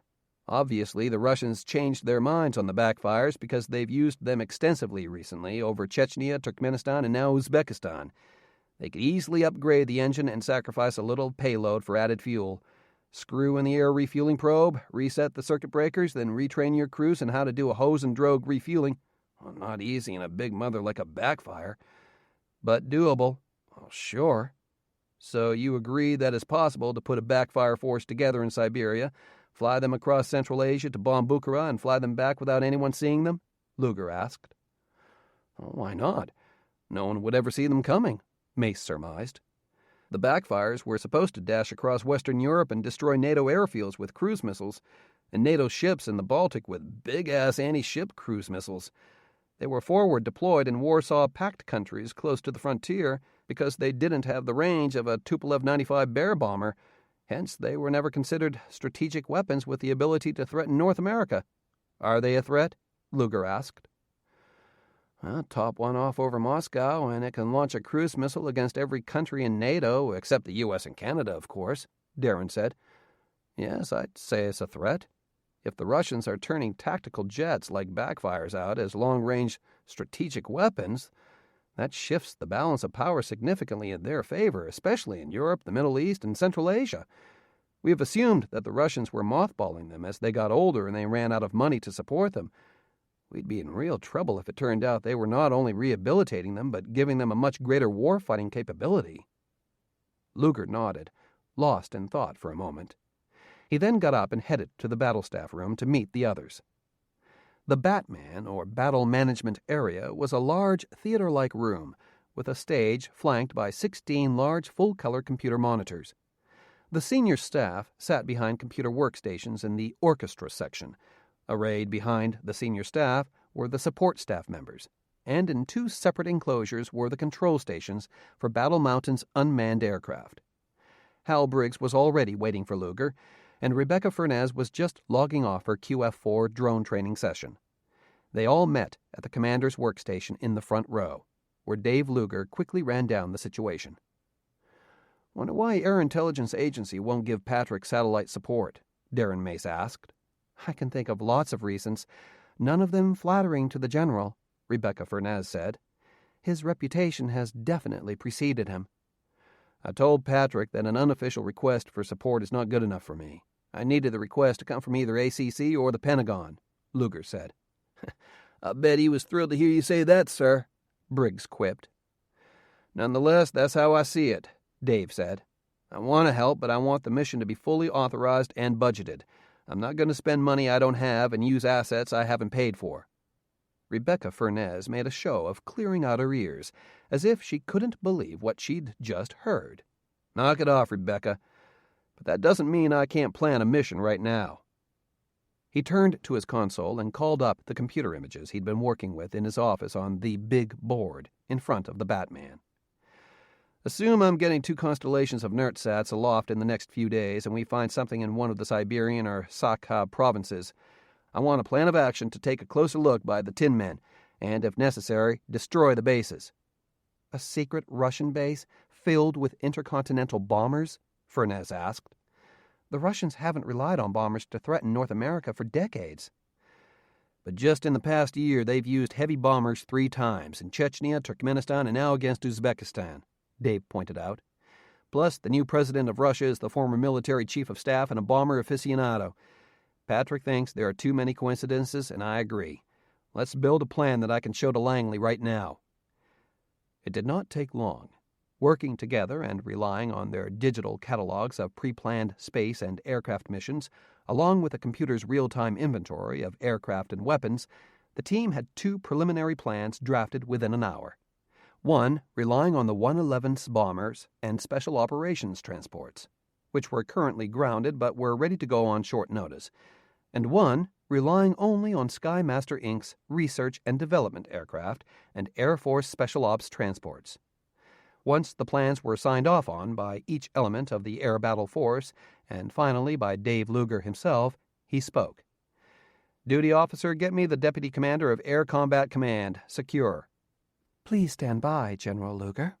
The voice of the duty officer, the omnipresent computerized clerk and assistant for everyone at Battle Mountain, responded. After Luger was routed through several clerks, aides, and chiefs of staff, he finally heard, "General Fortuna, secure." "General, how are you, ma'am? This is General Luger, Air Battle Force, Battle Mountain, secure." "Dave, good to hear from you." General Leia Sky Fortuna, the Deputy Commander of Air Combat Command, responded happily, her thick New York accent still obvious despite the distortion from the secure telephone line. Leia Fortuna got her call sign Sky both from her love of flying — she'd been a bomber pilot and flight instructor — and her love of blue American-made vodka. "How the heck is the smartest guy ever to graduate from the Air Force Academy?" "I'm doing okay, thanks." "Congrats on getting the command out there," Leia said, "although I'm sure you hoped it would be under happier circumstances. No one deserves it more than you, though." "Thank you, ma'am." "Oh, you're making me feel old with that ma'am crap, Dave. Or is this a ma'am phone call?" "Well, sort of, yes." "Okay. So what can I do you for?" "I received an unofficial request for support from General McClanahan at Air Intelligence Agency," Dave said. "Unofficial request, huh?" "That's why I'm calling, ma'am. I have a request for overhead imagery support that I'd like you to take to General Muskoka." General Thomas Turbo Muskoka, a former F-15E Strike Eagle and F-117A stealth fighter pilot and Deputy Chief of Staff of the Air Force, was the new commander of Air Combat Command, the Air Force's largest major command. "Patrick made the request directly to me. I was not comfortable taking that request outside the chain of command, so I denied it. But I believe that Patrick does have a legitimate operational need for the data, and I firmly believe I have the sensors and equipment that can get him the information he needs." "Why not take it to the 8th Air Force?" "Air Battle Force's taskings don't normally come from 8th Air Force," Dave said. He knew it sounded lame, but it was the best excuse he could think of at the moment. Although the EB-52 and EB-1C bombers in the Air Battle Force were not nuclear weapon capable, the unit came under the command of 8th Air Force, although Terrell Sampson definitely treated the unit from Battle Mountain, Nevada, as the long-lost, ugly stepchild. "I never really understood exactly whom Air Battle Force reports to," Leia admitted. "I assumed it was directly to the Air Force Chief of Staff's office, but it's okay with me for now. I don't mind being your boss." "Thank you," Dave said. "Besides, I think Patrick already made the request to his command and was denied. As I said, I think he has a legitimate need that we can fulfill." "So you decided to go right to Air Combat Command," Fortuna said. "I don't appreciate McClanahan's using you to go over his boss's heads. He was smart to upchannel his request, Dave. I hate to say this of Patrick McClanahan, but that man is snake-bit these days. No one wants anything to do with him because they're afraid he'll do something on his own that'll bite them in the ass. I know he's a good friend of yours, but I think you should know the buzz about him. He's gone way beyond what even Brad Elliott supposedly did." "I hear what you're saying, Leia, and I agree," Dave said. "But he's much more than just a good friend of mine." "I know. A word to the wise, that's all. What kind of satellite support is he requesting?" 2 constellations of NERTSATs, launched from a Skymaster's carrier aircraft or from one of the 111th Wing's megafortresses, if I can get them recertified.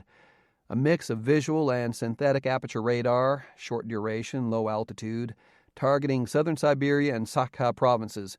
I also want to forward position a Battle Force ground team to Shemya for possible ground ops in eastern Siberia. "Russia, huh? That's going to have to go right up to the Pentagon, probably right past the chief's office to SecDef himself. And you said that Patrick McClanahan requested it?" "Is that what I said?" Dave asked. "I believe what I said was I was requesting it on behalf of the Air Battle Force in support of the United Nations peacekeeping operation in Turkmenistan." "There you go, Dave," Leia said. "I think you'll find that an easier sell, especially after that attack on the CIA base at Bukhara. A little piece of friendly advice, Dave? Don't tie your star too tightly to Patrick McClanahan. He can be your friend, just don't let him be your mentor. Can I share the data I get with him? General Fortuna chuckled lightly into the secure connection. Loyal to the end, eh, Dave? Okay, it's your funeral, and it's your data. You do with it whatever you want. Air Intelligence Agency gets a copy of all overhead imagery for its databases anyway. Send me your ops plan ASAP, and I'll give the boss a heads up and a recommendation for approval to pass to the Pentagon. Don't send those ground forces farther west than Shemya, or the boss will have your ass for breakfast, after he gets done kicking mine. Understood. Your request will probably need to go to the White House, too, just so you know, Fortuna continued as she made notes on her tablet PC computer. Your name and McClanahan's will be seen by all the suits as well as the brass. Get ready to take the heat. How soon can you have the plan over here? Luger tapped a button on his computer. Transmitting it now. Good. I'll look it over, but if it's coming from you, I don't see a problem. Thanks, Leia. Hey, I still owe you big time for all the help you gave me in computer science and math classes at the zoo, Fortuna said. I never would have passed without your help. Bull. Maybe, but I still owe you, she said. You were so damn smart, and you are so damned cute. Good thing you're way the hell out there in Nevada. Well, your husband might agree. Geez, Dave, has it been that long since we've spoken? I ditched what's-his-name 2 years ago, Leia said. Best thing that ever happened to my career. Men might need loyal, sacrificing wives to get promoted, but women need a good long game on the golf course, and to be able to stay up late, smoke expensive cigars, and bullshit with the politicians and contractors. Once I figured that out, I got my second and third stars with no problem. Well, in that case, I think I'd like to come out for a visit and play a few rounds, Luger suggested. I have a feeling you're going to be busy here real soon, Leia said. But I'll keep the light on for you, Texas. Stop by any time, big boy. I'm clear. When the connection was terminated, David Luger sat quietly, thinking. Rebecca Furness broke the silence a few moments later. Sounds like you two were an item, David.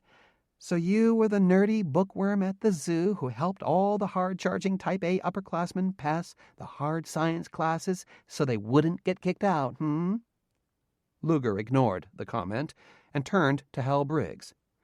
Hal, I want to position a few of your guys out in eastern Russia as quickly as possible. Shemya, perhaps? Somewhere close to those Russian bomber bases in Siberia? Exactly. No problem, Briggs said. Weather's improving up there.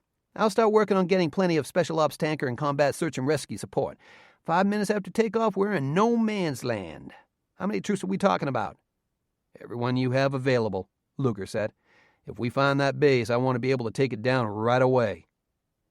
Furness looked at Luger with an exasperated expression as Briggs stepped over to his console in the Batman. Didn't you hear what your girlfriend said, David? She asked. I know you like and respect Patrick, but he's way overstepped his authority, and he's asking you to do the same. Be smart. Don't do it. Rebecca, I want a couple of megafortresses available to link up with Hal's ground forces, Luger said. Get together with him and plan a cover operation with whatever forces he manages to link up with over there. Furness shook her head. It's your career, General. You Dreamland guys will just never learn, will you? The Kremlin, Moscow, Russian Federation. Days later. General Nikolai Stepashin strode quickly into Anatoly Grislov's office and waited as discreetly as possible just inside the large double doors. Grislov was in a meeting with his team of economic advisors. Obviously, it was not a pleasant meeting at all. When Stepashin finally caught the president's eye, the chief of staff of the Russian Federation's armed forces and chief of military intelligence raised a red-covered folder. Grislov adjourned the meeting moments later. Practically all of the Central Asian republics of the Commonwealth are threatening to withhold wheat and rice shipments in protest against the attack on Bukhara, Grislov shouted, lighting a cigarette and plopping down disgustedly into his chair. Ukraine and Belarus might follow suit. We made it perfectly clear to all of them that we bombed an American CIA base. We were hunting down those responsible for the attack on our forces in Turkmenistan, Stepashin said. I made it clear to them, but they insisted that any CIA operations in their countries have been fully sanctioned by Moscow, technically true, and that no operations of any kind have been mounted by Americans from those bases in Commonwealth nations, Gryzlov said. God, I hate dealing with bureaucrats and politicians. The Economic Council is panicking, the foreign ministers are panicking, everything is spinning out of control. He paused, then looked at Stepashin carefully through eyes squinting with the sting of the pungent smoke from his Turkish cigarette. What is it now? We've detected 2 new visual reconnaissance satellite constellations, launched within just the past few days, he said. Probably American. They did not come from one of their government ground launch sites at Vandenberg, Shemya, or Patrick Air Force Base. They were either launched by a relocatable sea platform or air-launched. Low Earth orbit, small, some radar emissions, deeply encrypted data links. 1 satellite overhead every 25 minutes in each orbit. Gryzlov's face fell. The target tracks?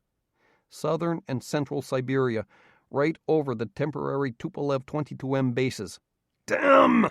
He shouted, slamming his chair's armrest so hard that his cigarette went flying out of his hand in a shower of sparks. How in hell did they zero in on those bases so quickly? It was a risk using the redesigned 22Ms for the raid on Bukhara, Stepashin said. It turned out to be a good test of the new birds and the new air-launched weapon, but it raised a lot of questions with the Americans. They're keeping a close eye on our bombers now, and having the refurbished Tupolev 22Ms do such a good job over Bukhara obviously drew their attention. Gryzlov remained silent, fuming, so Stepashin went on. We detected the new satellites quickly and were able to hide the planes well, so I don't think we have been compromised yet. The Americans will perhaps notice increased activity at bases that have not been in use for a long time, but they will not be able to deduce much more than that. And I don't think they got a good overhead look at Yakutsk. They were concentrating more on the bases in the west and along the Mongolian-Manchurian border. We will have to step up our preparations, Gryzlov said. The modified bombers need to be completed as soon as possible, and then dispersed to their secret operating bases. The bomber retrofit is proceeding well ahead of schedule, Stepashin assured him. As soon as the satellite coverage goes away, these new satellites are small, not very maneuverable, and their orbits will decay very soon. We can disperse the Tupolev 22Ms and their weapons to their operating locations. I'm sorry the Americans seem to be zeroing in on the reactivated bases so quickly, but we knew they would be discovered sooner or later. I, too, am sorry they apparently have been discovered, Gryzlov said. But at this point I don't care. I'm tired of trying to suck up to the Americans on arms control issues. The Americans unilaterally abrogate the anti-ballistic missile treaty in order to build their Star Wars missile defense system. Then they expect us to hurry up and conform to the Strategic Arms Limitation Treaty nuclear weapon limits so they can impose further arms reductions on us. In the meantime, they continue to leap ahead of us in conventional weapons technology. We cannot compete with the United States. The only way to maintain our position as a world power is to increase, not decrease, our military capabilities. Gryzlov lit another cigarette, then stubbed it out angrily after taking only 1 puff. And that attack on Engels Air Base by those American robot planes, that was the last straw, he fumed. McClanahan actually dared to mount a preemptive attack against an active Russian air base. That is completely unacceptable. And the spineless American President Thorne actually had the audacity to deny he authorized the attack. And at the same time, he rewards McClanahan by allowing him to keep his stars. Oh, he should be in prison, or dangling at the end of a noose for what he did. The Americans want only one thing: complete domination over the entire planet, Gryzlov said. Well, I will not allow that to happen. I am going to show how weak and defenseless the United States really is.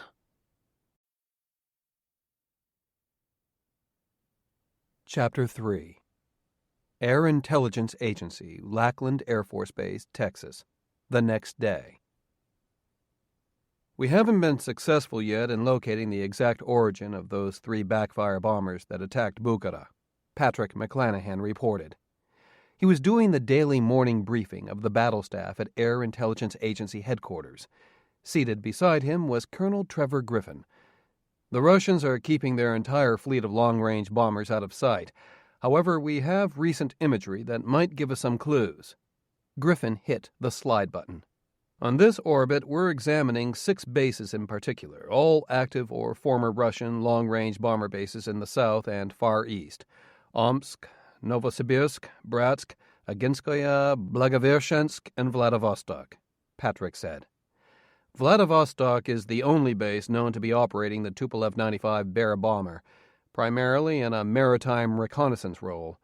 The last known inventory of Bears at Vladivostok is 18, but in the past couple of days we've counted as many as 39. And as you can see, they're not the Tupolev 142M or MR maritime reconnaissance planes. You can tell in these photos that the planes highlighted have no magnetic anomaly devices on their vertical tail fins, and they have the large clam pipe bombing radar under the nose. Only 6 of the 39 Bears at Vladivostok have Mad Stingers. The rest are strategic bombers. "We did not see any planes at the other 5 bases," Patrick went on as Griffin changed slides. "Nor did we expect to see any, but for inactive or closed bases, the 5 other bases showed a lot of activity. For instance, in Aginskoye, we see 12 brand new and very large bomber-size hangars built. At one time, Aginskoye was one of the former Soviet Union's main strategic bomber bases in the south, housing dozens of Blinder, Backfire, and Bear bombers. But when the bomber forces were cut, Aginskoye was all but deserted, virtually overnight. Not anymore." Here was the most interesting feature of this particular shot. Notice the southeast end of Aginskoye's runway. This base always had a long runway, over 10,000 feet long, but it was only stressed to handle aircraft as large as the Bear bomber, which is around 400,000 pounds max takeoff weight. At most bases, this means a reinforced concrete runway of approximately 4 feet in depth. Let's zoom in on the end of the runway. Griffin entered commands into the keyboard, and the digital satellite image zoomed to a very high magnification, losing only a little of its original definition. "You'll see some soldiers or guards climbing down the riprap supporting the edge of the runway. Note how high above ground they are. We estimate about 8 feet. That means this runway has been reinforced even more, perhaps double its original structure. The only plausible reason for reinforcing a runway like this is obviously to handle larger aircraft. There are only 2 aircraft in the Russian military's aircraft inventory larger than the Bear bomber. The Antonov 124 Condor heavy lift transport, the largest aircraft in the world, and the Tupolev 160 Blackjack bomber. These hangars, gentlemen, don't fit the Condor. They're way too short in height and length. However, each hangar is dimensioned to fit 2 Tupolev 160 Blackjack bombers perfectly. I believe what we have here are accommodations for as many as 24 Blackjack bombers." "But aren't there only 40 Blackjack bombers in the entire Russian arsenal?" General Zoltrain asked. "Yes, sir," Patrick replied. Engels and Blagovershensk were the 2 known Blackjack bomber bases in Russia. The last verified inventory of Blackjacks at Engels had their full complement, 28 planes, most transferred from Belarus. 2 were recently verified destroyed, and 2 more damaged. That's at least 24 survivors. Blagovershensk had its full complement as well, 12 bombers transferred from Ukraine and refurbished. "That doesn't make any sense, McClanahan," Major General Gary Hauser said. "Those hangars at Aginskoye could be housing anything. Other transport, supplies, even oil pipeline equipment or derricks. You're seeing a big building and assuming there's a couple of Blackjack bombers in it." "The reinforced runway adds to my suspicions, sir," Patrick responded. "Although it's true that Aginskoye's runway could have been reinforced to handle Condor transports, and the hangars could be storage buildings, their dimensions still leave room for doubt. It could be a coincidence, or they could be bomber hangars. The only way to verify it is to check it visually. We're going to need some eyes on the ground to look it over." Aginskoye is about 100 miles from the Mongolian border, about 200 miles driving distance by the most direct route, or 900 miles from the Sea of Japan. Gary Hauser turned away without further comments. No one else had anything to add. "Colonel Griffin has some suggestions to make in a moment. I have one more item to present," Patrick said. "We were able to launch a second constellation over Russia shortly after launching the first over southern Russia," he went on. This time Hauser made an expression of pure disgust, not trying to hide it at all. The targets were higher-latitude military bases on the Russian Pacific coast, as well as bases farther in the southwest and in former Soviet republics. Griffin changed PowerPoint slides. "Here is the former bomber base at Magadan. This base has always been the Russian equivalent of their Far East Tanker Task Force, but the number of Ilyushin 76 and Tupolev 16 tankers there is astounding. Well over 40 planes are now based there. The imagery also gave us a good look at the submarine base at Petropavlovsk-Kamchatka, which also has seen an increase in the number of Tupolev 95 strategic bombers in recent days. All in all, we've seen a 300% increase in the number of strategic bombers and tankers in the Russian Far East theater. One more observation was made in these latest images, up here in the provincial capital of Yakutsk. Yakutsk is the largest northern city east of the Urals and the center of the Siberian oil and natural gas industry. Air service is the lifeblood of this city, and we'd be accustomed to a lot of air traffic year-round. The orbit of the second string of satellites didn't cover Yakutsk as well as we'd like, but we were able to get some pretty good oblique pictures. Yet even in these shots, it's obvious that air traffic into Yakutsk has more than tripled since official counts were made about a year ago. Now, this could be a result of higher oil prices, making Siberian crude more valuable and hence a push to develop the Siberian fields. But this rate of increase has been surprising to all of our analysts. Patrick summarized. We've seen an overall increase in all types of air traffic, but most notably in military cargo and resupply flights. It's hard to categorize accurately because Aeroflot does as many civil and government flights as it does military, but we regard the increase in air traffic into Yakutsk as significant. And since it coincides with the increases in military activity in other Far East locations, we can conclude that the buildups in strategic air assets in the Far East theater and the buildups in Yakutsk are related and not just coincidental. We feel that the Russians are engaged in some sort of massive high-tech buildup of strategic air attack assets, including supersonic and subsonic bombers and air refueling tankers. The recent attack by backfire bombers in Turkmenistan could have been a test of some of these assets. Most notably, we feel that the Russians are building up Tupolev 22M backfire bombers and Tupolev 160 Blackjack bombers, in violation of Strategic Arms Limitation Treaty rules. The reason for this is obvious. Conventional thinking has it that these aircraft are not threats to North America. The backfires supposedly had insufficient range, and there were only 6 Blackjacks in the entire Russian arsenal with intercontinental range. The 966th feels that these conclusions are no longer valid. We feel that there may be as many as 20 to 60 backfire bombers with intercontinental range and cruise missile capability, and between 20 and perhaps 30 Blackjack bombers also with intercontinental range and cruise missile capability, including nuclear-tipped weapons. We don't know precisely what these forces will be used for, Patrick concluded. But our guess is that these forces pose a significant threat to our Asian allies, and a direct and credible threat to the United States as well.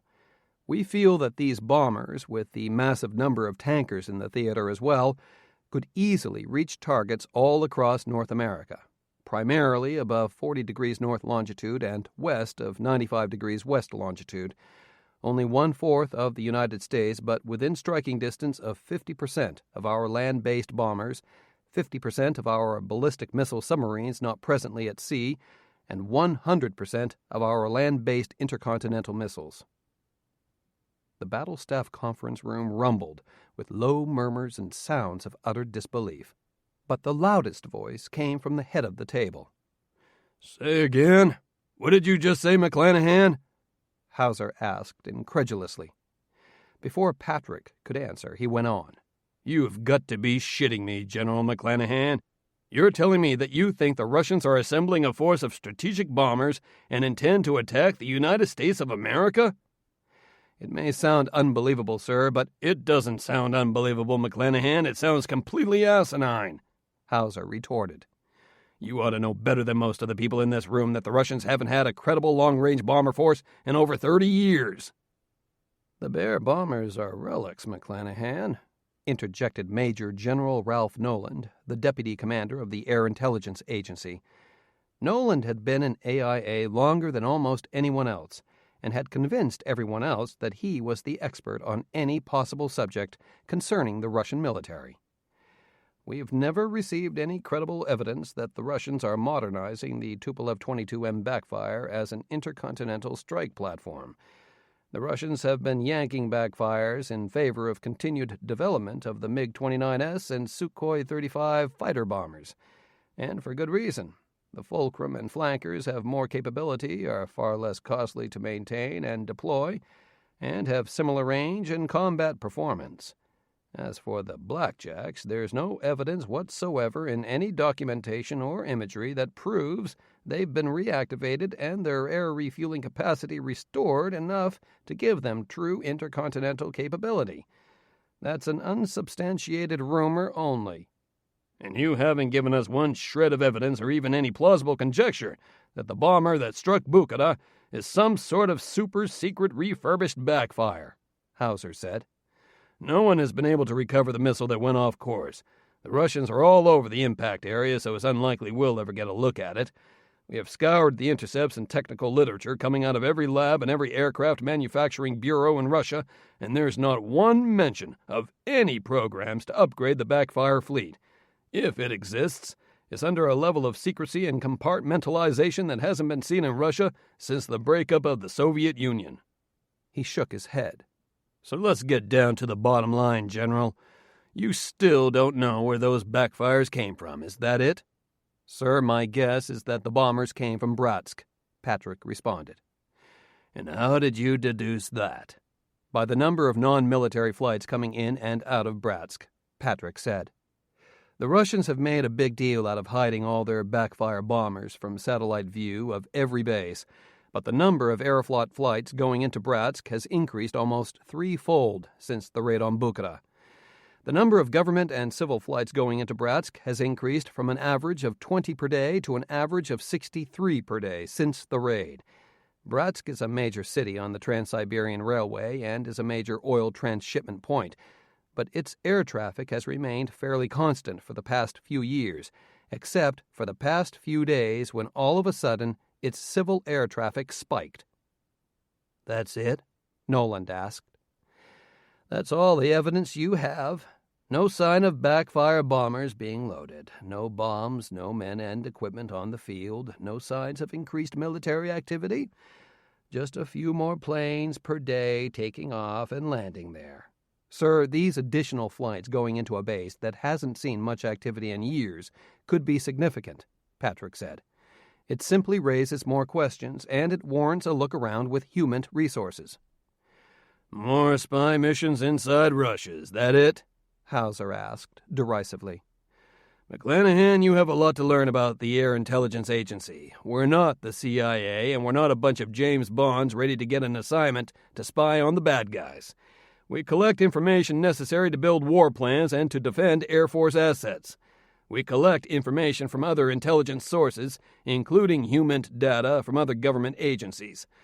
The Air Force is not in the business of sending out spies and sure as hell not inside Russia in peacetime. Sir, Colonel Griffin has drawn up a plan that would help us verify our theories on the numbers and capabilities of Russia's backfires and other long-range aviation forces, Patrick said.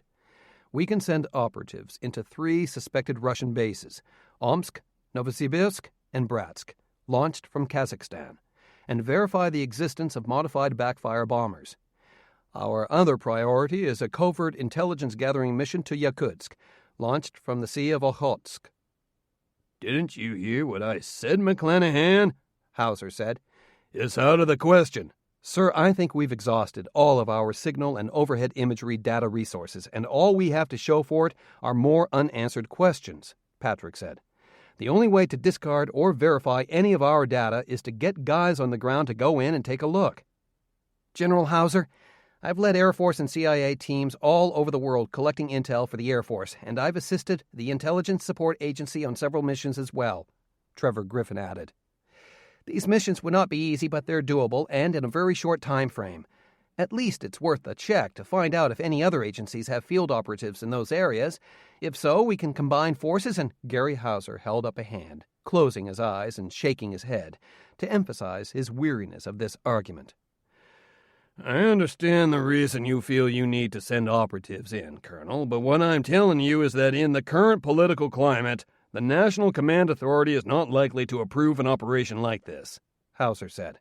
Placing 8 recon satellites over the heart of Russia rattled nerves and created enough animosity to last an entire generation. Exactly the thing we're trying to avoid here. Sending in ground operatives after sending those satellites over the same area would invite disaster as well as heighten tensions even more. You know that the Russians will be on guard for such a move. Anyone not passing the most rigorous security screening will be detained on the spot. Or did you think your operatives would just be able to hide in barns and ditches while they made their way to their objectives? Sir, I can have the 966th work up a plan of action and brief you and the staff on it in 2 days, Griffin said. We have the latest threat assessment, force deployments, topographical and cultural photos of all the target areas. Our staff is already working up ingress and egress options, lining up aircraft and vehicles, mapping out refueling drop points, and... I know what goes into planning these types of operations, Colonel, Hauser said. You can have your staff do all the planning they care to do. Just be sure you don't make one move off the planning charts without my express permission. Is that understood? Yes, sir. Before we leave this subject, General McClanahan, I want to know about these 2 satellite constellations you got all this information from, Hauser went on pointedly.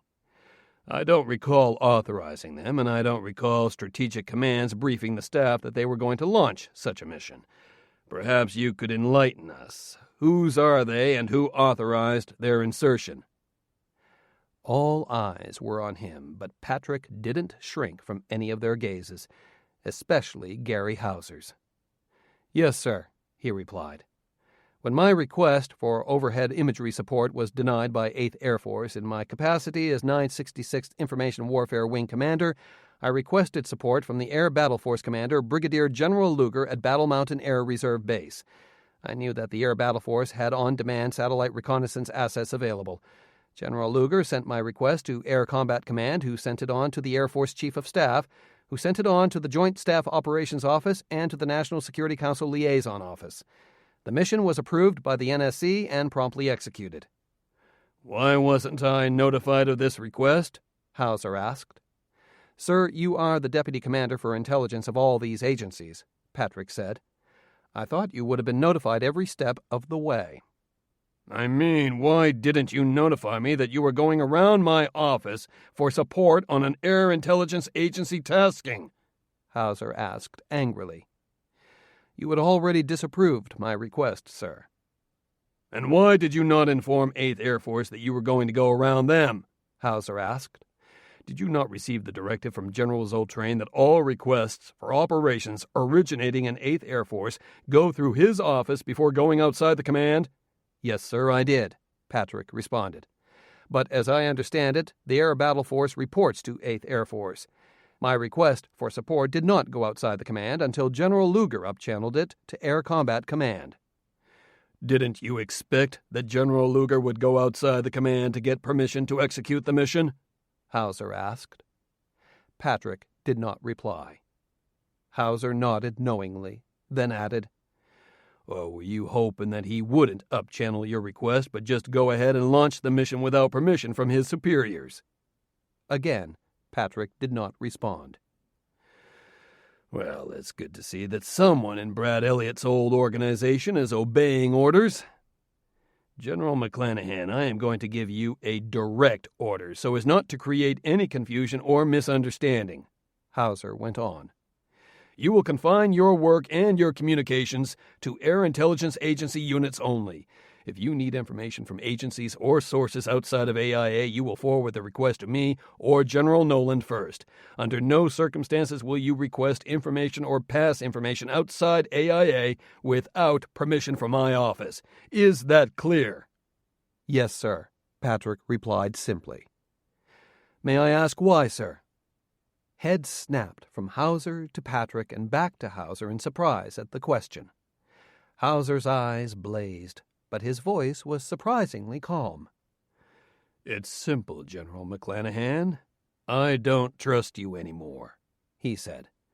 "You see, while it is technically correct that you can request intelligence data from any source to create your work product, I'm afraid that you will be using a multitude of unorthodox or non-secure sources, and then not sharing the information with AIA, or not even notifying AIA that you have obtained this information. By doing this, you compromise security and break the chain of custody of classified and extremely sensitive information." "I assure you, sir, that I would never—" "I don't need your assurances, General," Hauser interjected. "Around here, assurances are made with actions, not words. You've been here only a short while, but you've already proven you can't be trusted with following our procedures and directives. You give me no choice. My order stands. Is that clear?" "Yes, sir." "Good. General, I'd like to see your plans for covert field action against the 4 targets you mentioned, but don't count on having the operation approved anytime soon. General McClanahan, the information you've given us is interesting, but I don't find enough specific information to support any ground reconnaissance action. You still have not given the staff any information on where those backfires came from, only guesses and speculation. And frankly, your ultimate conclusion is pretty far-fetched, bordering on irresponsible. We need to have a talk about your thought processes. Maybe you're not cut out to run the Air Intelligence Agency after all. We'll see about that. In any case, I can't present that conclusion to 8th Air Force and expect anyone to take it seriously." "Sir, if you're not comfortable presenting my findings to 8th Air Force or Air Combat Command, I'm prepared to do so," Patrick said firmly. "That's not the way we run things here, General McClanahan." "Sir, you can't just sit on the data we've collected. Your job is to collect information and present analysis to—" "Don't tell me my job, McClanahan," Hauser snapped. "Your job is to shut your damned mouth and do as you're ordered. Is that clear?" Patrick glared at Gary Hauser for several seconds, then replied, "Yes, sir." "Colonel Griffin can take the rest of the staff reports. I may ask him to do so from now on," Hauser said angrily. "In the meantime, you're dismissed." Patrick pushed his classified reports and photos on the table before him to Griffin, stood at attention, then departed. When he did, Hauser said, "Colonel Griffin, plan on taking over the 966 shortly. McClanahan's on his way out." Patrick ignored the surprised stares of his office staff as he hurried into his office and slammed the door shut. He hung up his Class A uniform jacket on the coat rack behind his door, poured himself a cup of coffee, dumped it out, grabbed a bottle of water instead, and nearly squished it as he tried to open the cap. He finally flung himself onto his chair and was on the phone moments later. David Luger picked up the secure phone and could barely wait for the encryption circuits to lock in before speaking. "Patrick, Hauser ignored my report," Patrick said heatedly.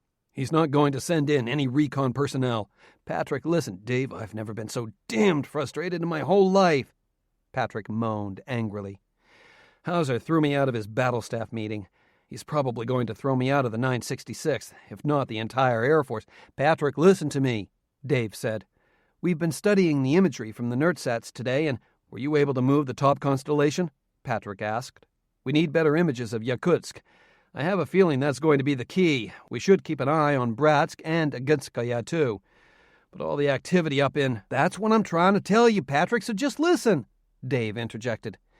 "We moved the second constellation like you asked, and the orbit dropped down to around 88 miles and is only going to be aloft for another few hours, but we finally got some good shots of Yakutsk and—" "Good job. What did you—" "I'm trying to tell you, Mark. It looks like half the Russian Air Force is parked there all of a sudden," Dave said. "We counted 16 Tu-16 Blinder tankers, and get this, 24 Ilyushin 78 tankers. They only have about 30 in the whole fleet." "My God," Patrick said.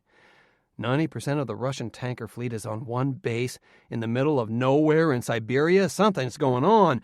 What about... I'm getting to that too, Muck, Luger said breathlessly. We spotted 24 blackjacks at Blagovershensk. We haven't verified if they're all different airframes, but they're sitting there being loaded with some kind of weapons we haven't identified yet. Probably cruise missiles. We've got to alert Air Force. That's not all, Patrick. We counted at least 20 backfires out in the open at Bratsk, Novosibirsk, and Aginskoye. That's at least 20 bombers at each base. They're being loaded, too, and they have huge fuel drop tanks on their external hardpoints. They've got to be 5,000 or 10,000 pounds apiece, maybe larger. I mean, all these planes appeared out of nowhere. 24 hours ago, there was nothing. Today, boom, the entire Russian bomber fleet is being readied for takeoff. And we're only counting the ones we can see. There might be twice that number in shelters or hangars or dispersed to other bases we're not watching. Where in heck did they all come from? I'm sure they've been there for a long time, Dave. We just weren't looking for them until now, Patrick said. Did you report this to anyone else yet? It just crossed my desk, Muck. Can you transmit it to me? It's on the way. At that same moment, Patrick received a message on his computer with the image files.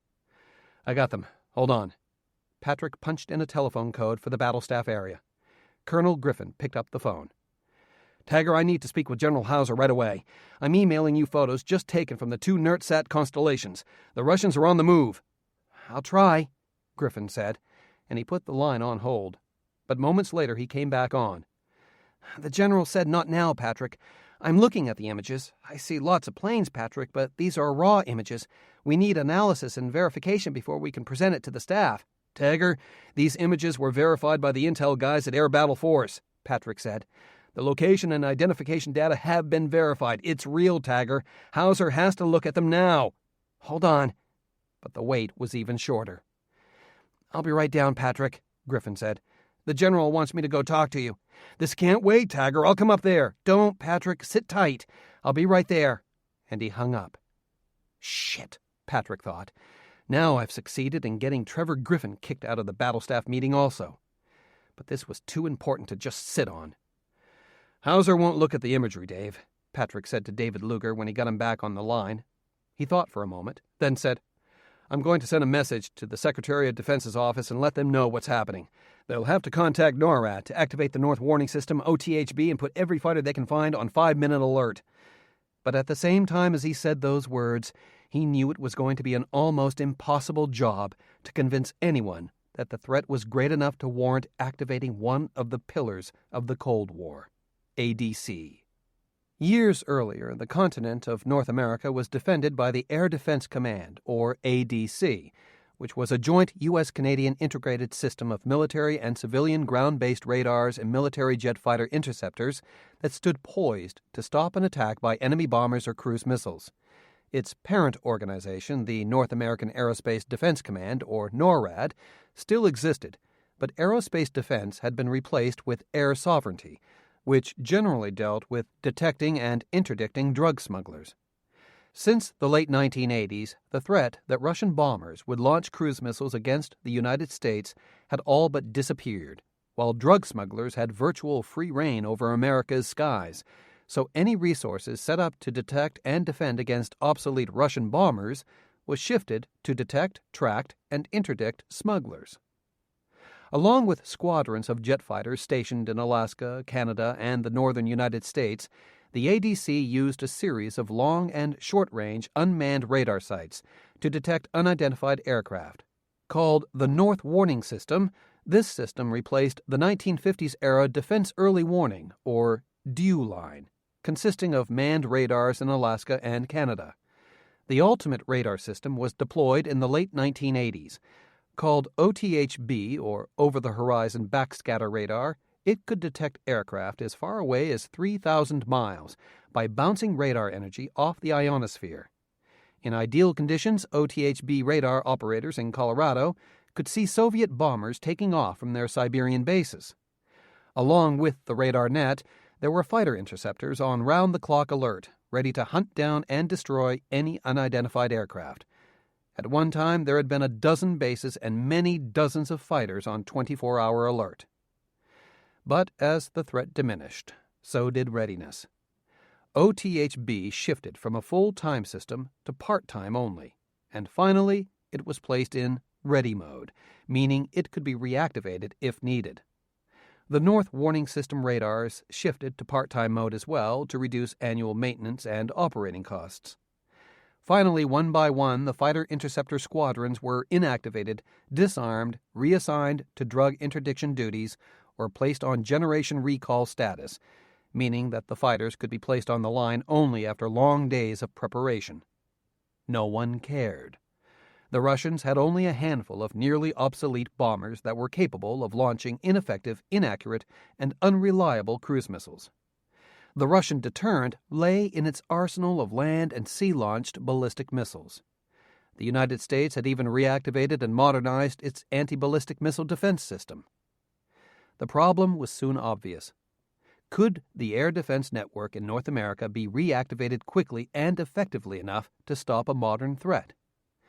Cranking up the Air Defense Command system was only practiced twice a year, and even so, it seemed like a lost and arcane art.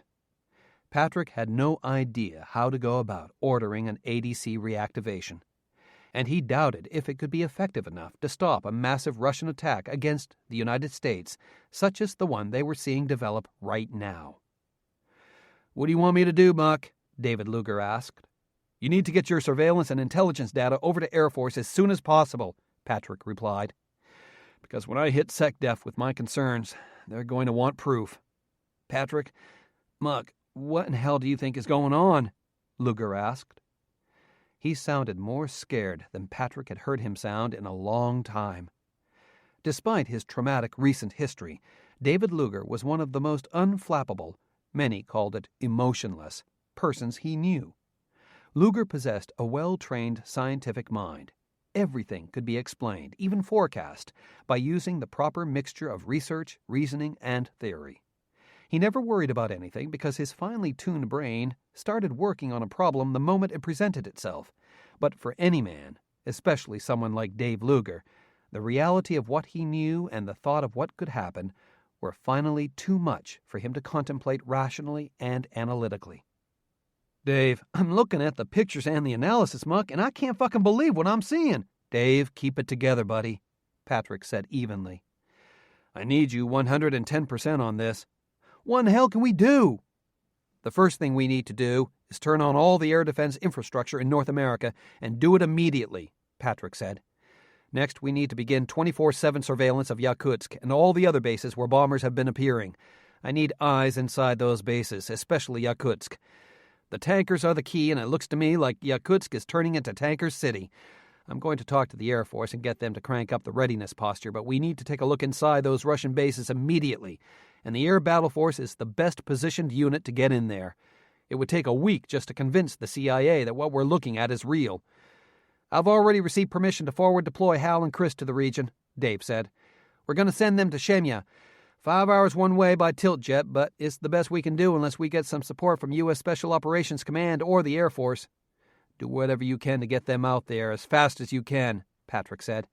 "If you can get in contact with someone at the Pentagon, maybe SecDef's office directly, we might be able to implement it."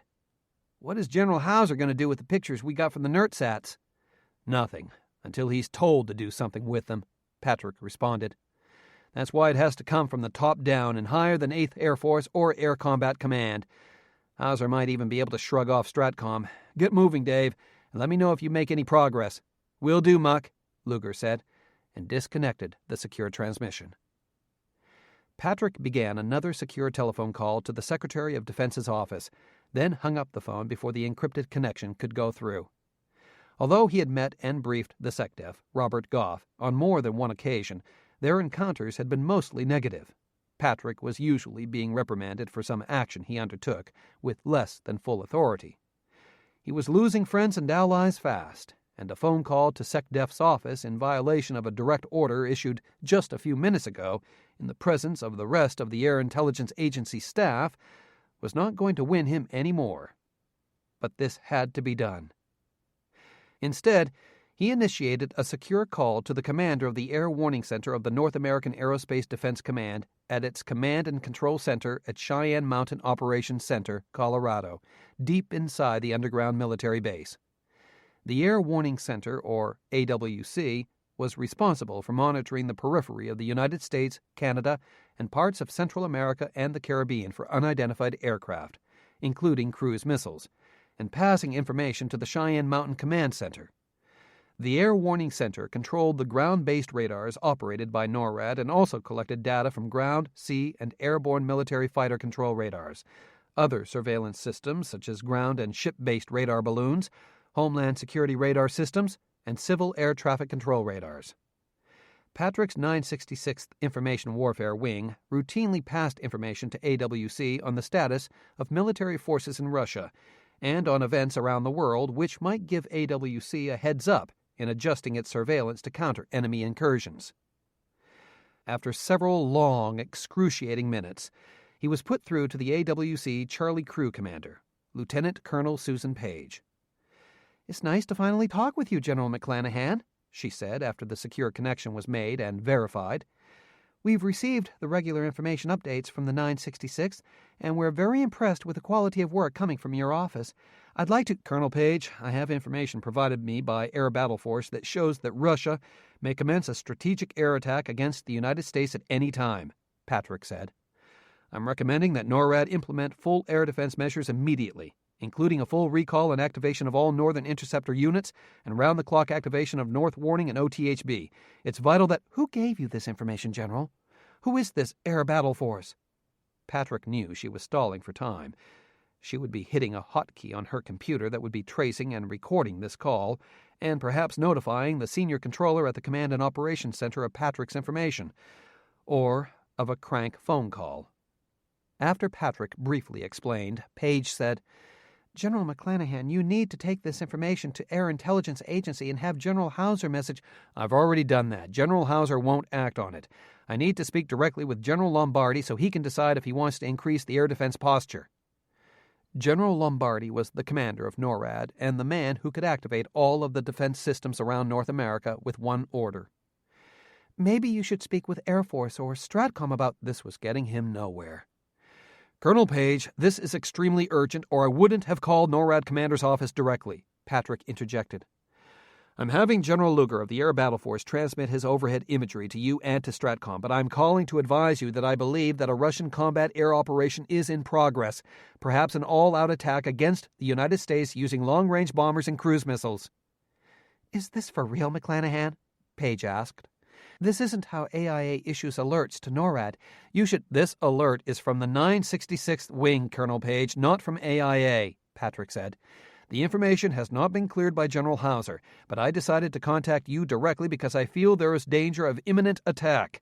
And when I briefed General Hauser a short time ago, he indicated he wasn't going to act on the information. I decided to take a chance and contact you directly. I am now going to try to contact the Secretary of Defense and give him the same information. McClanahan, 966th Wing, clear." Before Page could say anything more, Patrick hung up. He had done everything he could with NORAD, Patrick thought. It was up to them if they wanted to act on the information. But even if she didn't believe him, she would certainly sound the alarm.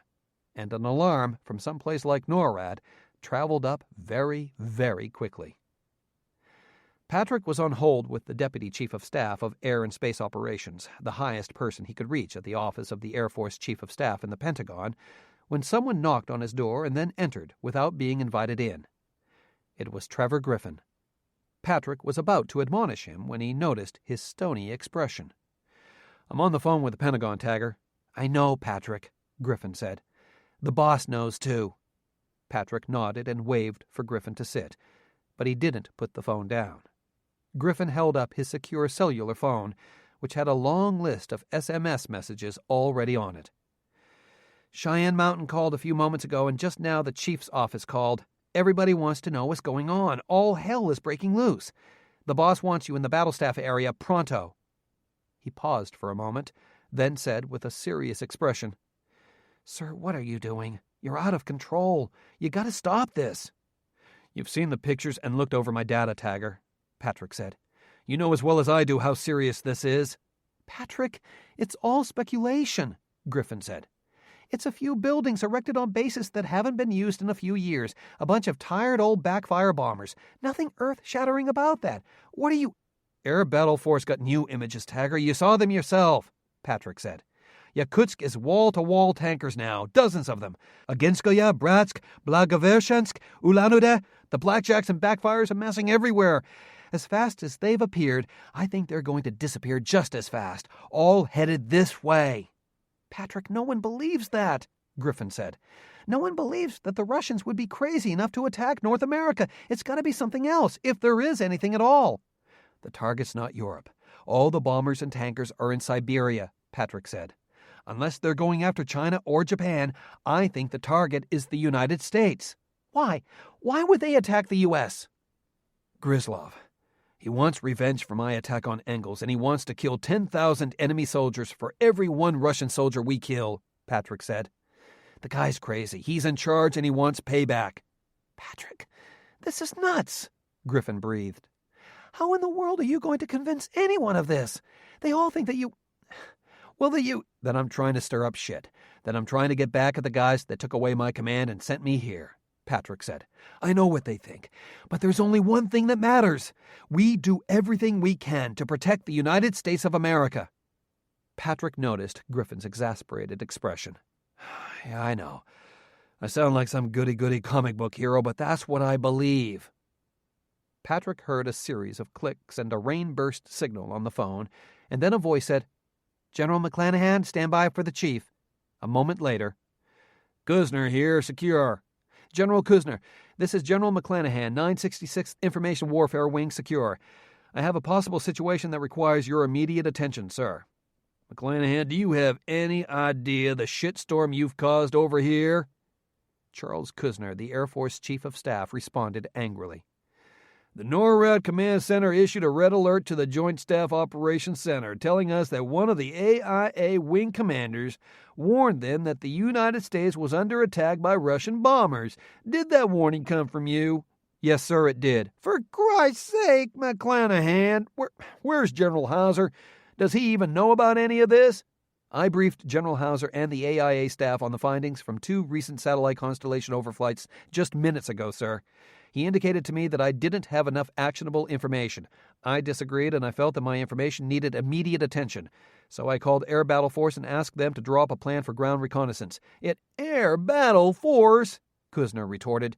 You're with Air Intelligence Agency, McClanahan, not Air Battle Force. We pulled you out of there specifically to keep shit like this from happening. Sir, I feel that the information I had needed immediate attention, but I wasn't going to get it from AIA. Patrick went on. The only recourse I had was Air Battle Force. Well, how about 8th Air? And then Kuzner stopped, because he knew about Patrick's history with Terrell Sampson. He didn't need to mention Air Combat Command either. Thomas Muskoka wasn't a fan of Patrick's either. I was informed by General Luger of new data that strongly suggested a massive bomber and tanker mobilization in the Russian Far East, Patrick went on. His new information confirmed my suspicions. At that point, I contacted NORAD and gave them the warning, then contacted Air Force. Hold on, Kuzner said, and the line went silent. He came back a few moments later. CJCS wants a briefing later today. You're going to give it to him. Let's see if he believes you, because I sure as hell don't. You report to a video conference center, hook into the Pentagon Comm Center, and stand by until they send you over to the Gold Room. The Joint Chiefs of Staff Conference Room was nicknamed the Gold Room because of its decor and because of all the brass inside. I'm calling the 8th Air Force Staff to meet up with Strategic Command at Alpha to discuss the situation. If you're 1 second late, mister, I'll personally go out there and kick your ass all the way back to Washington. Kuzner, clear. And the connection went dead. Patrick got up from his desk and put on his Class A uniform jacket.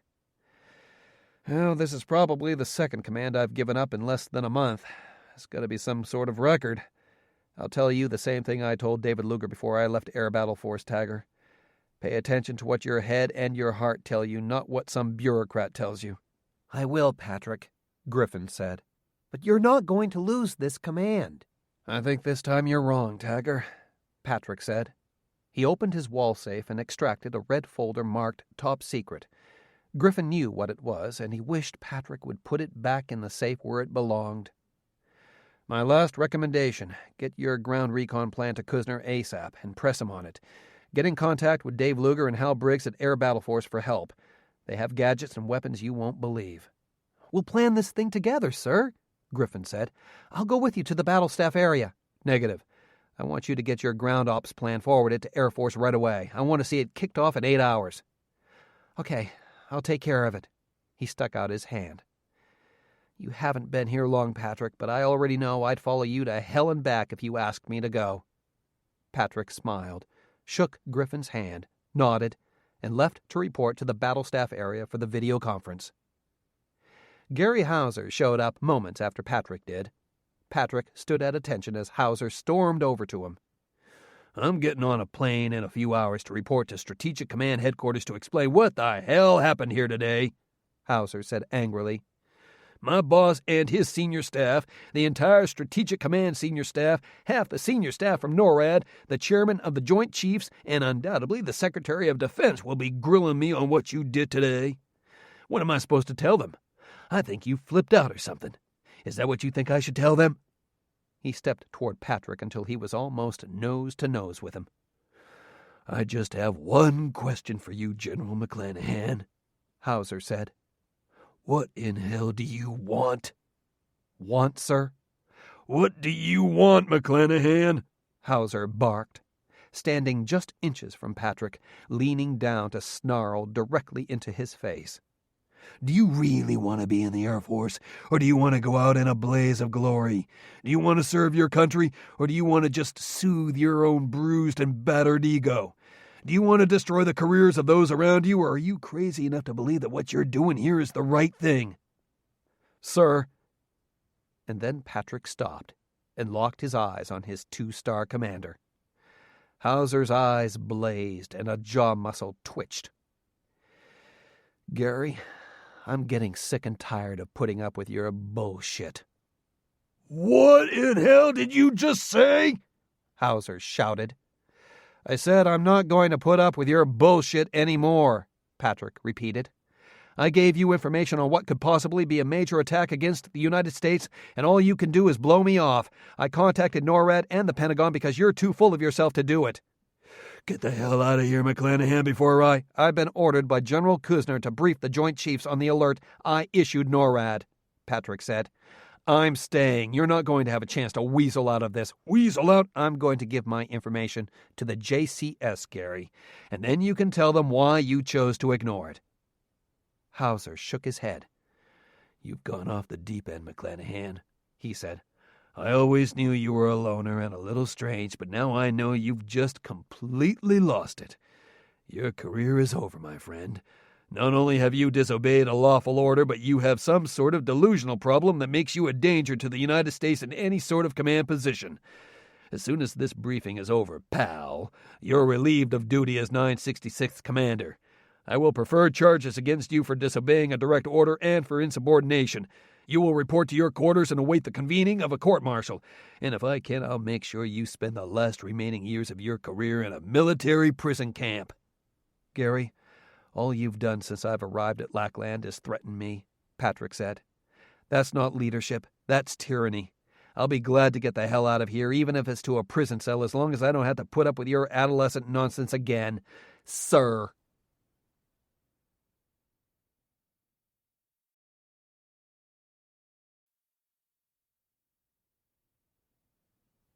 Chapter 4. Over eastern Siberia, 900 kilometers northeast of Yakutsk, Russian Federation. That same time. It was one of the most difficult dances in all of aviation, made even more difficult because all the aircraft and the damned drogues were icing up. Someone once described this exercise as trying to stick your dick into a bull while running across a pasture. Except now the pasture was slick with ice and snow. Aviation Kapitan Lieutenant Yosef Leborov was very, very good at plugging the bull, but even he was having a tough time of it. This morning, in and out of clouds heavily laden with ice, a formation of 24 Tupolev 95MD Modifizirovanaya de Plata aircraft led an even larger formation of 36 Tu-95 MS-16 Modifizirovanaya Snaryad strategic bombers on their mission. Spread out over several kilometers, the 6 formations of 4 tankers with their 6 bombers below and behind them made for a very impressive sight. What was not so impressive was watching each bomber trying to plug into its tanker. It was Lyuborov's second try, and he was doing better than the others. The 10-meter-long refueling probe was fixed on the Tu-95's nose, right on the center line and in plain sight of both pilot and co-pilot. It had 3 small lights on the outside edge of the nozzle to illuminate the drogue as it got closer. Once the tanker was 40 meters ahead and a few meters higher than the receiver, the tanker's refueling observer in the tail compartment, formerly the tail gunner's station, would slowly unreel the drogue. The drogue would swing around wildly for several meters until it got outside the tremendous prop wash behind the plane, but it would then stabilize and begin to drop slightly as the weight of the hose pulled on it. At maximum extension, the observer would flash a green light, and the receiver could move forward and plug the drogue. The drogue, a large 2-meter diameter padded lighted steel basket at the end of the fuel hose, did not move around so much. The bomber, on the other hand, seemed never to be in one place long enough to get a good feel for positioning the boom. Unlike Western-style boom aerial refueling, here the tanker's observer could not assist the hookup. It was the bomber pilot's show all the way. Lyuborov cruised slowly up to the drogue, trying to make small control and power corrections, but it was no use. The drogue whistled left just enough for the nozzle to hit the rim, which caused the drogue to skitter away. Lyuborov pulled off a smidgen of power and swore loudly as he backed away for another try. This fucking pig. I have either not enough control authority or too damned much. Just think of fucking that pretty little waitress you met a few months ago, Joey, said Lyuborov's co-pilot and friend, Aviation Starship Lieutenant Yuri Bodorev. That's what I'd do. Shut the hell up, asshole, Lyuborov said, as good-naturedly as he could.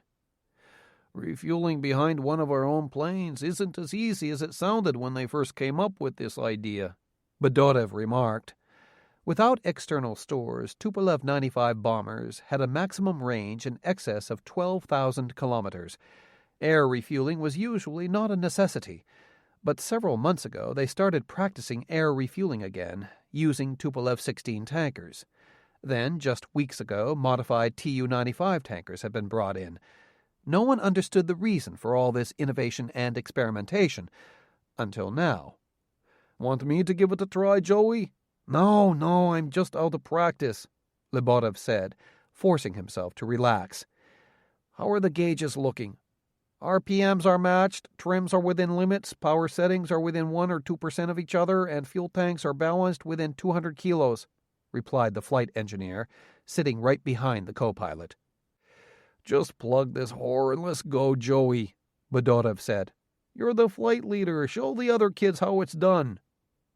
That seemed to be all the encouragement he needed, along with the image of the long probe protruding from almost right between his legs, aimed right for his girlfriend's Manda. Because on the next pass, Lyuborov plugged the drogue smoothly and easily, as if he'd been doing it every day for years. The fuel transfer would be agonizingly slow, just 1,000 liters a minute, so they would be plugged in for about 15 minutes just to get a partial offload and allow the other bombers to cycle through. It took 3 hours of formation flying with this huge armada to complete the refueling. Along the way, 5 bombers and 2 tankers had to drop out because they either couldn't transfer fuel, couldn't receive fuel, or because of some other major malfunction. One aircraft had a serious weapon problem that forced it to jettison 2 weapons on 2 different wing pylons. Fortunately, they were able to divvy up fuel from the remaining tankers to the remaining bombers, so all were able to get their scheduled onloads and continue the mission. Since one plane had weapons problems, the formation leader decided that all the weapons had to be visually inspected, in addition to the routine safe connectivity safe continuity checks. Weapon safety checks complete, all weapons showing safe, no malfunctions, the bombardier in the downstairs nose compartment reported. Clearing off for visual check. Navigator clearing off to assist. Lyuborov turned around and said, Stay put, Arcadie. I need a stretch. I'll go. Pilot clearing off for visual weapons check. Bedorov donned his oxygen mask. The pilot flying the aircraft was required to wear it while the other pilot was out of his seat, and gave his partner and friend his usual good luck sign, thumb and forefinger forming a circle, meaning asshole. With his parachute, walk-around oxygen bottle, gloves, heavyweight flight jacket, helmet, and oxygen mask on, Lebodov stoop-walked past the engineers and electronic warfare officers' stations, patted the navigator on the shoulder in the very aft section of the cockpit, undogged the hatch to the lower compartment, climbed down the ladder to the lower deck, sealed the upper deck pressure hatch, and followed the bombardier aft to the weapons bay's pressurized bulkhead hatch. There were no ejection seats on the Tupolev 95, either upward or downward. The flight deck crew slid down a pole that extended through the entry hatch that carried them out into the slipstream and away from the aircraft, while the bombardier and gunner simply rolled out through downward escape hatches in their compartments. Now the bombardier unsealed the aft bulkhead hatch, and he and Laborov crawled aft into the weapons bay. The deck was slick with frozen condensation and leaking coolant from some of the electronics bays, but the men ignored it and continued aft. They could hear the loud click-click-clack-click sounds of the navigation system, which used Doppler radar and radar fixes to update an analog computer as big as a refrigerator that still used gears and levers to provide position, heading, and velocity information. The noise from the big dual counter-rotating propellers beating on each side of the fuselage was deafening, even through their helmets and ear protectors. Lebodov found the switch for the port-side weapon pylon inspection light and flicked it on. And there it was. He had seen it and pre-flighted it on the ground, of course, but somehow it looked different when the Tu-95 was in the air. The left weapon pylon held one Kh-90 air-launched attack missile. These were experimental missiles, fielded for the first time when 2 missiles had been launched at a CIA base in Uzbekistan just recently during an operational test. Then, the missiles had carried high-explosive warheads. But now these missiles carried 2 1-kiloton thermonuclear devices. Codenamed Sat-Loshka, or Garden Hoe, the warheads were actually copies of American nuclear bunker buster bombs developed after Desert Storm to destroy deep underground bunkers, cave complexes, and biochem weapon storage facilities without risking large numbers of civilian casualties. The warheads used rocket motors and armored nose caps to drive themselves down as much as 30 meters underground, even through layers of steel or Kevlar armor, before detonating. That meant that the fireballs would be relatively small, and that blast and overpressure damage above ground also would be small. Each cruise missile had its own inertial navigation system, a system of electronic gyroscopes and pendulums that gave the navigation computers heading and velocity information, but the addition of GLONASS satellite navigation gave the missiles better than 20-meter accuracy. The bombardier walked down to another porthole to inspect the aft section of the huge Kh-90 missile. It was as if they were carrying a small jet fighter on their wings, Lebodov thought. He saw a tiny bit of ice around the air inlet under the nose, but that would not be of any concern.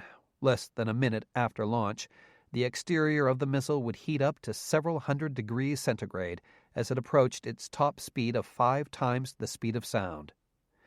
He nodded to his bombardier, indicating they were done with their inspection, then shut off the inspection light and moved to look at the starboard missile.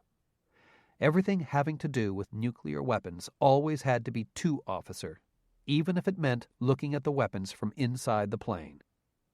2 thermonuclear bunker-buster missiles, faster than any anti-aircraft missile, and Lebodov's sortie was only the leader of a 31-plane gaggle of similarly armed Tupolev 95 bombers. Each missile had 2 independently targeted nuclear warheads designed to burrow underground and destroy even the best protected bunker. The Americans would never know what hit them. Poor bastards. The bomb bay itself contained a rotary launcher with 6 Kh-31P long-range anti-radar missiles.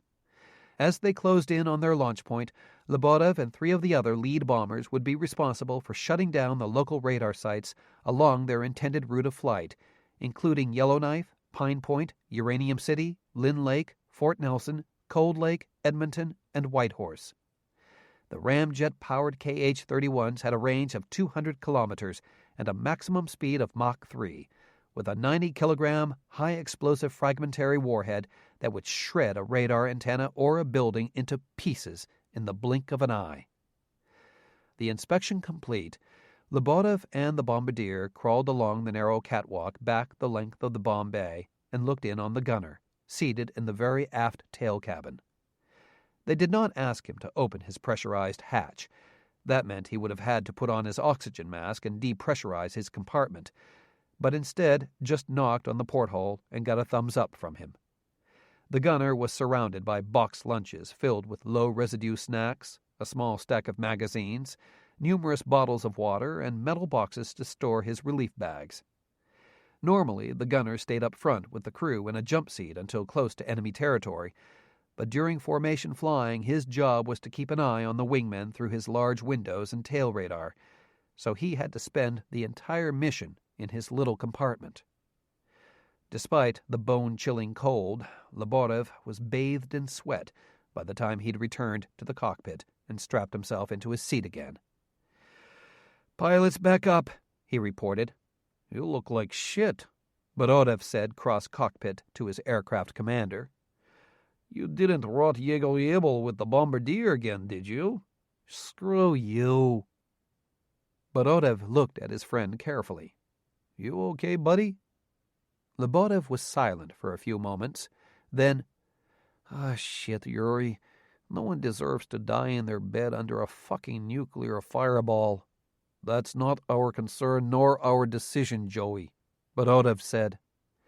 He liked calling his friend the anglicized version of his name because he was so obsessed with the dichotomy of Americans, their strange mixture of strength, humor, ruthlessness, and generosity. Some thought his preoccupation with all things American would affect his job performance, and, Lebedev admitted, maybe they were right. "Our targets are missile launch facilities and underground command posts for nuclear warfighting units, not bedrooms. Besides, what's the difference between dying beneath a fireball and a 1,000-kilo high explosive bomb? Dead is dead." "You know damn well there's a difference." "No, I don't, partner. I don't believe there's a difference. Just like there's no difference between the American attack on Engels and this attack. These are military attacks against military targets. Maybe some civilians will get killed. That can't be helped, and we're doing everything possible to limit civilian casualties, including decreasing the yields on our weapons to limits that very well may not destroy the target. And you gotta enjoy the irony of attacking the Americans with a mini-nuke that they invented and deployed." "I'm not in the mood to appreciate irony here, Yuri." "Joey, we're more justified in doing this than the Americans were attacking Engels. We weren't fighting them. We were fighting the damn Taliban that raided our bases in Turkmenistan," Lebedev went on, driving the point home as hard as he could without attracting the attention of the others behind them. The last thing they needed to hear was their co-pilot trying to convince the aircraft commander that what they were about to do was right. "The Americans attacked us for no reason. Remember that. They attacked us. Damn it, Joey, we were there. We could have been killed in that raid. 1/3 of our own regiment was wiped out that night, Joey. 1/3. I lost a lot of good friends in that attack, Joey. So did you. And I know a lot of kids who lost fathers who can't stop crying at night because they're afraid of American bombs falling on top of their heads again. Russia's finest bomber base is abandoned now, a ghost town. And I'm convinced that the Americans would not hesitate to keep on attacking, using every weapon in their arsenal and threatening us with every other weapon they had, including nukes. That's why this attack is necessary. I give President Grizlov a lot of credit for having the courage to order this mission." "But why are we using nukes, Yuri?" "You know damned well, Joey," Lebedev replied. "It's a tactical decision, not a psychological one. We're doing a job, not trying to send a message. We're using nukes because the KH-90s wouldn't have the destructive power if we put non-nuclear warheads on them. They wouldn't put a dent in any of the targets we're going after." He looked at the pilot with an exasperated expression. You know all this stuff, my friend. You certified this mission to the commanding general just 3 days ago, and he chose you to lead this gaggle specifically because you explained it all so well. Don't wuss out on me now, Zalupa. I'm not wussing out. I believe using nukes and biochem weapons is different from using other kinds of weapons, that's all. You're a dipshit, Joey. What's going on? You get your girlfriend pregnant and now you dream of a perfect world with no fighting and no war? Wake up, pal. He looked at his friend carefully. You got her pregnant, didn't you? Worse. I married her. Oh, you jerk! You never listen to a thing I tell you, Borodov said, slapping him hard on the shoulder. Congratulations! When were you planning on telling the general? I submitted the paperwork to him 3 days ago. He signed us off yesterday. The great Yosef Laborev, scourge of the gay bars, the taverns, missing in action because he has a wife and a rugrat now. I'm glad I lived to see the day. He patted his friend on the shoulder. Good man. If we can make it, you have someone to go home to, and if you don't, your name carries on. Well done, Senior Captain. Now, can we please get back to fucking work? Affirmative, Laborev said. On intercom, he reported, Crew, all weapons have been visually checked and are ready, and we have visually ensured that our gunner is still with us. Station check. Every crew member did an oxygen check, checked his equipment, and reported back in order. Very well. Navigator, position report. 32 minutes to the start countermeasures point, the navigator responded. The start countermeasures point was the farthest point from which American radar planes based at Eielson Air Force Base in Fairbanks, Alaska, could detect them. So far, their intelligence had not reported any airborne, but Laborev knew that could change at any time and without warning. Approximately 3 hours to the launch point. Thank you, Laborev said. Borodov looked at him, and he realized that his voice sounded a little high-pitched and squeaky, a combination of his heavy breathing from crawling around almost the entire length of the plane, and from the realization that time was passing quickly and the action was going to start very, very soon. He flashed his friend their mutual OK signal, ordered a crew compartment and oxygen check, then decided to finish off his last box lunch now, before things started getting hairy. Secretary of Defense's briefing room, the Pentagon, a few hours later. If you don't mind my saying so, and I don't care if you do or not, you all sound like a bunch of bickering, whining children, Secretary of Defense Robert Goff said, slumping wearily in his seat. He had just received a rundown on the current emergency from the chairman of the Joint Chiefs, the Chief of Staff of the Air Force, the commander of Air Combat Command, the commander of Air Intelligence Agency, and finally Brigadier General Patrick McClanahan. And his head really hurt now. The emergency meeting was called because of the alert sent by the North American Aerospace Defense Command, sent directly to the Chief of Operations in the Secretary of Defense's office. When the warning from NORAD sounded, the White House was instantly put on alert, and the complex mechanisms put in motion to evacuate the President and other senior members of government. Per the plan, the President, the Secretary of Defense, the Chairman of the Joint Chiefs, and any of the service chiefs in close proximity, and any available members of the congressional leadership would get to Andrews Air Force Base as quickly as possible and board an Air Force E-4B aircraft known as the National Airborne Operations Center. The E-4's extensive communications suite allowed anyone on board to communicate instantly with virtually anyone, anywhere on planet Earth. If the President was traveling as he was now, he would take airborne one of the two VC-25 Flying White House aircraft known as Air Force One and communicate with military commanders from there.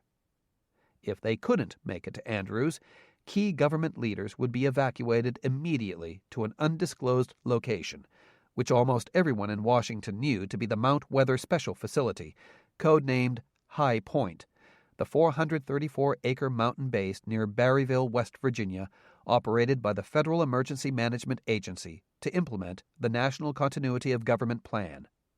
From the High Point underground bunker complex, The A-list government and military leaders holed up there had a direct, secure video conference link with the White House Situation Room, Air Force One, the Pentagon, the Navy's E-6B National Command Post, and the Air Force's E-4 National Airborne Operations Center.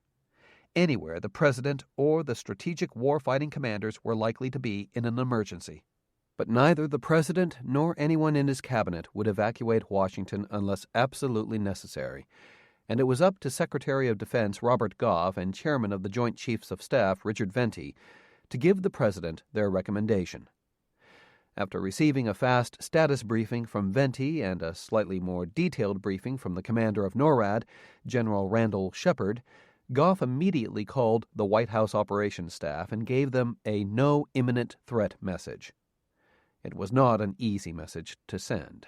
If he made a wrong decision, it could mean the avoidable loss of hundreds, perhaps thousands of lives, including those in the highest levels of government. Goff was usually ebullient, cheerful, and smiling, but when he was angry, his expression and features turned dark, bordering on wide-eyed maniacal. The Joint Chiefs Chairman, Air Force General Richard Venti, had not seen the Secretary with such an evil visage in quite some time. Naturally, the person responsible for giving him this expression was the same person that caused him to have it the last time, Patrick McClanahan. "I find plenty of fault to go around here," Goff went on. "But let's start with the main instigator of this mess. General McClanahan, to say you overstepped the bounds of your authority as being far too generous is as if you have never heard of a chain of command, a direct order, or a commanding officer. Your actions in this entire episode are a disgrace to your uniform, and I think it's about time we investigate whether or not you should be wearing an American military uniform. However, just because we don't like the person who pulled the fire alarm doesn't mean we can ignore the smell," Goff went on. "General Hauser, I understand and concur that you have plenty of reason to be angry at this gross contravention of authority and chain of command. I'm not an analyst, but I tend to agree with your opinion that we don't have enough information to make an accurate assessment. However, your recommendation that we do nothing is astounding to me. If it were any other person giving you this information, I think you'd do more, but because the information came from McClanahan, you recommended no action." Goff turned to General Venti. "General, recommendations?" "Sir, I know how everyone feels about General McClanahan, but I happen to think the man is a true professional and that his analysis is timely and accurate," Venti said. "If he thinks there is a danger out there, we should do something about it. I recommend that we establish an airborne radar and fighter patrol over northern Alaska immediately, while we fully activate the North Warning System. General Muskoka." "The 3rd Wing from Elmendorf provides AWACS radar coverage for northern Alaska," Thomas Muskoka, commander of Air Combat Command, responded from his headquarters at Langley Air Force Base in Virginia via a secure video teleconference link. "The 354th Fighter Wing from Eielson provides F-16 alert fighter patrols, backed up with alert F-15s from Elmendorf, 15 to 20 minutes away max. This can be set up in a matter of minutes. Over the rest of the northern U.S., we deploy AWACS radar aircraft from Tinker Air Force Base in Oklahoma over central Canada, deploy Air National Guard air defense fighters from Fresno and Klamath Falls to northern bases, and reconfigure other Air National Guard fighters from St. Louis, South Dakota, North Dakota, Montana, Colorado, Michigan, Iowa, and Minnesota for air defense duties. The AWACS planes can be deployed within a few hours. Reconfiguring the fighters will take some time." The shock on Goff's face was obvious to everyone, no matter how hard he tried to hide it. "How long, General?" he asked. "Well, the Fresno and Klamath Falls fighters on ready alert can launch within a few minutes," Muskoka said. "If we can arrange tanker support, which is almost a certainty, we can put them on airborne alert, armed and ready for action." He spread his hands resignedly. "The other aircraft were never meant to be alert aircraft, but respond only to general mobilization and—" "How long, General?" Muskoka shrugged. 72 hours at the earliest, sir," he responded. Goff's lips parted in surprise. Muskoka added quickly, "Fresno and Klamath Falls should be able to launch perhaps a half-dozen aircraft, F-15s and F-16s, within a few minutes. They'll have to do a unit recall to get more aircraft, but with regular ongoing training sorties, we should have another half-dozen aircraft ready to go in an hour or two. If you need more than a dozen fighters right now, sir, I'd say we're in deep shit." I just never dreamed. I never thought it took so long for us to get fighters in the air, especially after September 11th, Goff said. "Sir, we can get a fighter in the air with guns to cover 100% of the U.S. that'll look real tough and pretty for CNN," Muskoka explained. "But launching a fighter to chase down a Cessna 182 who makes a wrong turn and flies over the White House is a lot different from chasing down a Russian bomber or a cruise missile, doing real air defense work." The frustration on Muskoka's face was obvious. "Besides, I want to know who's going to pay for all this. It sure as hell shouldn't come out of my budget, and mostly I want to know why we're putting so much stock in McClanahan's analysis. He's a bomber guy, not an intel weenie, for Christ's sake." "As you were, General," Venti warned. "Excuse me, sir, but you're talking about putting a half-dozen air defense fighters on airborne alert over Canada, plus recalling a bunch more on McClanahan's say-so? With all due respect, sir, I'd prefer a little more reliable confirmation myself." "You've got all the confirmation you need, General," Venti said. He looked at Goff, who nodded and made an entry into an electronic notebook. "Make it happen."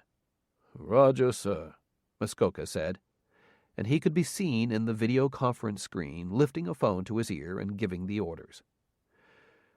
"General Shepard, what's the status of your sensors and radars?" "Operational and ready to respond, sir." U.S. Air Force General Randall Shepard was the commander of the North American Aerospace Defense Command, in charge of monitoring and defending against a missile or bomber attack on North America. He was also dual-hatted as the commander of U.S. Northern Command, in charge of defending against military or terrorist attacks on the United States. "The long-range radars of the North Warning System are currently operational, with a few maintenance exceptions, which should not impact the system's effectiveness. The long-range radars have a range in excess of 200 miles, depending on terrain and atmospheric conditions. The short-range radars can be activated within a relatively brief period of time, depending on local conditions. All NORAD-gained fighter interceptor units are fully operational. 4 F-16Cs on alert at Eielson, 4 F-15Cs at Elmendorf, and 4 CF-18s on alert at Cold Lake, Alberta, Canada, plus the Klamath Falls and Fresno units," Shepard went on. "I believe each wing can generate 1 or 2 more aircraft in a matter of hours, and they can generate their entire force in about 2 days." "Only 12 fighters available for all of Western North America?" Goff asked incredulously. 16, including the continental U.S. fighters," Shepard said.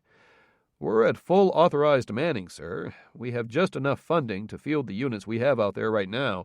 The southern U.S. and drug interdiction duties get all the funding, and have for many years."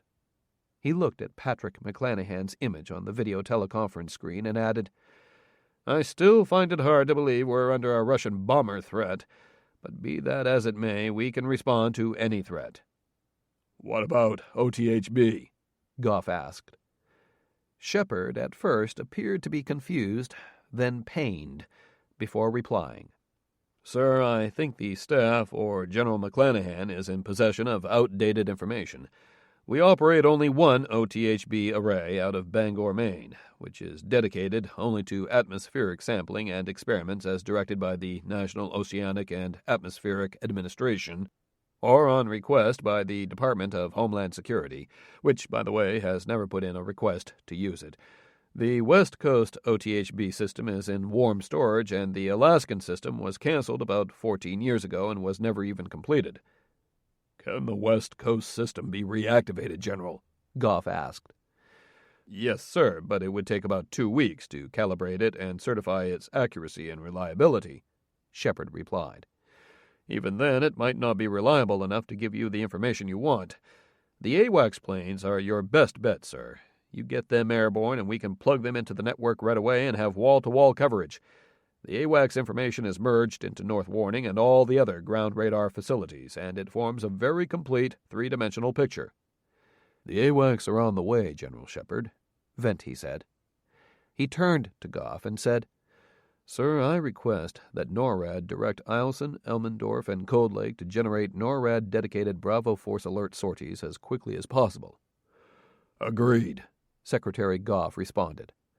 The Bravo alert sorties were additional crews and fighters readied for duty behind the frontline planes and crews. Unfortunately, it usually took several hours to prepare them for action. On the way, sir, Shepard said immediately, picking up a phone.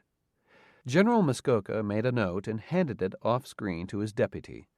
NORAD usually requested support from Air Combat Command for additional planes for the Fighter Interceptor Alert mission, so he wanted his fighter units ready to get the call and start lining up birds. General Hauser, what other support can you provide for this operation? Venti asked. Sir, the best support Space Command can offer, other than the systems already mentioned, is the Defense Support Program Constellation, Hauser replied. The DSP satellites are designed to detect the hot dots from ballistic missile launches, but can be tuned to detect smaller heat sources such as bomber exhausts traveling across the cold ocean or polar ice caps. It'll take away from their primary function of ballistic missile launch warning, and as such I recommend against retuning DSP. Once we get the AWACS planes airborne, sir, I think we'll have all the coverage we need. Unfortunately, Half Gaze and Slow Walker are committed to operations in Central Asia, and it'll take several days to focus them in on any specific area of northern Alaska or Canada. Half Gaze and Slow Walker were infrared satellites and sensors designed to detect and track small missiles and aircraft. But unlike DSP satellites, in which just 3 satellites could cover the entire globe, the other 2 satellites had to be focused on a specific area to be effective. DSP and AWACS are the best options we have without degrading our strategic surveillance. I agree, General Shepard said. If the Russians really are gearing up for some sort of offensive, NORAD relies on DSP for the first indication of ballistic missile launch, both land and sea-based. All our other ballistic missile launch warning systems are limited because they require the missiles to cross the relative horizon. That reduces launch warning time anywhere from 2 to 8 minutes. Only DSP gives us instantaneous launch warning. Very well. We won't reconfigure DSP, Goff said. He was ready for the meeting to be over with.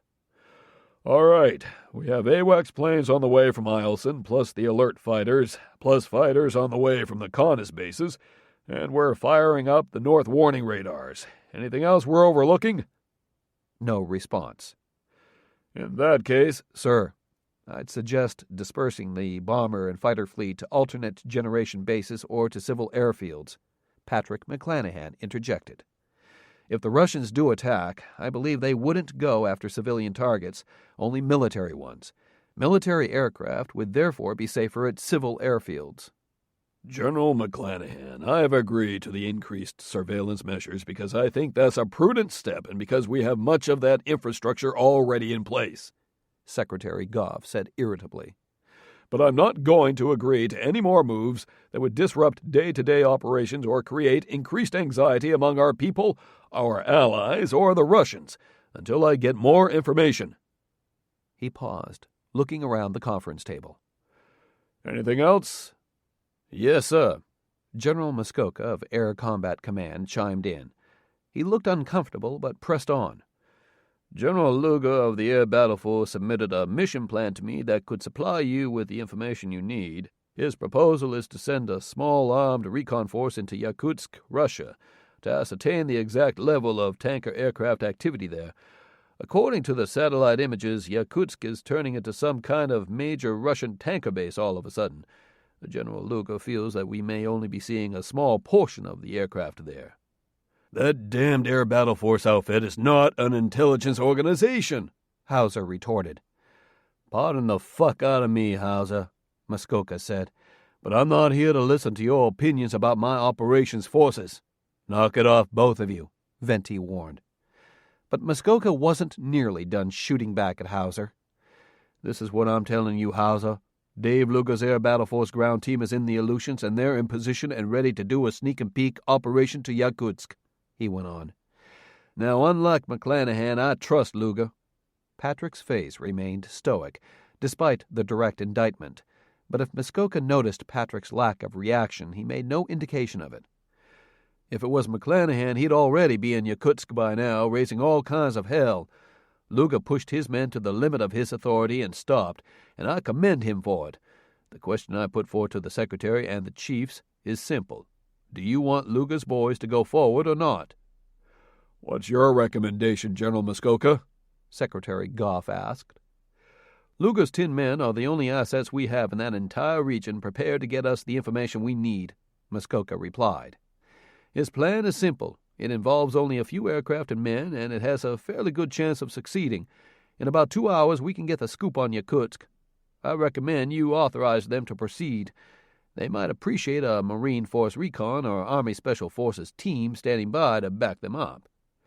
"I've got a unit ready to go," offered the Commandant of the Marine Corps, General Paul Hooks, after quickly studying a report handed to him by an aide. "Bravo Company, 1st Battalion, 4th Marines, 11th Marine Expeditionary Unit Special Operations Capable is right now at Fort Greely, Alaska, finishing up a joint forces exercise with the U.S. Air Force. We should be able to back up your guys." Hold it," Goff said, raising his hands. "I'm not authorizing an armed incursion into Russia at this time. I don't care how good they are. Tell General Luger to stand by and wait for my word. I don't want to aggravate the situation any more than we already have." "Anything else?" Goff asked. Before anyone could reply, he said, "I wish you all could be in the room when I give this to the President. Maybe you'd have a better understanding of the consternation you cause when communications break down and personalities and emotions get in the way of clear-headed thinking. General Hauser, General McClanahan, stay with me. Everyone else, thank you." When the others had logged off the secure connection, Goff went on. "General McClanahan, General Hauser has requested that you be relieved of command of the 966th Information Warfare Wing, pending the results of a court-martial. I think you're familiar with the charges. As is traditional in these cases, I'm offering you the opportunity to resign your commission in lieu of standing for court-martial." "With respect, sir, I object to the offer," Hauser said. "I request that McClanahan be bound over for trial." "Your objection is overruled," Goff said. "General McClanahan?" "Sir, before I respond to these charges, I have one last report to make to you and to General Hauser concerning this air defense situation." "There is no air defense situation, McClanahan," Hauser snapped. Patrick held the classified folder up to the camera. "May I, sir?" Goff sighed, then nodded. "Make it quick, General." "Sir, I ran a scenario through the strike assessment catalog computers, using the latest intelligence data, coupled with the information we now know of deployment of Russian strategic forces in Siberia," Patrick said. "What scenario?" "The possibility of success of a Russian bomber attack on the United States of America," Patrick replied. "Give me a break, McClanahan," Hauser cried. "It is the absolute latest information available," Patrick went on. "To make it even more conservative, I accelerated defensive time frames in our favor by 50% and decreased the size of the Russian forces by 50%. The results were the same. The United States can be successfully attacked from the air by Russian strategic air-breathing forces, and about half of all American nuclear-capable forces, especially land-based missiles and bombers, would be destroyed." "That's nonsense," Hauser retorted. "Sir, my report is done, and I conclude that not only is this attack feasible, but it is imminent," Patrick said. "The Russians are modifying their bombers for intercontinental missions, repositioning their strike and support forces, and preparing some sort of coordinated attack using long-range aircraft. I believe that their objective is to destroy a good percentage of our land-based nuclear deterrent forces. This attack could commence at any time. Our only hope of surviving it is to get as many armed interceptors and surveillance aircraft airborne as quickly as possible, and to keep them airborne until we determine exactly what the Russians' intentions are." "McClanahan, you have gone too far this time." "Hold it, General Hauser," Robert Goff said. "General McClanahan, I've let you have your say, which is more than I should have done, but I think your past record gives you the right to be heard. I know you to sometimes overstep your authority, but I believe you do it for good and true reasons, in your own mind at least. I don't see any reason to sound the alarm based on a computerized tarot card reading, but I'm going to do my due diligence here and give you much more of the benefit of the doubt than I think you deserve at this particular time. I want you to up-channel that report right away. I want to let everyone take a look at it and offer opinions. Sir, I don't think there's time for that. Too bad, General, Goff said heatedly. That's a direct result of your attitude and the way you conduct yourself and your units. You've stepped out of line so much that no one trusts you. You created this mindset, Patrick. Not myself, not General Hauser, not General Sampson, not the President. General Hauser, I want McClanahan's report evaluated and passed along as expeditiously as possible from your office. I already know how you feel about McClanahan's analysis. Put it in writing. Then send the report on up the chain to my office. No holdups. Is that clear? Yes, sir. That's the best I'm going to do for you now, Patrick, Goff said. So that report had better be able to stand on its own, because I don't think you'll be around to argue or defend it. Charges and specifications have been brought against you. Because of your rank and outstanding service to your country and to the Air Force, it is within my authority to set aside these charges and avoid a court-martial in exchange for voluntary separation from military duty, to avoid any embarrassment to yourself and your family as well as to the service. How do you respond? I will not resign my commission, sir, Patrick responded. Hauser looked shocked before breaking out into a satisfied grin. I do request that I be allowed to travel to see my family instead of being confined to quarters, since my family is in Sacramento and did not accompany me to San Antonio. General Hauser? No objection, sir, Hauser replied. Very well, Goff said. General McClanahan, you are hereby relieved of duty. The charges and specifications filed against you by General Hauser remain. However, you retain all the privileges of your rank and are free to move about freely within the United States on your own recognizance. You will submit yourself to any hearings or proceedings as directed by the court-martial's presiding officer. That is all. The video teleconference ended. Hauser stood, then snatched the report from Patrick's hand. I'll read it over, then give it to General Sampson while we're on our way to Offutt to meet with STRATCOM, Air Combat Command, and NORAD, he said. But I don't give it a snowball's chance in hell of seeing the light of day. This is a childish tactic to discredit me and General Sampson and focus attention on yourself. Everyone's going to see this report for what it is, a worthless, pointless piece of crap. You can fly your little plane to Sacramento and take a little vacation. Enjoy yourself, because you'll be in prison before you know it. It was nice to know you, Muck. Too bad Brad Elliott twisted your brain into knots. See you around, Nav. Over the Beaufort Sea, 450 miles northwest of Barrow, Alaska, a short time later. Start countermeasures point, crew, the crew navigator of the lead Tupolev 95 Bear bomber announced. Acknowledged, the electronic warfare officer responded. My jammers are still in standby mode. All frequencies are clear. I expect to start picking up the North Warning long-range radars in 20 minutes, the EWO added. Yosef Leborov, the aircraft commander, shook his head in surprise and checked his watch and flight plan just to be sure what he heard was correct. It seemed like only minutes ago that the EWO had first given a status report. Acknowledged, he responded. Crew station check. Prepare for ingress procedures. He took a last sip and secured his canteen in his flight bag, hoping like hell he'd have another chance to drink from it. He flipped to the Start Countermeasures page in his checklist. SCM check, Yuri, he ordered. The checklist was long.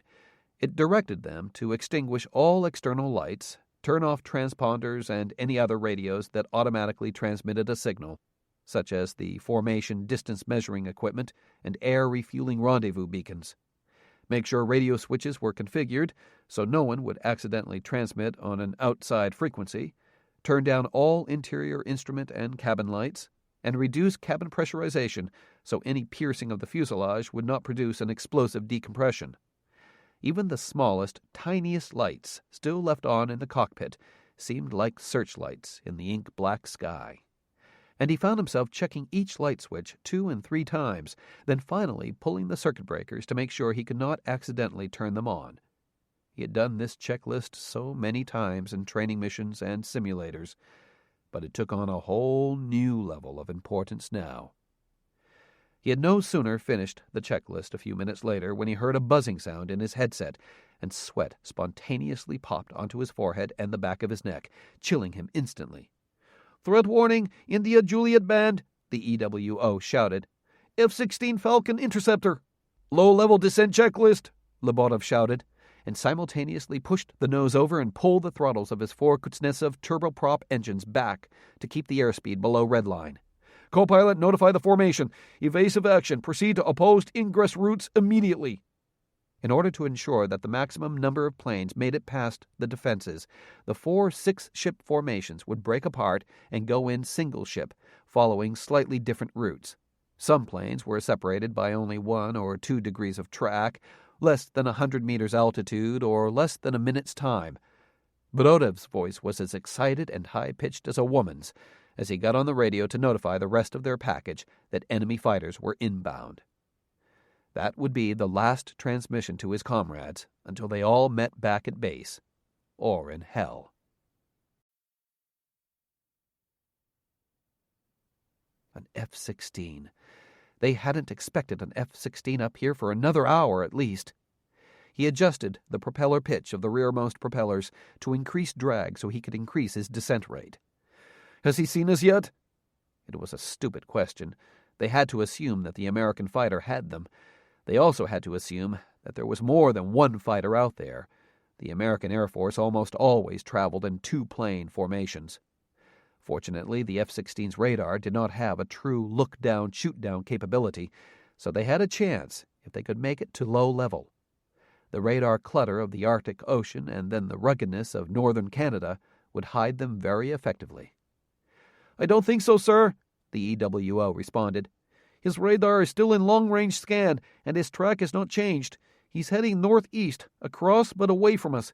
He might lose track in a couple of minutes." But then again, Lebotov thought, if he did what he was supposed to do and establish a patrol orbit along the most probable inbound path for bombers from Russia to take, like the one they were on right now, he was bound to find them. They were quickly running out of time. "Any word from our support package, co-pilot?" Lebotov asked. "Negative," Borodov responded woodenly. "No idea where they are. Are we on time?" "About 2 minutes early," the navigator responded. "Good tailwinds." "Good tailwinds, my ass. 2 minutes is all the time that F-16 needs to sound the alert." Shit, thought Lebotov. Soon the entire American and Canadian Air Forces would be howling after them. Mission and radio security was one thing, but shouldn't they know where the rest of their strike package was? "Okay, we can't stay up here any longer," he said. He put the airspeed needle right on the red line by dumping the nose even lower. "Our best chance is to try to duck under his radar cone before he comes around on his patrol orbit. We may be able to slip past him." Lebotov unconsciously let the airspeed creep up past the red line in an attempt to get down faster, but soon he could feel Borodov pulling back on the control column. "Let's not rip the wings off this old hog, Joey," he said. "We've still got a long way to go." He pulled the nose up to get the airspeed back down below the red line. Damn, Lebotov thought. How many of his wingmen had started their descent? How many were still up high? He hoped everyone used proper crew discipline and was ready when that fighter appeared, or they'd be dead meat.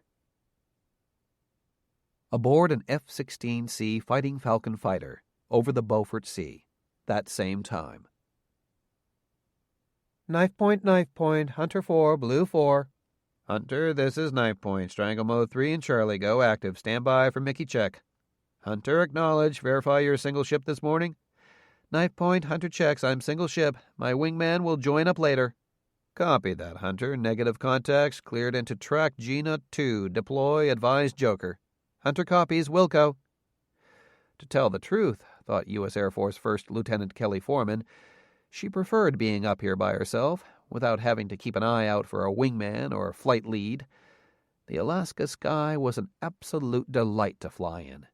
Clear, crisp, and cold, with only the stars above and a very, very few lights below. She sometimes felt as if she were the only person in the sky right now. Which was obviously not true, or else she would not have been sent up here on such short notice. The 26-year-old mother of 2 boys was a newly operational F-16C Fighting Falcon pilot in the 18th Fighter Squadron Blue Foxes out of Eielson Air Force Base, Alaska.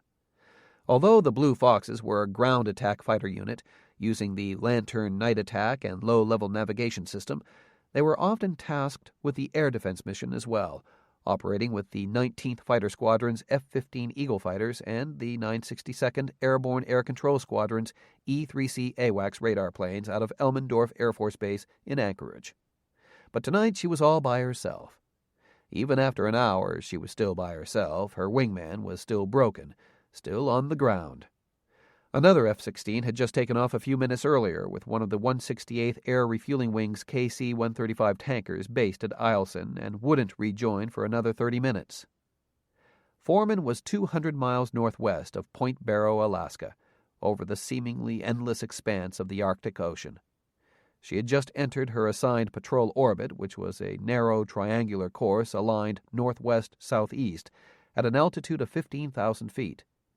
She was the low cap, or combat air patrol, the altitude that allowed her APG-68 radar to see all the way down to the ocean's surface, at her radar's optimal range of 80 miles, and all the way up to 30,000 feet on its normal long-range scan mode.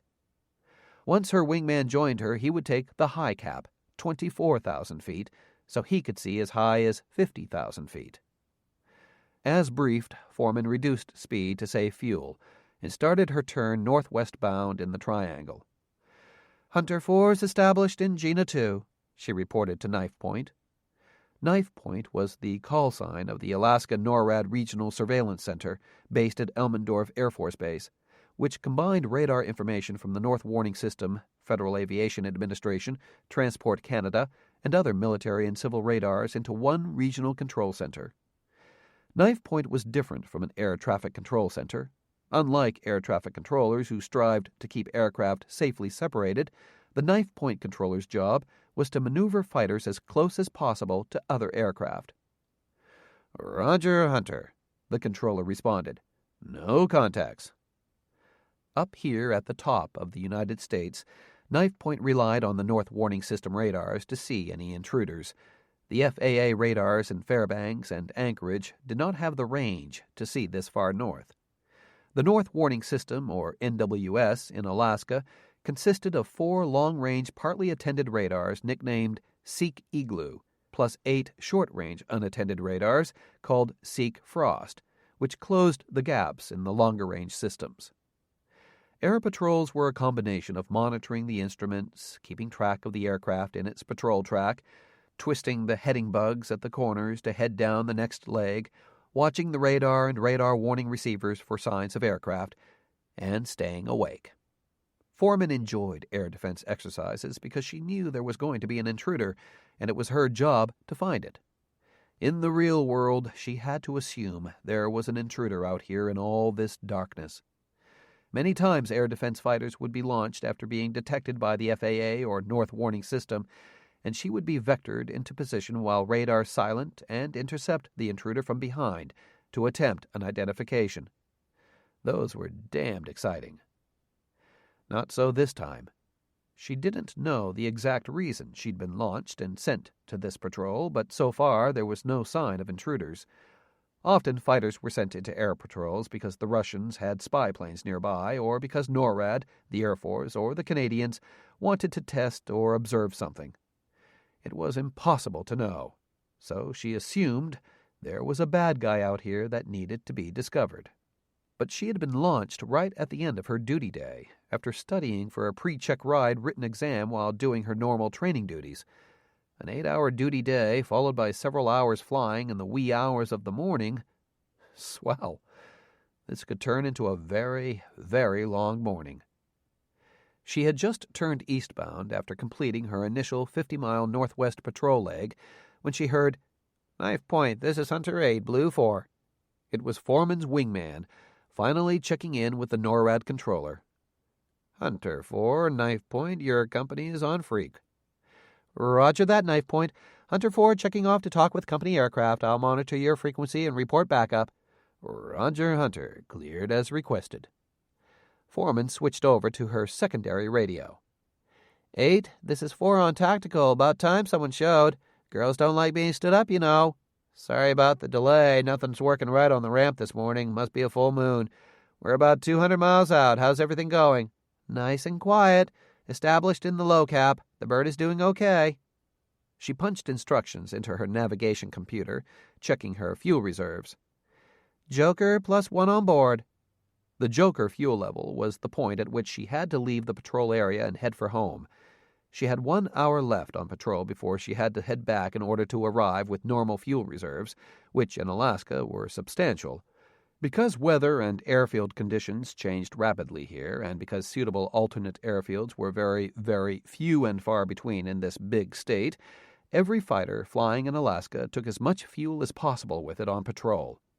Kelly's F-16 had 2 370-gallon drop tanks on board, along with 4 AIM-120 AMRAAM radar-guided missiles, 2 AIM-9L Sidewinder heat-seeking missiles, and ammunition for the 20mm cannon. Aerial refueling tankers were precious commodities. "Roger that. I brought the gas can with me. Any sign of roadkill?" Roadkill was the Blue Fox's name for their brethren in the 19th Fighter Squadron. Their squadron emblem, a stylized gamecock, looked to many folks like a squashed critter on the road. The F-15Cs of the 19th, coming with their E-3C AWACS radar plane, were the air defense specialists. The F-15s had much longer legs, 2-engine reliability, and a better look-down, shoot-down radar to find any bad guys that might be up here. They would undoubtedly take over the air patrol mission once they arrived, although the F-16s liked to play with them as much as possible, too. Negative. There was a lot of static on the channel all of a sudden, which was fairly common at the higher latitudes, usually because of sunspot activity.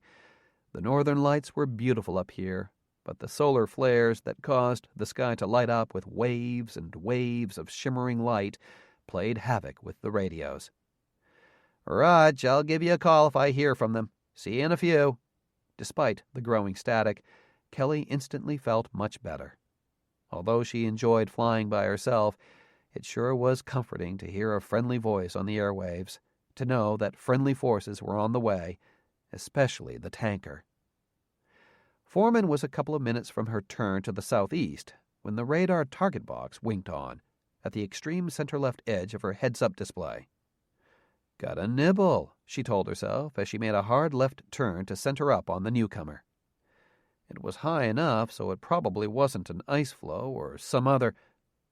When she rolled out of her turn, she couldn't believe what she saw. Radar targets everywhere. She thought she had a radar malfunction, so she turned her radar to standby, then back to radiate, and the targets were still there. Maybe 24 targets, all at different altitudes. "Holy shit," she muttered to herself. Frantically, she switched back to the command channel on the primary radio. Through a haze of static, she radioed, Knife Point, this is Hunter 4, Gorilla. I say again, Gorilla, Northwest 24 Bullseye." Gorilla was the brevity code for a large formation of unidentified planes in indeterminate numbers.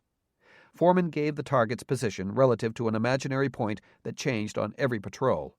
She couldn't give the target's altitude, speed, or any more precise information because there were so many of them out there. "Say again, Hunter." There was a loud squeal in the radios that the frequency-hopping communications system couldn't eliminate. "Be advised, Hunter, our status is bent. Repeat, bent. Keep us advised." Jamming. Someone was jamming them. Foreman switched to her secondary radio and found it hopelessly jammed. The squealing was drowning out all recognizable sound even before she keyed the mic. Maybe whoever was jamming her radios was jamming the North Warning System radar, too. The bent code meant that the ground radar was inoperative. So now she was all alone up here with a huge number of planes bearing down on her, with no way to contact anyone. The only thing she had left were her orders and her tactical doctrine.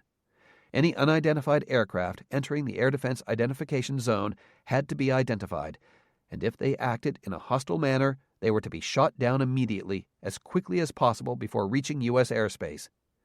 She was to continue the interdiction mission until she reached bingo fuel, which gave her the minimum fuel state over the intended recovery base only. Foreman thumbed her stick controls and designated the lead aircraft in the lead formation, placed the radar pipper just to the left and below center in her heads-up display, and headed toward it. This guy was screaming for the deck, descending at 15,000 feet per minute. "Too late, pal," she thought. "I got you." The radar warning receiver blared again, but this time, instead of a steady electronic tone, they heard a fast, high-pitched, raspy sound. "Fighter is locked on," the electronic warfare officer said. 11 o'clock, moving into lethal range." Lebotov couldn't believe the speed of that thing.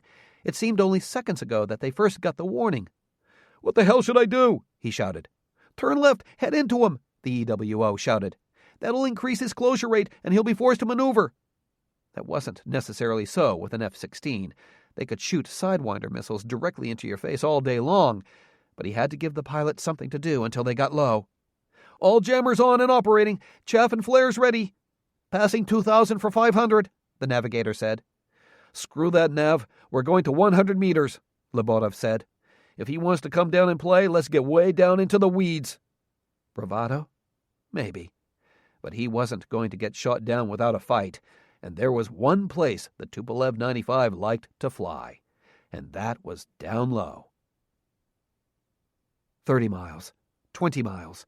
The plane was still heading down, passing 5,000 feet and descending fast. She was at 10,000 feet, not real anxious to chase this guy down until she started rolling in behind him for an ID. He turned slightly into her, so they were going nose to nose now. She configured her cockpit switches for low-light operations and lowered her PVS-9 night vision goggles. The view was matte green and with very little contrast, but now she could see a horizon, the shoreline far behind her, details of the outside of her jet, and a spattering of bright dots in the distance. The unidentified aircraft. There were so many that it looked like a cluster of stars. Foreman thought about trying to contact the plane on the International Emergency Guard frequency, but the jamming was too heavy and getting stronger as she closed in. Was that considered a hostile act right there? Probably so. 15, 10. Suddenly, one of the other myriad radar targets on her heads-up display scooted across the scope to her right, traveling. Shit! The guy was supersonic. She immediately pulled up, jammed her throttle to Zone 5 afterburner, and turned hard right to pursue. The first guy never went above 400 knots, even in a screaming-ass dive, but this newcomer was going twice as fast. He would reach the coastline way before these others, if she didn't catch him first. Again she tried to radio knife point and her wingman of the new contact, but the jamming was still too heavy. Each one of those incoming planes must have enormous jammers to take out digital radios and even the North Warning System radars at this range. Even her APG-68 radar was getting spiked, and it had plenty of anti-jam modes. The fast newcomer was at 43,000 feet, traveling just over the speed of sound, heading east-southeast. Foreman locked him up on radar easily after getting behind him and tried to interrogate his identification friend or foe system. Negative IFF. He was a bandit, all right. Supersonic, no modes and codes, flying way off transpolar flight routes through a curtain of electronic jamming. Unless it was some Concorde pilot hot-dogging it for his rich passengers, he was a bad guy. The Bandit was passing Mach 1.1, the speed limit for her F-16 Fighting Falcon's external fuel tanks. No Alaska fighter pilot ever wanted to punch off external fuel tanks, especially if there was a tanker anywhere in the area, but she would never catch him otherwise. So, reluctantly, off they went. As soon as this guy was ID'd and the 19th showed up, she was done for the evening. Even with a tanker on the way, no fighter pilot played very long up in Alaska without plenty of extra fuel. It was funny the things you thought about at a time like this, Kelly mused to herself. Here she was chasing down a bandit in the midst of hostile jamming, and all she could think was that someone was going to have to pay for a couple of 370-gallon fuel tanks. She tried the IFF interrogate switch a couple more times, still negative, then hit her master arm switch and selected her 20-millimeter cannon instead of her radar or infrared guided missiles. This guy definitely met all the criteria of being a bad guy, she thought, but she had enough gas right now to try to do a visual ID. At Mach 1, he was still 15 minutes from reaching the Canadian coast. She had 45 minutes to bingo fuel, a number that was dropping rapidly every minute she spent in Zone 5 afterburner, so she decided to go in close for a visual. She kept the power up and was starting to get into visual range in just under 5 minutes when suddenly her radar warning receiver emitted a high-pitched, fast deedle-deedle-deedle warning tone. An enemy fire control radar had locked onto her. The heads-up display categorized it as an unknown, positioned directly ahead of her. But there were no other aircraft except the guy in front of her. A tail gun. That's the only thing it could be. The damned bandit had locked onto her with a tail-mounted fire control radar. And sure as hell, moments later she saw winks of light coming from the still dark silhouette of the bandit in front of her. The bastard was firing a tail gun at her. She immediately punched out radar decoying chaff and flares and broke hard right to get away. She heard a couple of hammer taps somewhere on the fuselage, but there were no warning messages. Kelly was not scared. She was incensed. She'd been shot at by Iraqi surface-to-air missiles while doing patrols for Operation Southern Watch, and she'd taken on plenty of simulated surface-to-air missiles, anti-aircraft artillery, and every kind of air-to-air missile possible in training, but she had never been shot at by a tail gunner. She didn't even know that any planes had tail gunners anymore.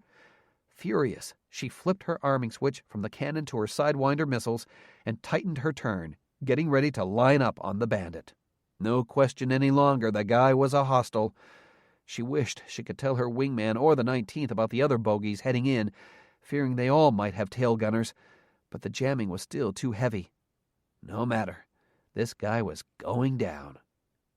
But as she lined up for her first shot, her night vision goggles blanked out a tremendous burst of light coming from the bandit.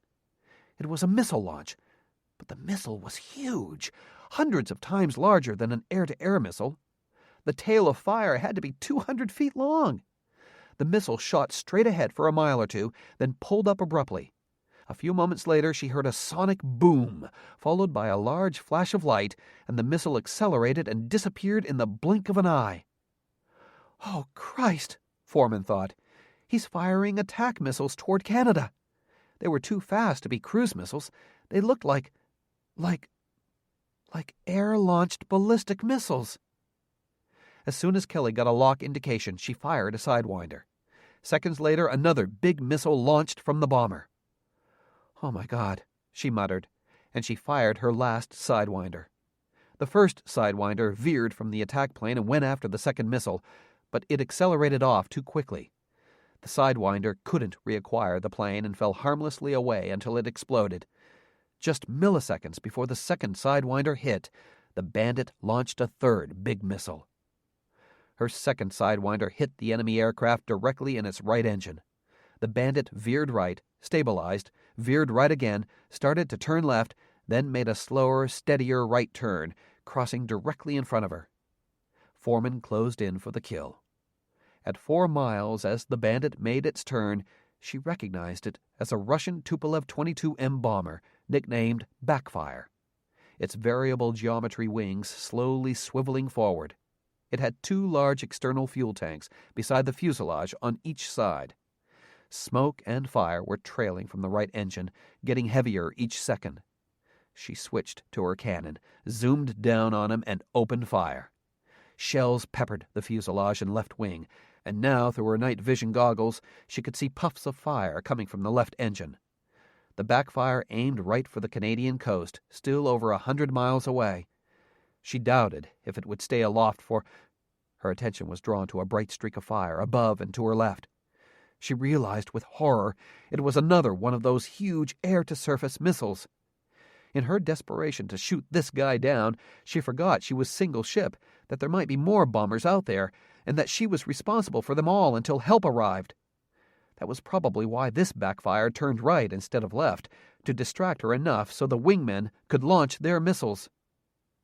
Foreman turned sharply left and started a climb, selected her AMRAAM missiles, and quickly locked on to the second Bandit just as it launched a second big air-to-ground missile.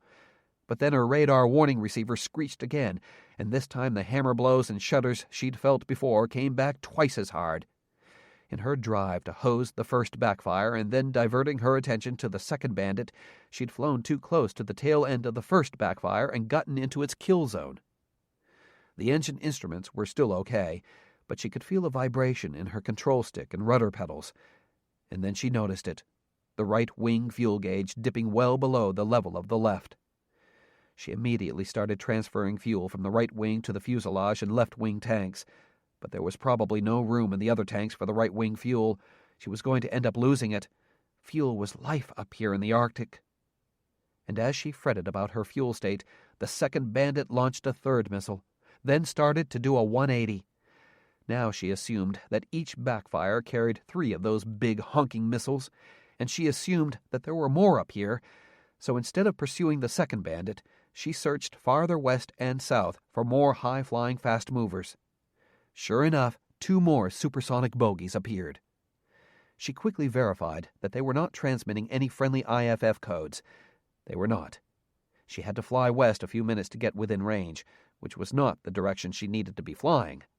Kelly didn't have to check the nav computer to know that if she didn't turn around now, she might not make it back to base. Even though Alaska had the best search and rescue units in the world, there was no way you wanted to eject over northern Alaska, and sure as heck not over the Beaufort Sea. She had to turn back. But the backfire she didn't attack might be the one that launched a missile and destroyed Eielson, Fairbanks, Anchorage, Elmendorf, or Washington, D.C., and there was no friggin' way she was going to let that happen.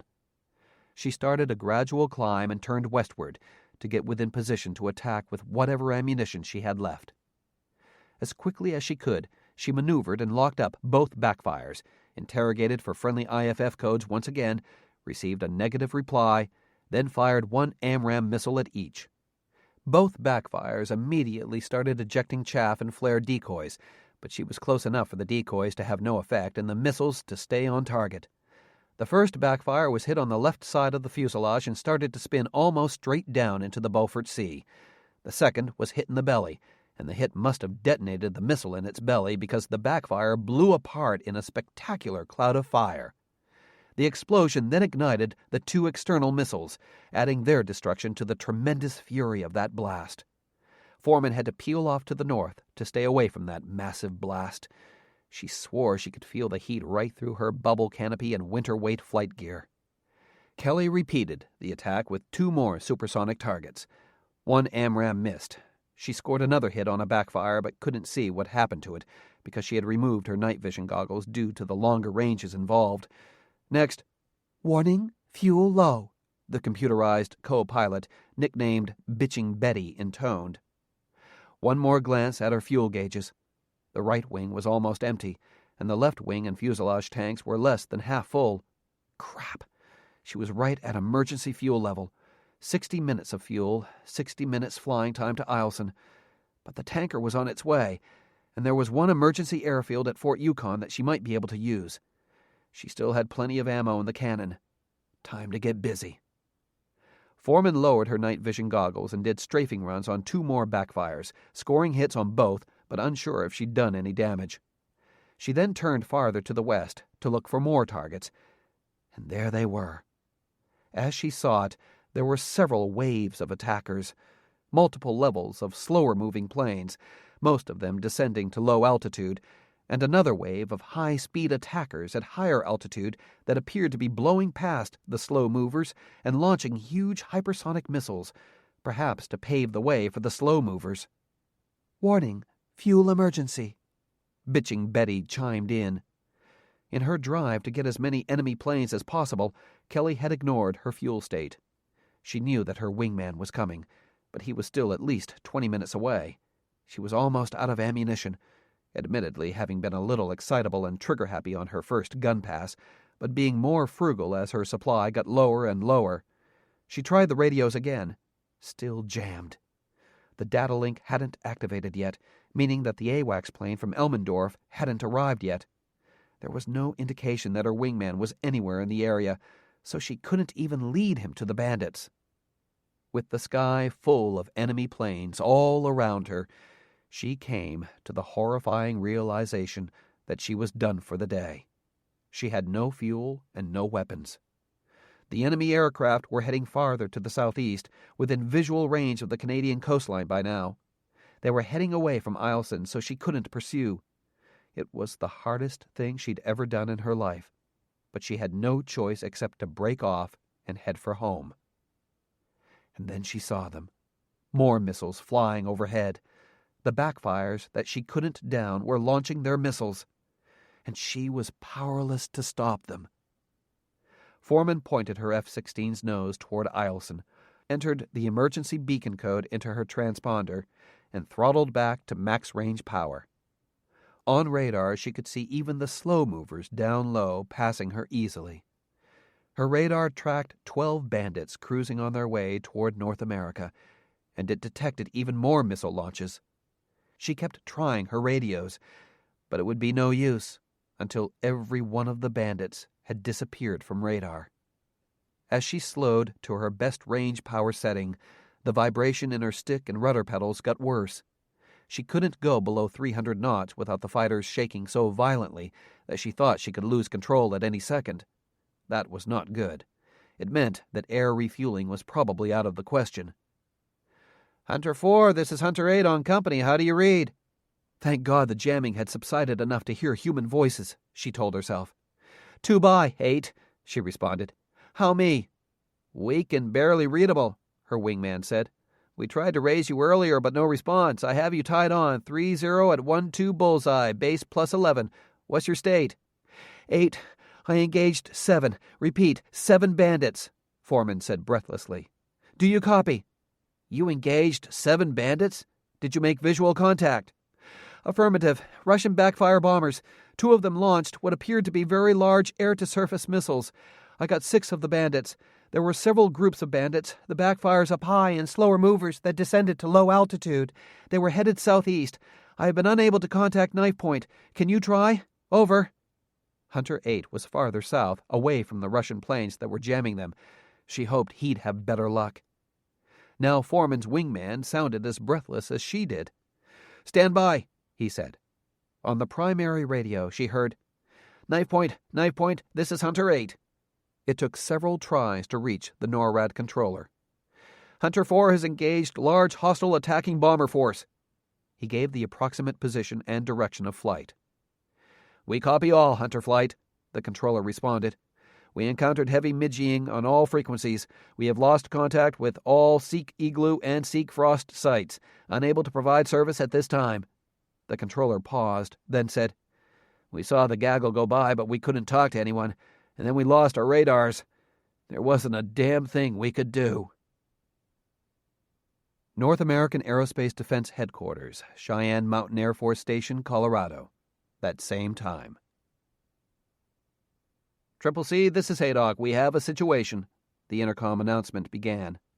Alaska NORAD region has just submitted a radar outage report. They report losing contact with 4 long-range radars and 7 short-range radars of the North Warning System. They've also submitted a fighter status report and indicate they have lost contact with one of their fighters scrambled out of Eielson. This is not a drill. Both Alaska NORAD and Eielson report communications outages as well. ADOC, command copies, responded U.S. Army Colonel Joanna Kearsage, the command director of the Combined Control Center.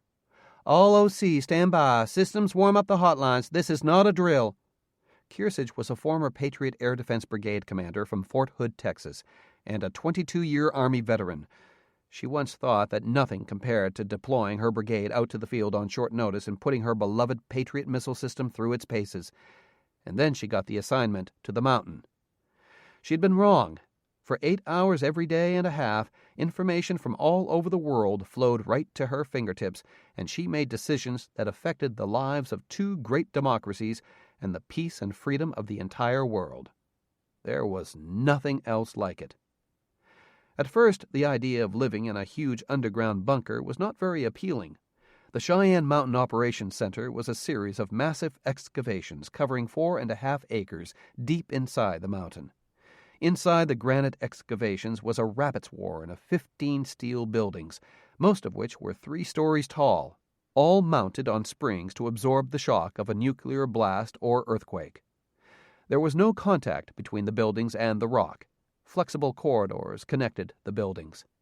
The complex had its own emergency power generators and water reservoirs, along with its own dining halls, medical centers, and barracks, and even such creature comforts as 2 exercise centers, a barbershop, a chapel, and a sauna. The whole complex was enclosed behind massive steel doors, each weighing over 25 tons, but so precisely balanced on their hinges that only 2 men could push them open or closed if necessary. The command director of the Cheyenne Mountain Operations Center was the person in charge of the round-the-clock global monitoring network of 3 major military commands: the North American Aerospace Defense Command, the U.S. Strategic Command, and the U.S. Northern Command, all responsible for the defense of the United States and Canada. Kearsage's 40-person Charlie crew manned the extensive communications and computer network terminals that collected information from everywhere in the world and from space, and merged it into the displays and readouts presented to the command director and her operations staff. Her battle staff was broken up into operations centers within Cheyenne Mountain: missile warning, air warning, space control, intelligence, systems control, and weather. Each center's combined data was displayed in the command center on several computer monitors of various types and sizes. Kearsage was seated in the command center along with her Deputy Commander, Canadian Forces Colonel Ward Howell, and the non-commissioned officer in charge of command communications. Dominating the command center were 4 wall-size monitors with graphical compilations of the global threat and continental defense picture. The left center screen showed the current threats for North America, and the right center screen showed threats around the world. Flanking the 2 large center screens were 2 other screens showing the status of air defense and strategic attack forces. 2 rows of computer monitors in front of Kearsage and her deputies showed up-to-date information and reports from the individual operations centers themselves. Her attention was riveted on the North America display, which showed the circles representing the optimal range of the long-range radars, or LRRs, and short-range radars, or SRRs, of the North Warning System in northern Alaska and northern Canada. The circles were blinking red, indicating a malfunction or degradation. The North Warning System was the first line of defense against air-breathing threats to the North American continent, and for some reason, a good chunk of it was suddenly shut down. In addition, there was a blinking red inverted V, indicating the last known position of the F-16 scrambled out of Eielson Air Force Base on cryptic orders from the Pentagon. She could still see the 2 other groups of symbols representing other airborne assets, 1 F-16C and a KC-135R tanker from Eielson, which were supposed to rendezvous with the lone F-16, and 2 F-15Cs and an E-3C AWACS radar plane flying northeast from Elmendore Air Force Base in southern Alaska to temporarily set up a long-range radar and fighter picket northwest of Alaska over the Arctic Ocean. But the other 2 groups of symbols were steady green, on course, on time, and in contact. What happened to the first F-16? "Hey, Doc, talk to me," Kearsage said, using the acronym for the Air Defense Operations Center inside the mountain, her group responsible for tracking and identifying all air targets over North America. "What do we have, and where is that fighter?" "Village is trying to ascertain the status of those radars and to make contact with the fighter," the Air Warning Center's senior controller responded. "Remote transmissions appear to be experiencing heavy interference." Village was the call sign for the Alaska NORAD Regional Headquarters at Elmendore Air Force Base. "Solar, would sunspot activity be responsible for the comm interference?" Solar was the nickname for the Weather Support Center at nearby Peterson Air Force Base, which provided weather support to Cheyenne Mountain. "Unknown at this time, ma'am, but we're not experiencing any abnormal solar activity." "Triple C, this is MWC," the controller at the Missile Warning Center at NORAD reported. The Missile Warning Center was responsible for detecting, identifying, and monitoring any possible missile launches anywhere on the planet, using heat-seeking satellites and predicting if the missiles posed a threat to North America. We're looking at some events near the long-range and short-range radar sites in northeastern Alaska and northwestern Canada. Not very high threshold readings, definitely not ballistic missile launches. Stand by.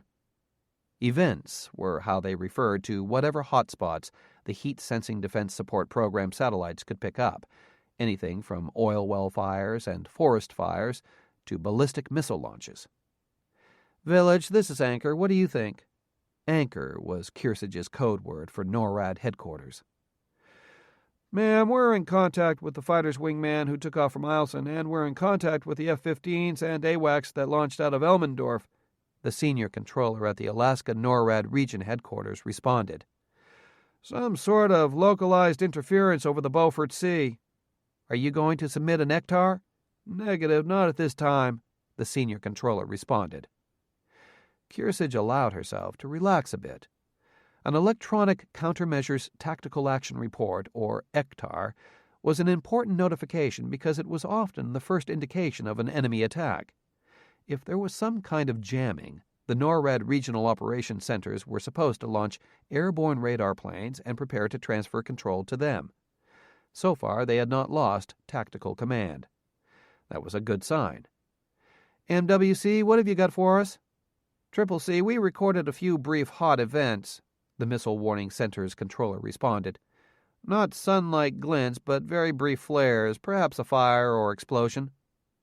Kearsage and Howell turned and looked at each other. Electronic interference, loss of contact with both the radars and our fighter, and now possible explosions near the LRRs? Looks pretty suspicious to me, Howell said. But we don't have any indication of a threat, Kearsage said. And we have contact with all other airborne assets. Colonel, that message from Air Intelligence Agency was pretty specific. A possible bomber attack against the United States, similar to the attack on that CIA base in Uzbekistan. She looked at him, looked at his eyes to read the seriousness of his words, and what she saw scared her. Howell was the former fighter pilot on this command crew. He had been involved in strategic air defense for almost his entire career. He was always the stoic, unflappable Canuck, and if he thought this was a real emergency, he meant it. He also rarely called her by her rank, except if VIPs or commanding officers were in the mountain. If he used her rank now, he was probably scared, too. That warning from the U.S. Air Force was certainly weird.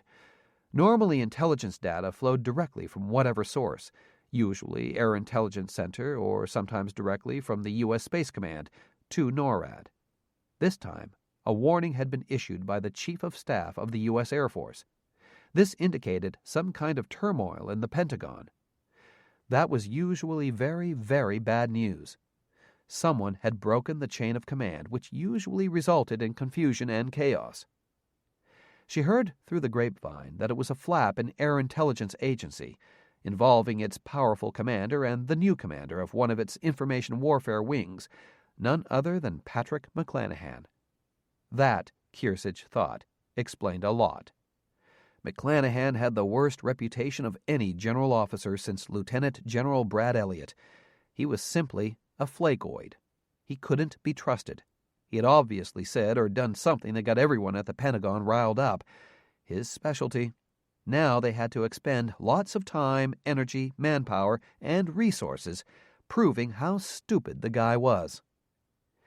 Kearsage studied the map of North America. The lone F-16 and the tanker from Eielson would soon be in the last known area of the first F-16. And the E-3C AWACS and the two F-15s from Elmendorf would join up a few minutes later. Assuming there was a big outage of several North Warning System radars, their first priority would be to fill in those gaps. She looked over at the list of available assets in Canada and was pleased to see that 2 NATO AWACS planes were based at Fort Wing, Canadian Forces Cold Lake, Alberta, probably deployed there to support a Maple Flag air warfare exercise. Let's get an AWACS and a couple of CF-18s airborne from Cold Lake moving north to cover that gap in the North Warning System, she ordered. Roger that. Howell picked up his telephone and hit the button that would connect him immediately to Canadian Air Defence Forces headquarters in North Bay, Ontario. The NORAD-tasked fighter units in Alaska and Canada were very accustomed to these sudden air sovereignty missions. They would have those 3 planes launched in less than half an hour. "MWC, I'm about to wake up the world," Kearsarge said seriously. "I need to know if we have an attack, an incident, or an anomaly. Give me your best guess." There was a slight hesitation before he responded. "CCC, MWC believes we do not have an attack. We may have sustained some sort of large-scale power outage or malfunction of a communications network, but without further investigation, I'm not prepared to say it was an enemy or terrorist attack on our radar sites." "Very well," Kearsarge said. "The first rule of NORAD surveillance: when in doubt, report it, even though it could be nothing more than a short circuit or a polar bear eating through a power cable. That happened all the time. The loss of those radars needed to be reported." She flipped open her checklist, filled in some blanks with a grease pencil, used her authenticator documents to insert a date-time group, had Howell check it over, then picked up the telephone and dialed the Air Force Operations Support Center in Washington. When she was connected, she read from the script. "Monument, this is Anchor with the Priority Secret OpRep 3B line report, serial number 200443. We have lost contact with 3 LRRs and 5 SRRs of the North Warning System, and we have lost contact with a single Foxtrot 16 assigned Combat Air Patrol, reasons unknown. DSP reports brief unexplained infrared events with no tracks taking place near the radar sites. We are investigating further but do not believe that these are attacks against NORAD assets that would require a Pinnacle front burner report. We have deployed additional air defense and airborne surveillance assets in the affected area, and we are investigating the radar and radio outages." She ended the message with the date-time group and the proper authentication code. A B-line message was an alert notification to the U.S. Air Force only, letting them know that there was a problem and what NORAD was doing to fix it. It was one step below a Pinnacle front burner report, which was a notification of an actual attack or deliberate action against NORAD. Kearsarge received an acknowledgement from the Air Force Operations Center. They were now responsible for channeling the report to the proper agencies. She would surely get a phone call in the next few minutes from the National Military Command Center at the Pentagon, asking for updates and clarification. "MWC, anything?" Kearsarge asked, after she received an acknowledgement that the report had been copied and understood. "Negative," came the response. "No further events. Village still reports negative contact with their LRRs and their F-16s. Reason still unknown." "Roger. CCC copies." Joanna sat back in her chair, wishing she could light up a cigarette. There was nothing else to do but wait and see what the troops in the field could find out next.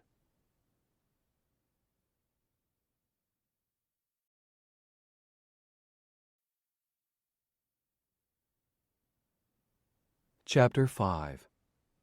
Over the Chukchi Sea, 150 miles north of Nome, Alaska. That same time. NORAD's long-range early warning radars at Point Hope and Scammon Bay couldn't see them, and even RAPCON's Nome Radar Approach Control Precision Approach Control Radar didn't spot them until they were well over Kotzebue Sound, heading away from the Seward Peninsula and into the forbidding Arctic wastelands of Alaska. The ground speed readout for the target did indeed say 540 knots, over 570 miles per hour, but the electrically charged atmosphere, magnetic anomalies, and terrain often confused and scrambled radar plots in Alaska. Still, with a few sketchy reports of some kind of air defense activity up in the northeast part of Alaska, reporting even likely radar anomalies was far better than making no report at all. The Nome Approach Controller issued a pending contact report to Fairbanks Approach Control, with an estimated time of radar contact. At the same time, the RAPCON supervisor issued a similar report to the Alaska NORAD region headquarters at Elmendorf Air Force Base near Anchorage. NORAD would in turn alert the short-range radar station at Clear Air Station in central Alaska to watch for the contact as well. except those manning the station would never get the chance to see it. The activity wasn't a radar anomaly or magnetic disturbance. It was a formation of two Russian Tupolev 160 supersonic bombers, which had been flying nap of the Earth for the past hour, since well over the Chukchi Peninsula of eastern Siberia. It originally started as a formation of 4 bombers, but one could not refuel and another suffered engine failure and had to abort the mission. Their route of flight took them not over Siberia but along the Bering Sea, close to the commercial polar transoceanic flight routes, where their presence would not cause alarm until the flight approached the American Air Defense Identification Zone. By then, the 2 remaining bombers, fully refueled and with weapon, flight, engine, navigation, and defensive systems all working perfectly, descended below radar coverage and drove eastward toward their objective. Flying at very low altitudes, sometimes just a few meters above the sea, the bombers successfully slipped through the gaps in the long-range NORAD radars along the western Alaskan coastline. By the time the bombers were detected, it was too late. But even if they had been detected earlier, there were no fighters to intercept them, and no surface-to-air missile systems to shoot them down. The 2 alert fighters at Eielson Air Force Base near Fairbanks had already been committed to the air patrol over northern Alaska with the E-3C AWACS radar plane. The 4 F-15C Eagle fighters, being prepared for alert duties, were still being armed and manned, and wouldn't be ready to respond to an alert call for several minutes. The bombers were completely unopposed as they headed east into the heart of the Alaskan wilderness. Erickson Air Force Base, Shemya, Alaska, that same time. U.S. Marine Corps Sergeant Major Chris Wall stuck his head in the door, letting light from the hallway spill across the bed inside the small room within. "Sir, you're needed in the ready room," he said loudly and without preamble. Air Force Colonel Hal Briggs was instantly awake, a trait that, although it served him well as a forward combat air controller and chief of security at Hawk, was irritating because he knew that now that he was awake, it would be nearly impossible for him to go back to sleep. He glanced at the glowing red numerals on his bedside alarm clock and groaned theatrically. "Top, I just got to bed 5 friggin' hours ago. What the hell is—" "Sir, you're needed in the ready room, now." And the door slammed shut. Hal knew that Chris Wall wouldn't awaken his boss if it weren't pretty damned important. Usually. He quickly dressed in pixelated Arctic battle dress uniform, cold weather boots and gloves, wool balaclava, and a parka, and headed to his unit's ready room. Shemya Island was only 6 square miles in area, the largest of the Samichi group of volcanic islands in the western Aleutian Island chain. Much closer to Russia than to Anchorage, the Aleutians were barely noticed before 1940. Russian blue foxes far outnumbered humans along almost the entire chain, but the island's strategic location did not go unnoticed at the start of World War II. The Japanese invaded them in 1942, occupying Adak Island and attacking Dutch Harbor on Unalaska Island. If the Aleutians could be captured and held, the Japanese could control the entire North Pacific and threaten all of North America. Admiral Chester Nimitz ordered the construction of an airfield on Shemya in 1943 to enable the staging of air raids on Japanese positions on Adak and Kiska Islands. Shemya was chosen because it was relatively flat and was not bothered as much by fog as were most of the other Aleutians. By 1945, Shemya housed over 1,100 soldiers, seamen, and airmen, plus a fleet of B-24 bombers and P-51 fighters. Its tremendous strategic importance as the guardian of America's northern flank was in direct inverse proportion to the level of morale of its troops, who endured years of stark isolation, lack of resources, the worst living conditions of any base in the American military, no promotions, and severe psychological depression. It was, without a doubt, America's version of a Soviet-style gulag. After the end of the Korean War, Shemya's importance steadily declined as radar and eventually satellites took over the important job of watching the Arctic skies for any signs of attackers or intruders.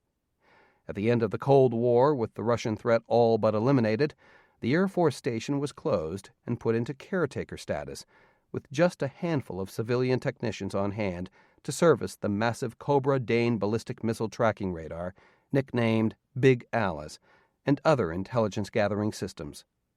The island became a massive dumping ground for all of the Aleutians, since it was far easier to dump even expensive equipment than it was to haul it back to the States. Shemya became the Rock once more. But since the advent of President Thomas Thorne's Fortress America initiative, eliminating overseas military commitments and building up the defense of the North American continent, Shemya, 1,500 miles west of Anchorage on the western tip of the Aleutian Island chain, was busier and more important than ever. Already vital as an emergency abort base for transpolar and Far East airline and military flights, and as a location of ballistic missile tracking radars and other intelligence-gathering facilities, Erickson Air Force Base, formerly just an air station but now advanced to full air base status, was the location of the Aerospace Defense Command's long-range XBR, or X-band radar, and the in-flight interceptor communications system, which provided ultra-precise steering information to ground-based interceptor missiles fired from silos in Alaska and North Dakota. Erickson Air Force Base was now in an almost constant state of upgrade and new construction. Nearly 2,000 men and women were based there in modern concrete dormitories, connected by underground tunnels and interspersed with comfortable, albeit subterranean, offices, computer rooms, laboratories, and other amenities. The runway facilities could now handle any aircraft in the world up to 1 million pounds gross weight, and could land a suitably equipped aircraft in almost any weather, including the frequent and usually unexpected near-hurricane force windstorms that were as much a part of life on Shemya as were Russian blue foxes, the cold, and the loneliness. Every aircraft that arrived in Shemya was housed in its own hydronically heated hangar, sometimes in better facilities than at its home base. Along with the construction workers and engineers assembling the new missile defense network, Shemya was host to many other government and military organizations, and that included the Air Battle Force. It was not the first time they had been there. Rebecca Furness's 111th Bombardment Wing, from where all of the Air Battle Force's B-1 bombers originated, had been deployed there during the War of Reunification to prevent an outbreak of nuclear war on the Korean Peninsula. Shemya's strategic location against Russia, China, and all of Far East Asia, especially now that all bases in Korea and Japan were closed to permanent American military forces, made the little island the stepping-off point for most military operations in the North Pacific Theater. Hal decided not to take the tunnel to the ready room out on the flight line, and almost instantly regretted it. Although nights were fairly short in early spring, the changing seasons meant changing weather. In the short walk to the ready room, Hal experienced almost every possible climactic change. It went from cold and frosty to horizontal snow and stinging ice to horizontal freezing rain to windy but clear in a matter of a couple of minutes. Once he had to brace himself against a light pole to keep from being knocked off his feet by an errant blast of wind. There was one consolation. Hal was able to see a rare Aleutian sunrise, the first one he'd ever seen. The golden light illuminated the nearby islands and turned the sea from dark and forbidding to an unbelievable crystal blue. He was almost breathless with amazement, until another gush of icy wind brought his attention back to the here and now. Hal was hesitant to remove his balaclava to speak, but when he did, he found that it was warming up quickly outside now that the sun was up, all part of living and working in Alaska. As the old saying went, if you don't like the weather on Shemya, wait 5 minutes. "Duty officer," Hal spoke into thin air. "Get the door for me, will you?" "Yes, Colonel Briggs," the female computerized voice of the duty officer responded, and Hal felt the click of electronic locks disengaging as soon as he touched the door handle. The duty officer was a computerized all-around assistant, handling everything from routine radio messages to complex top-secret mission planning from Air Battle Force headquarters at Battle Mountain Air Reserve Base in Battle Mountain, Nevada. Relayed via satellite, the duty officer tracked the location and identity of every person assigned to Battle Mountain and instantly responded to requests, even if the person was far from the main base. As it did at Battle Mountain, the duty officer constantly monitored and operated all security systems wherever the Air Battle Force was deployed. Personnel never carried pass cards or had to worry about passwords or codes. The duty officer knew who and where you were and made sure that if you weren't clear to enter a particular area, from an aircraft hangar to an individual file drawer, you didn't get in. Of course, Hal realized it would have been far easier, faster, and more efficient for the duty officer to awaken him if there was something urgent happening, but getting the boss's ass out of bed was a pleasure Sergeant Major Wall obviously reserved for himself, no matter what the weather. The ready room for the Air Battle Force was actually their aircraft hangar, where barracks, planning, storage, and communications rooms had been set up. 2 MV-32 Pave Dasher tilt-jet aircraft waited inside. The MV-32 resembled the MV-22 Osprey tilt-rotor Special Operations Transport, with a big boxy fuselage, stubby high-mounted wings, large tail structure, and a drive-up cargo ramp, except the MV-32 was larger and used 4 turbojet engines, 2 on each wingtip and 2 on the tips of the horizontal stabilizer, in place of rotors.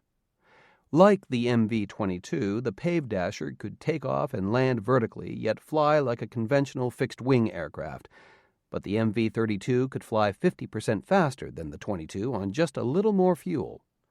The MV-32 was air refuelable and had an infrared camera and radar for terrain-following flight, and precision navigation and targeting. It could carry as many as 18 combat troops, and also carried 2 retractable and reloadable weapon pods on the landing gear sponsons, along with a 20mm minigun and a steerable nose turret with 500 rounds of ammunition. Hal Briggs threw his parka and hood onto a chair. "Someone get me a coffee and someone else talk to me," he said, "or I'm about to get very cranky." "Some increased NORAD activity, sir," Chris Wall responded. "We know that already, Top," Hal said irritably. "That's why we're here. The General convinced NORAD to put fighters on patrol until they can push out the radar surveillance." "It's something else, sir," Wall went on, handing Briggs a large mug of steaming coffee. "NORAD just issued a beeline report for sudden unexplained radar outages along the North Warning System." That didn't sound good. "Where are the fighters?" "NORAD put 1 fighter from Eielson on patrol over the Arctic Ocean. His wingman should be airborne shortly," Wall responded. "An AWACS radar plane and a couple of F-15 interceptors from Elmendorf are on their way now to fill in for the long-range radars that are out." "So, at the present time, all the surveillance we have north of Alaska is 1 fighter?" Wall nodded. "Thought you'd need to know that right away, sir," he said. He did. Hal thought hard for a moment, then spoke into the air. "Briggs to Luger." "I was just going to give you a call, Hal." Brigadier General David Luger, commanding the Air Battle Force, responded via the secure subcutaneous transceiver system. "I got the message just now." "What do you think is going on?" "Whatever it is, it's not good," Dave said. "What's your status?" "I just need to get the children out of bed and the planes rolled out and we're off," Hal responded. 15 minutes max." "Good. Stand by." There was a slight pause. Then Luger said, "Civilian approach controllers just issued a pending notification to NORAD. An unidentified target heading east, altitude unknown, ground speed 540 knots. "A plane at low altitude going .72 Mach over Alaska?" Briggs remarked. "Either it's Santa Claus on a training flight or it's trouble." "It's trouble," Luger said. "I'll see if the Navy can get any look-down eyes out there. Get your guys airborne. Disperse them someplace nearby. Attic?" "The bad guys are the other way, Dave," Hal said. "The Coast Guard said we can use their hangar on Attu Island, so that's where we'll go." Attu Island, about 50 miles west of Shemya, was the largest and rockiest of the near islands, and the westernmost of the American Aleutians. It also had the worst weather in the Aleutians. If it wasn't having driving rain or snow with hurricane-force winds, it was blanketed in thick, cold fog. The U.S. Coast Guard maintained a small search and rescue, maritime patrol, communications, and ground navigation facility there, with just 20 people manning the small site. They welcomed visitors and encouraged all services to use their facilities. They usually have plenty of fuel and provisions, too. We've made a few resupply flights for them just since we arrived. Good. Disperse there and keep in touch. You think Shemya could be a target? No, but it doesn't hurt to be safe. And that big old radar out there, plus all the ballistic missile defense stuff, sure are pretty inviting targets, Dave said. Raj, Hal said. He turned to Wall and twirled his index finger in the air, telling the master sergeant to get his men ready to fly. What are you going to do? I'm not sure, Dave said. I'm not authorized to fly my bombers. He thought for a moment, then added, but no one said I couldn't fuel them and hoist them to the surface just for a systems test run. Maybe I'll see how fast my guys can get them upstairs.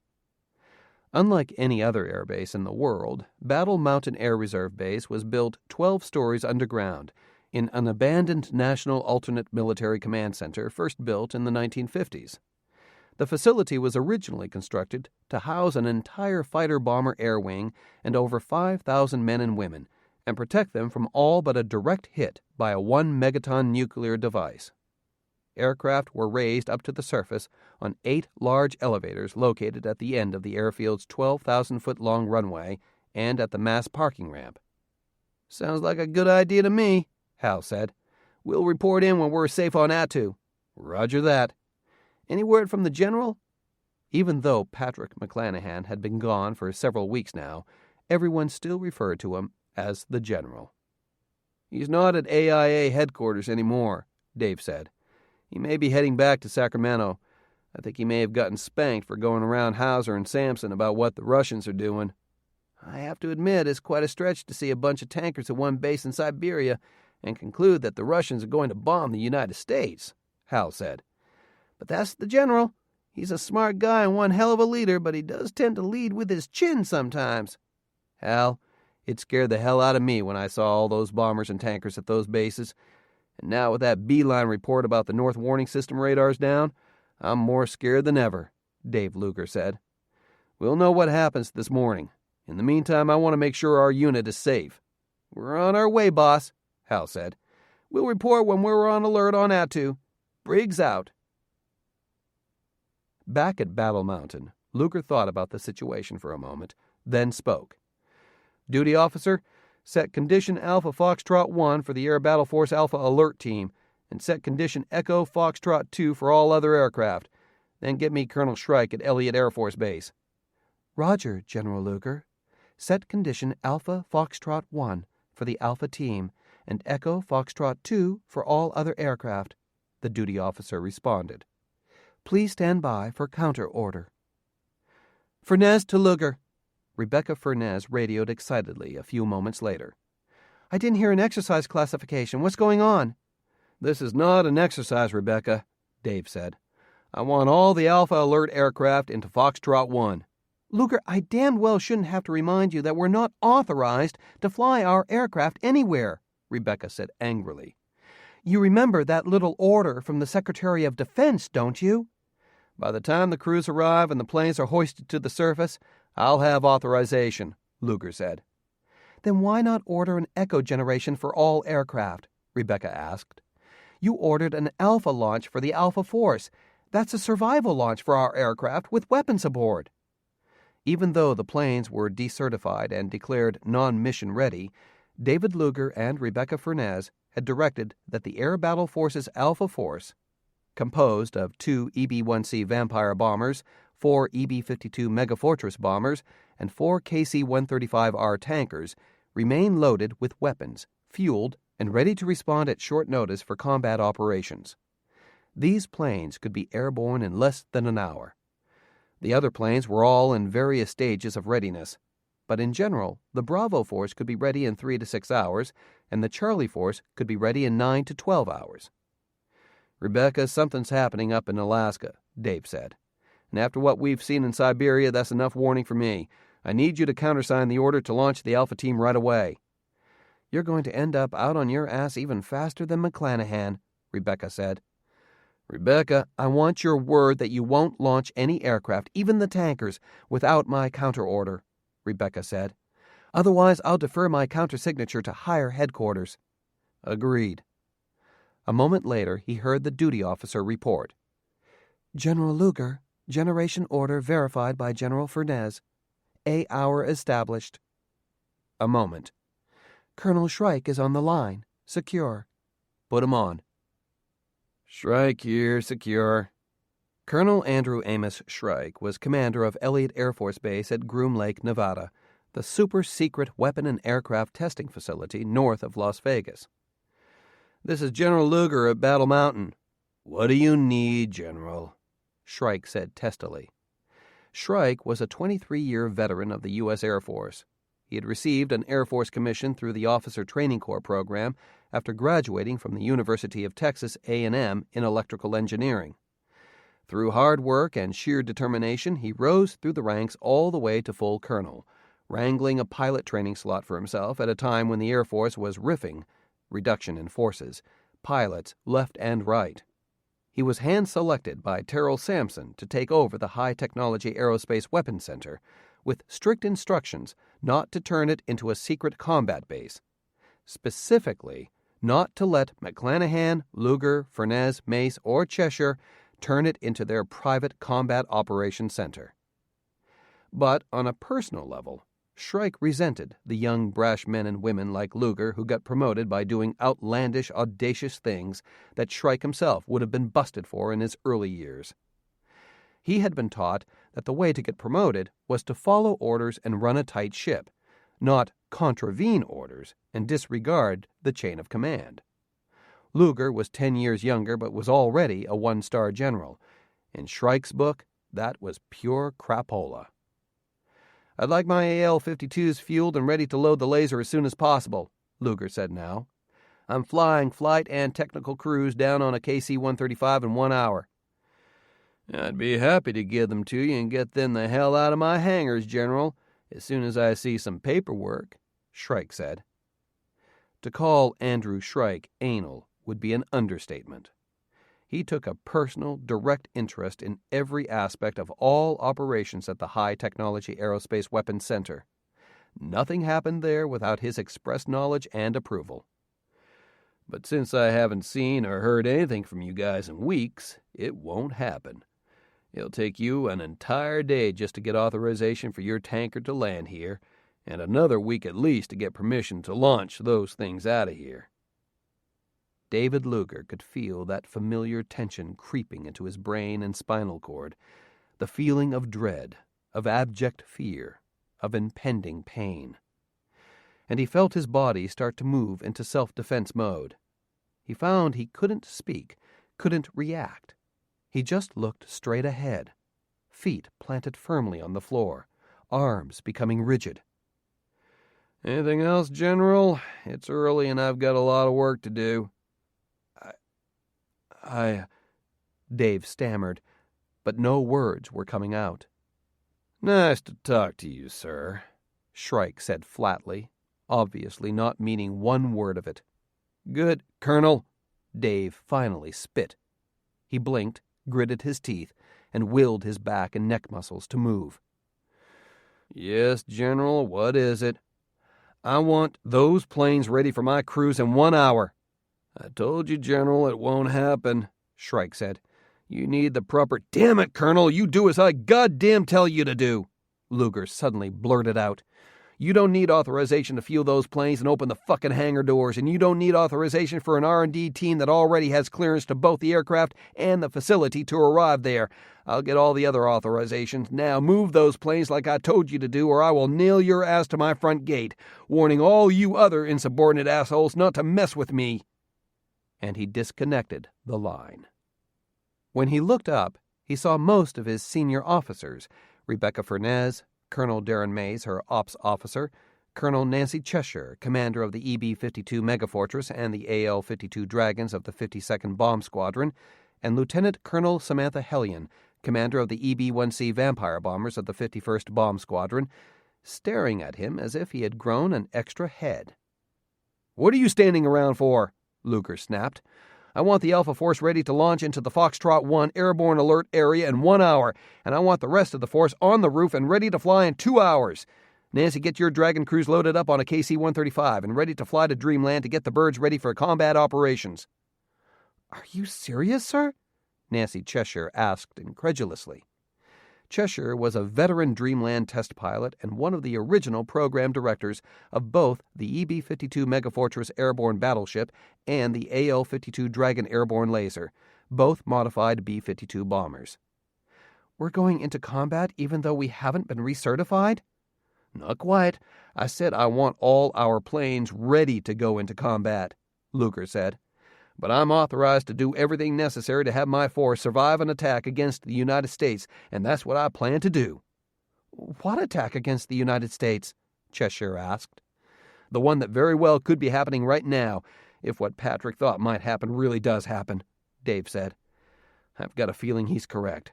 And if he is, I don't want my planes sitting around here on the ground like wounded ducks. Let's roll, folks."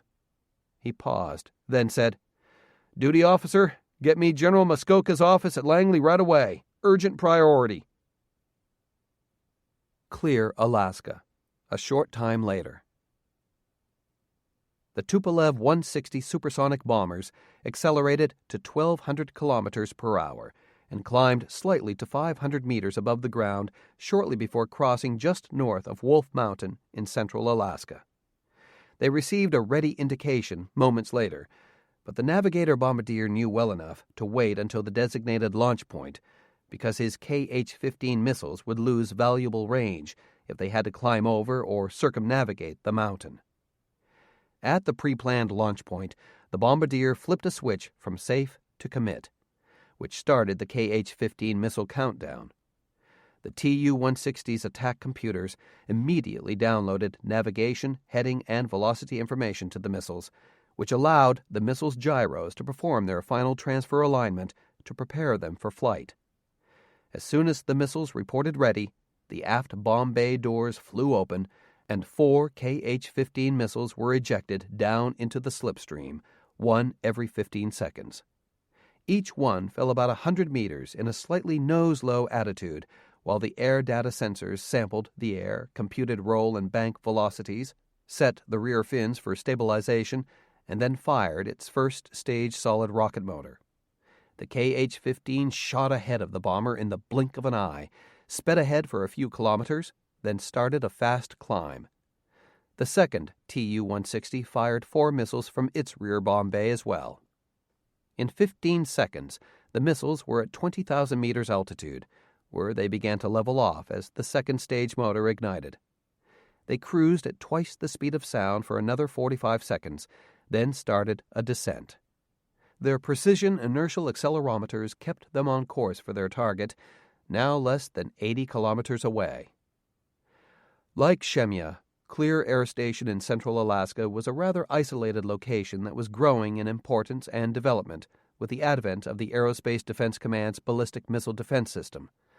Along with the existing ballistic missile early warning system radar, Clear Air Station hosted civilian air traffic control radars and NORAD surveillance radars. As part of the National Missile Defense System's expansion, the Air Force was also constructing a Battle Management Command and Control Center and an in-flight interceptor communications system, plus 8 silos, each housing 4 ground-based interceptor GBI rockets, spread out over 800 acres. The rockets were modified Minuteman II ballistic missiles fitted with a kill vehicle warhead, designed to track and destroy ballistic missile warhead buses outside Earth's atmosphere. 300 military and over 500 civilian contractors and construction workers lived and worked at the base. Clear Air Station was definitely a soft target, perfect prey for the KH-15 missiles. In less than 2 minutes from launch, the first Russian attack missile reached its target. When the KH-15 missile was still 1,000 meters above ground, its warhead detonated. The fireball of a 1-kiloton thermonuclear device was very small and barely reached the ground, but the shock and overpressure of the explosion were enough to destroy every surface structure within 4 kilometers of ground zero. Every 15 seconds, another explosion ripped across the Alaskan wilderness, burning, crushing, or sweeping away buildings, radar antennae, and trees, and killing every living thing standing within a 16-square-kilometer area. Each bomber's third and fourth missiles were fitted with a deep-penetrating warhead and a delayed action fuse and programmed against the ground-based interceptor silos. Although these were not as effective as the airburst warheads programmed against above-ground targets, over half of the 32 GBIs were destroyed by the burrowing KH-15 nuclear warheads. "For the alert force! For the alert force! Scramble! Scramble! Scramble!" The radio announcement came as a complete surprise. The 4 F-16C Fighting Falcon alert crews were inside the ramp maintenance supervisor's truck, sipping coffee while they reviewed their jet's Form 781 maintenance logs prior to accepting the aircraft for alert status. Coffee cups dropped to the floor and confused, scared eyes turned to each other inside the truck.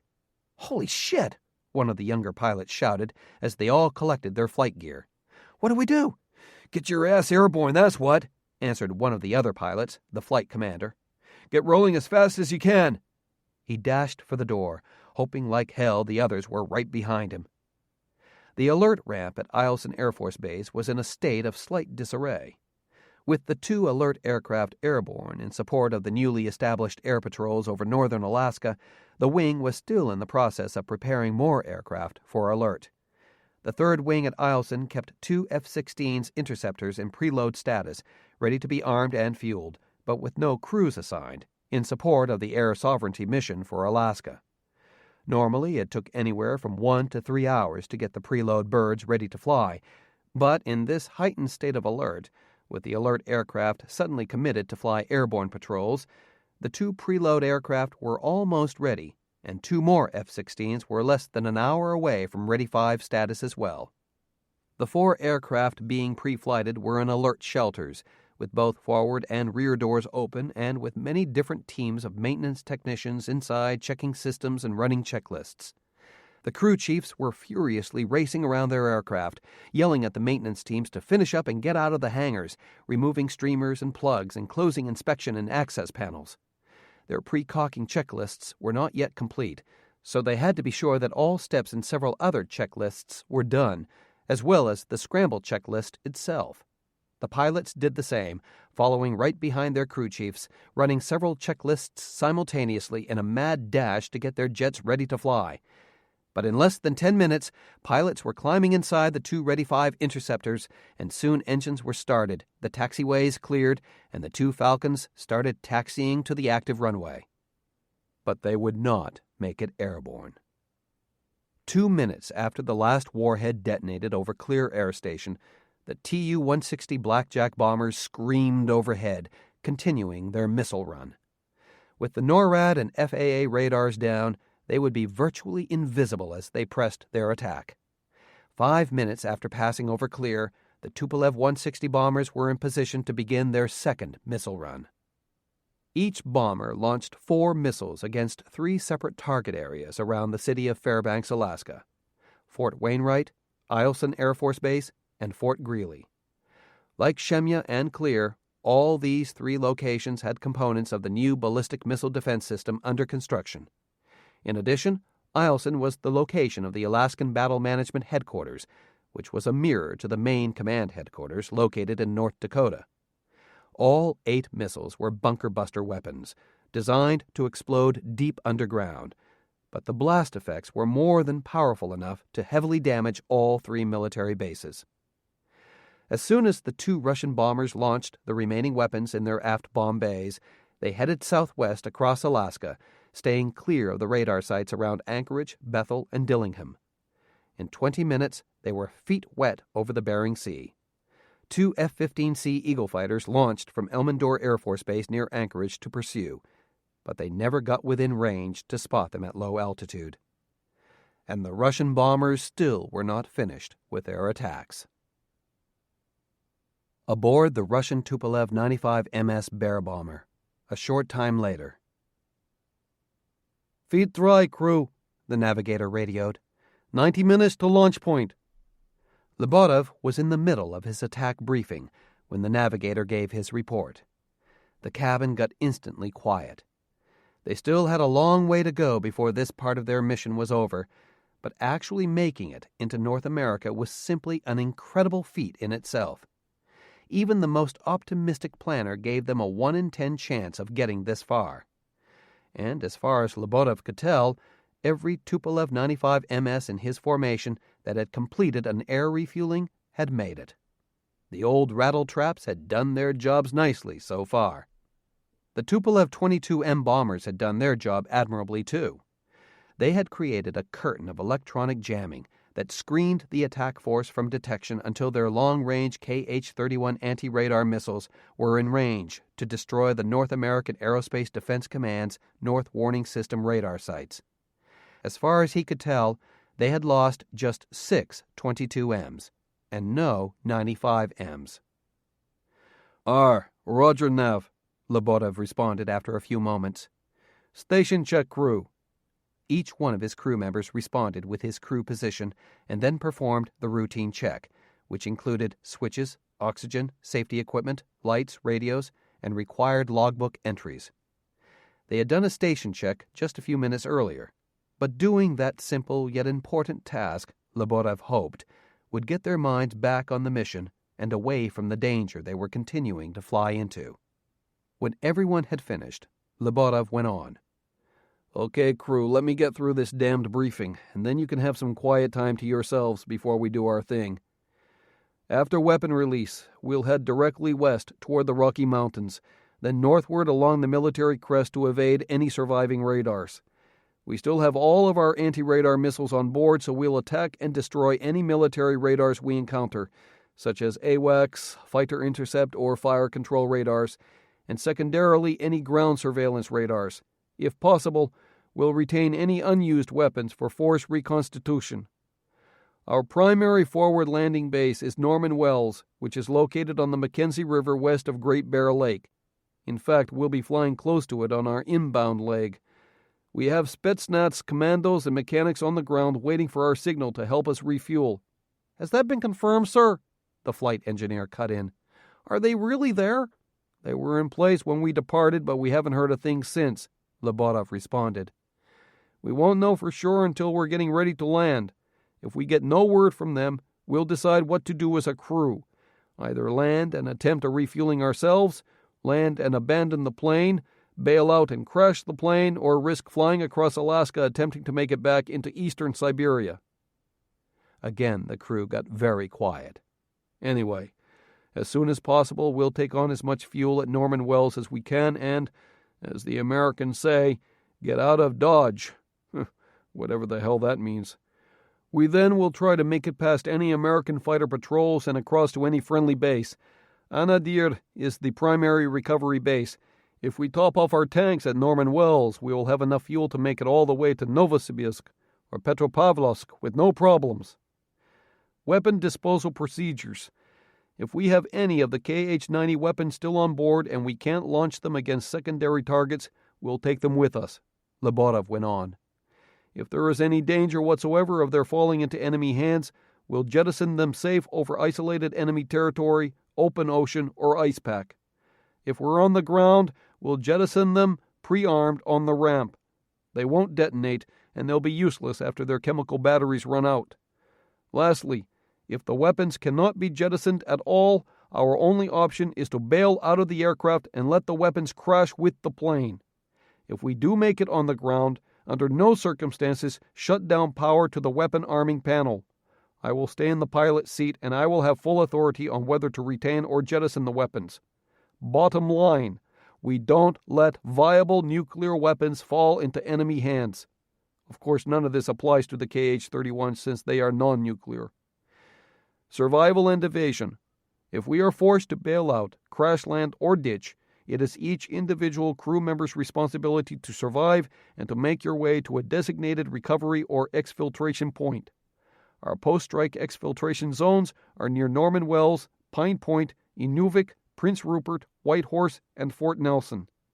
If you don't know how to get to them by now, you had better learn fast, because we're destroying all maps after we launch our missiles. You are all well trained in cold weather survival, and I should think our chances of surviving off the land and making it to one of the planned exfiltration points is very good. Try to link up with one of the others if possible, but don't travel together unless you need assistance. The exfiltration points will be visited from time to time by friendly forces, hired escorts, or Spetsnaz combat rescue teams, as conditions warrant, so sit tight once you make it to an exfil point and look out for your contact. Most of all, remember your training and keep a cool head. Resistance and escape.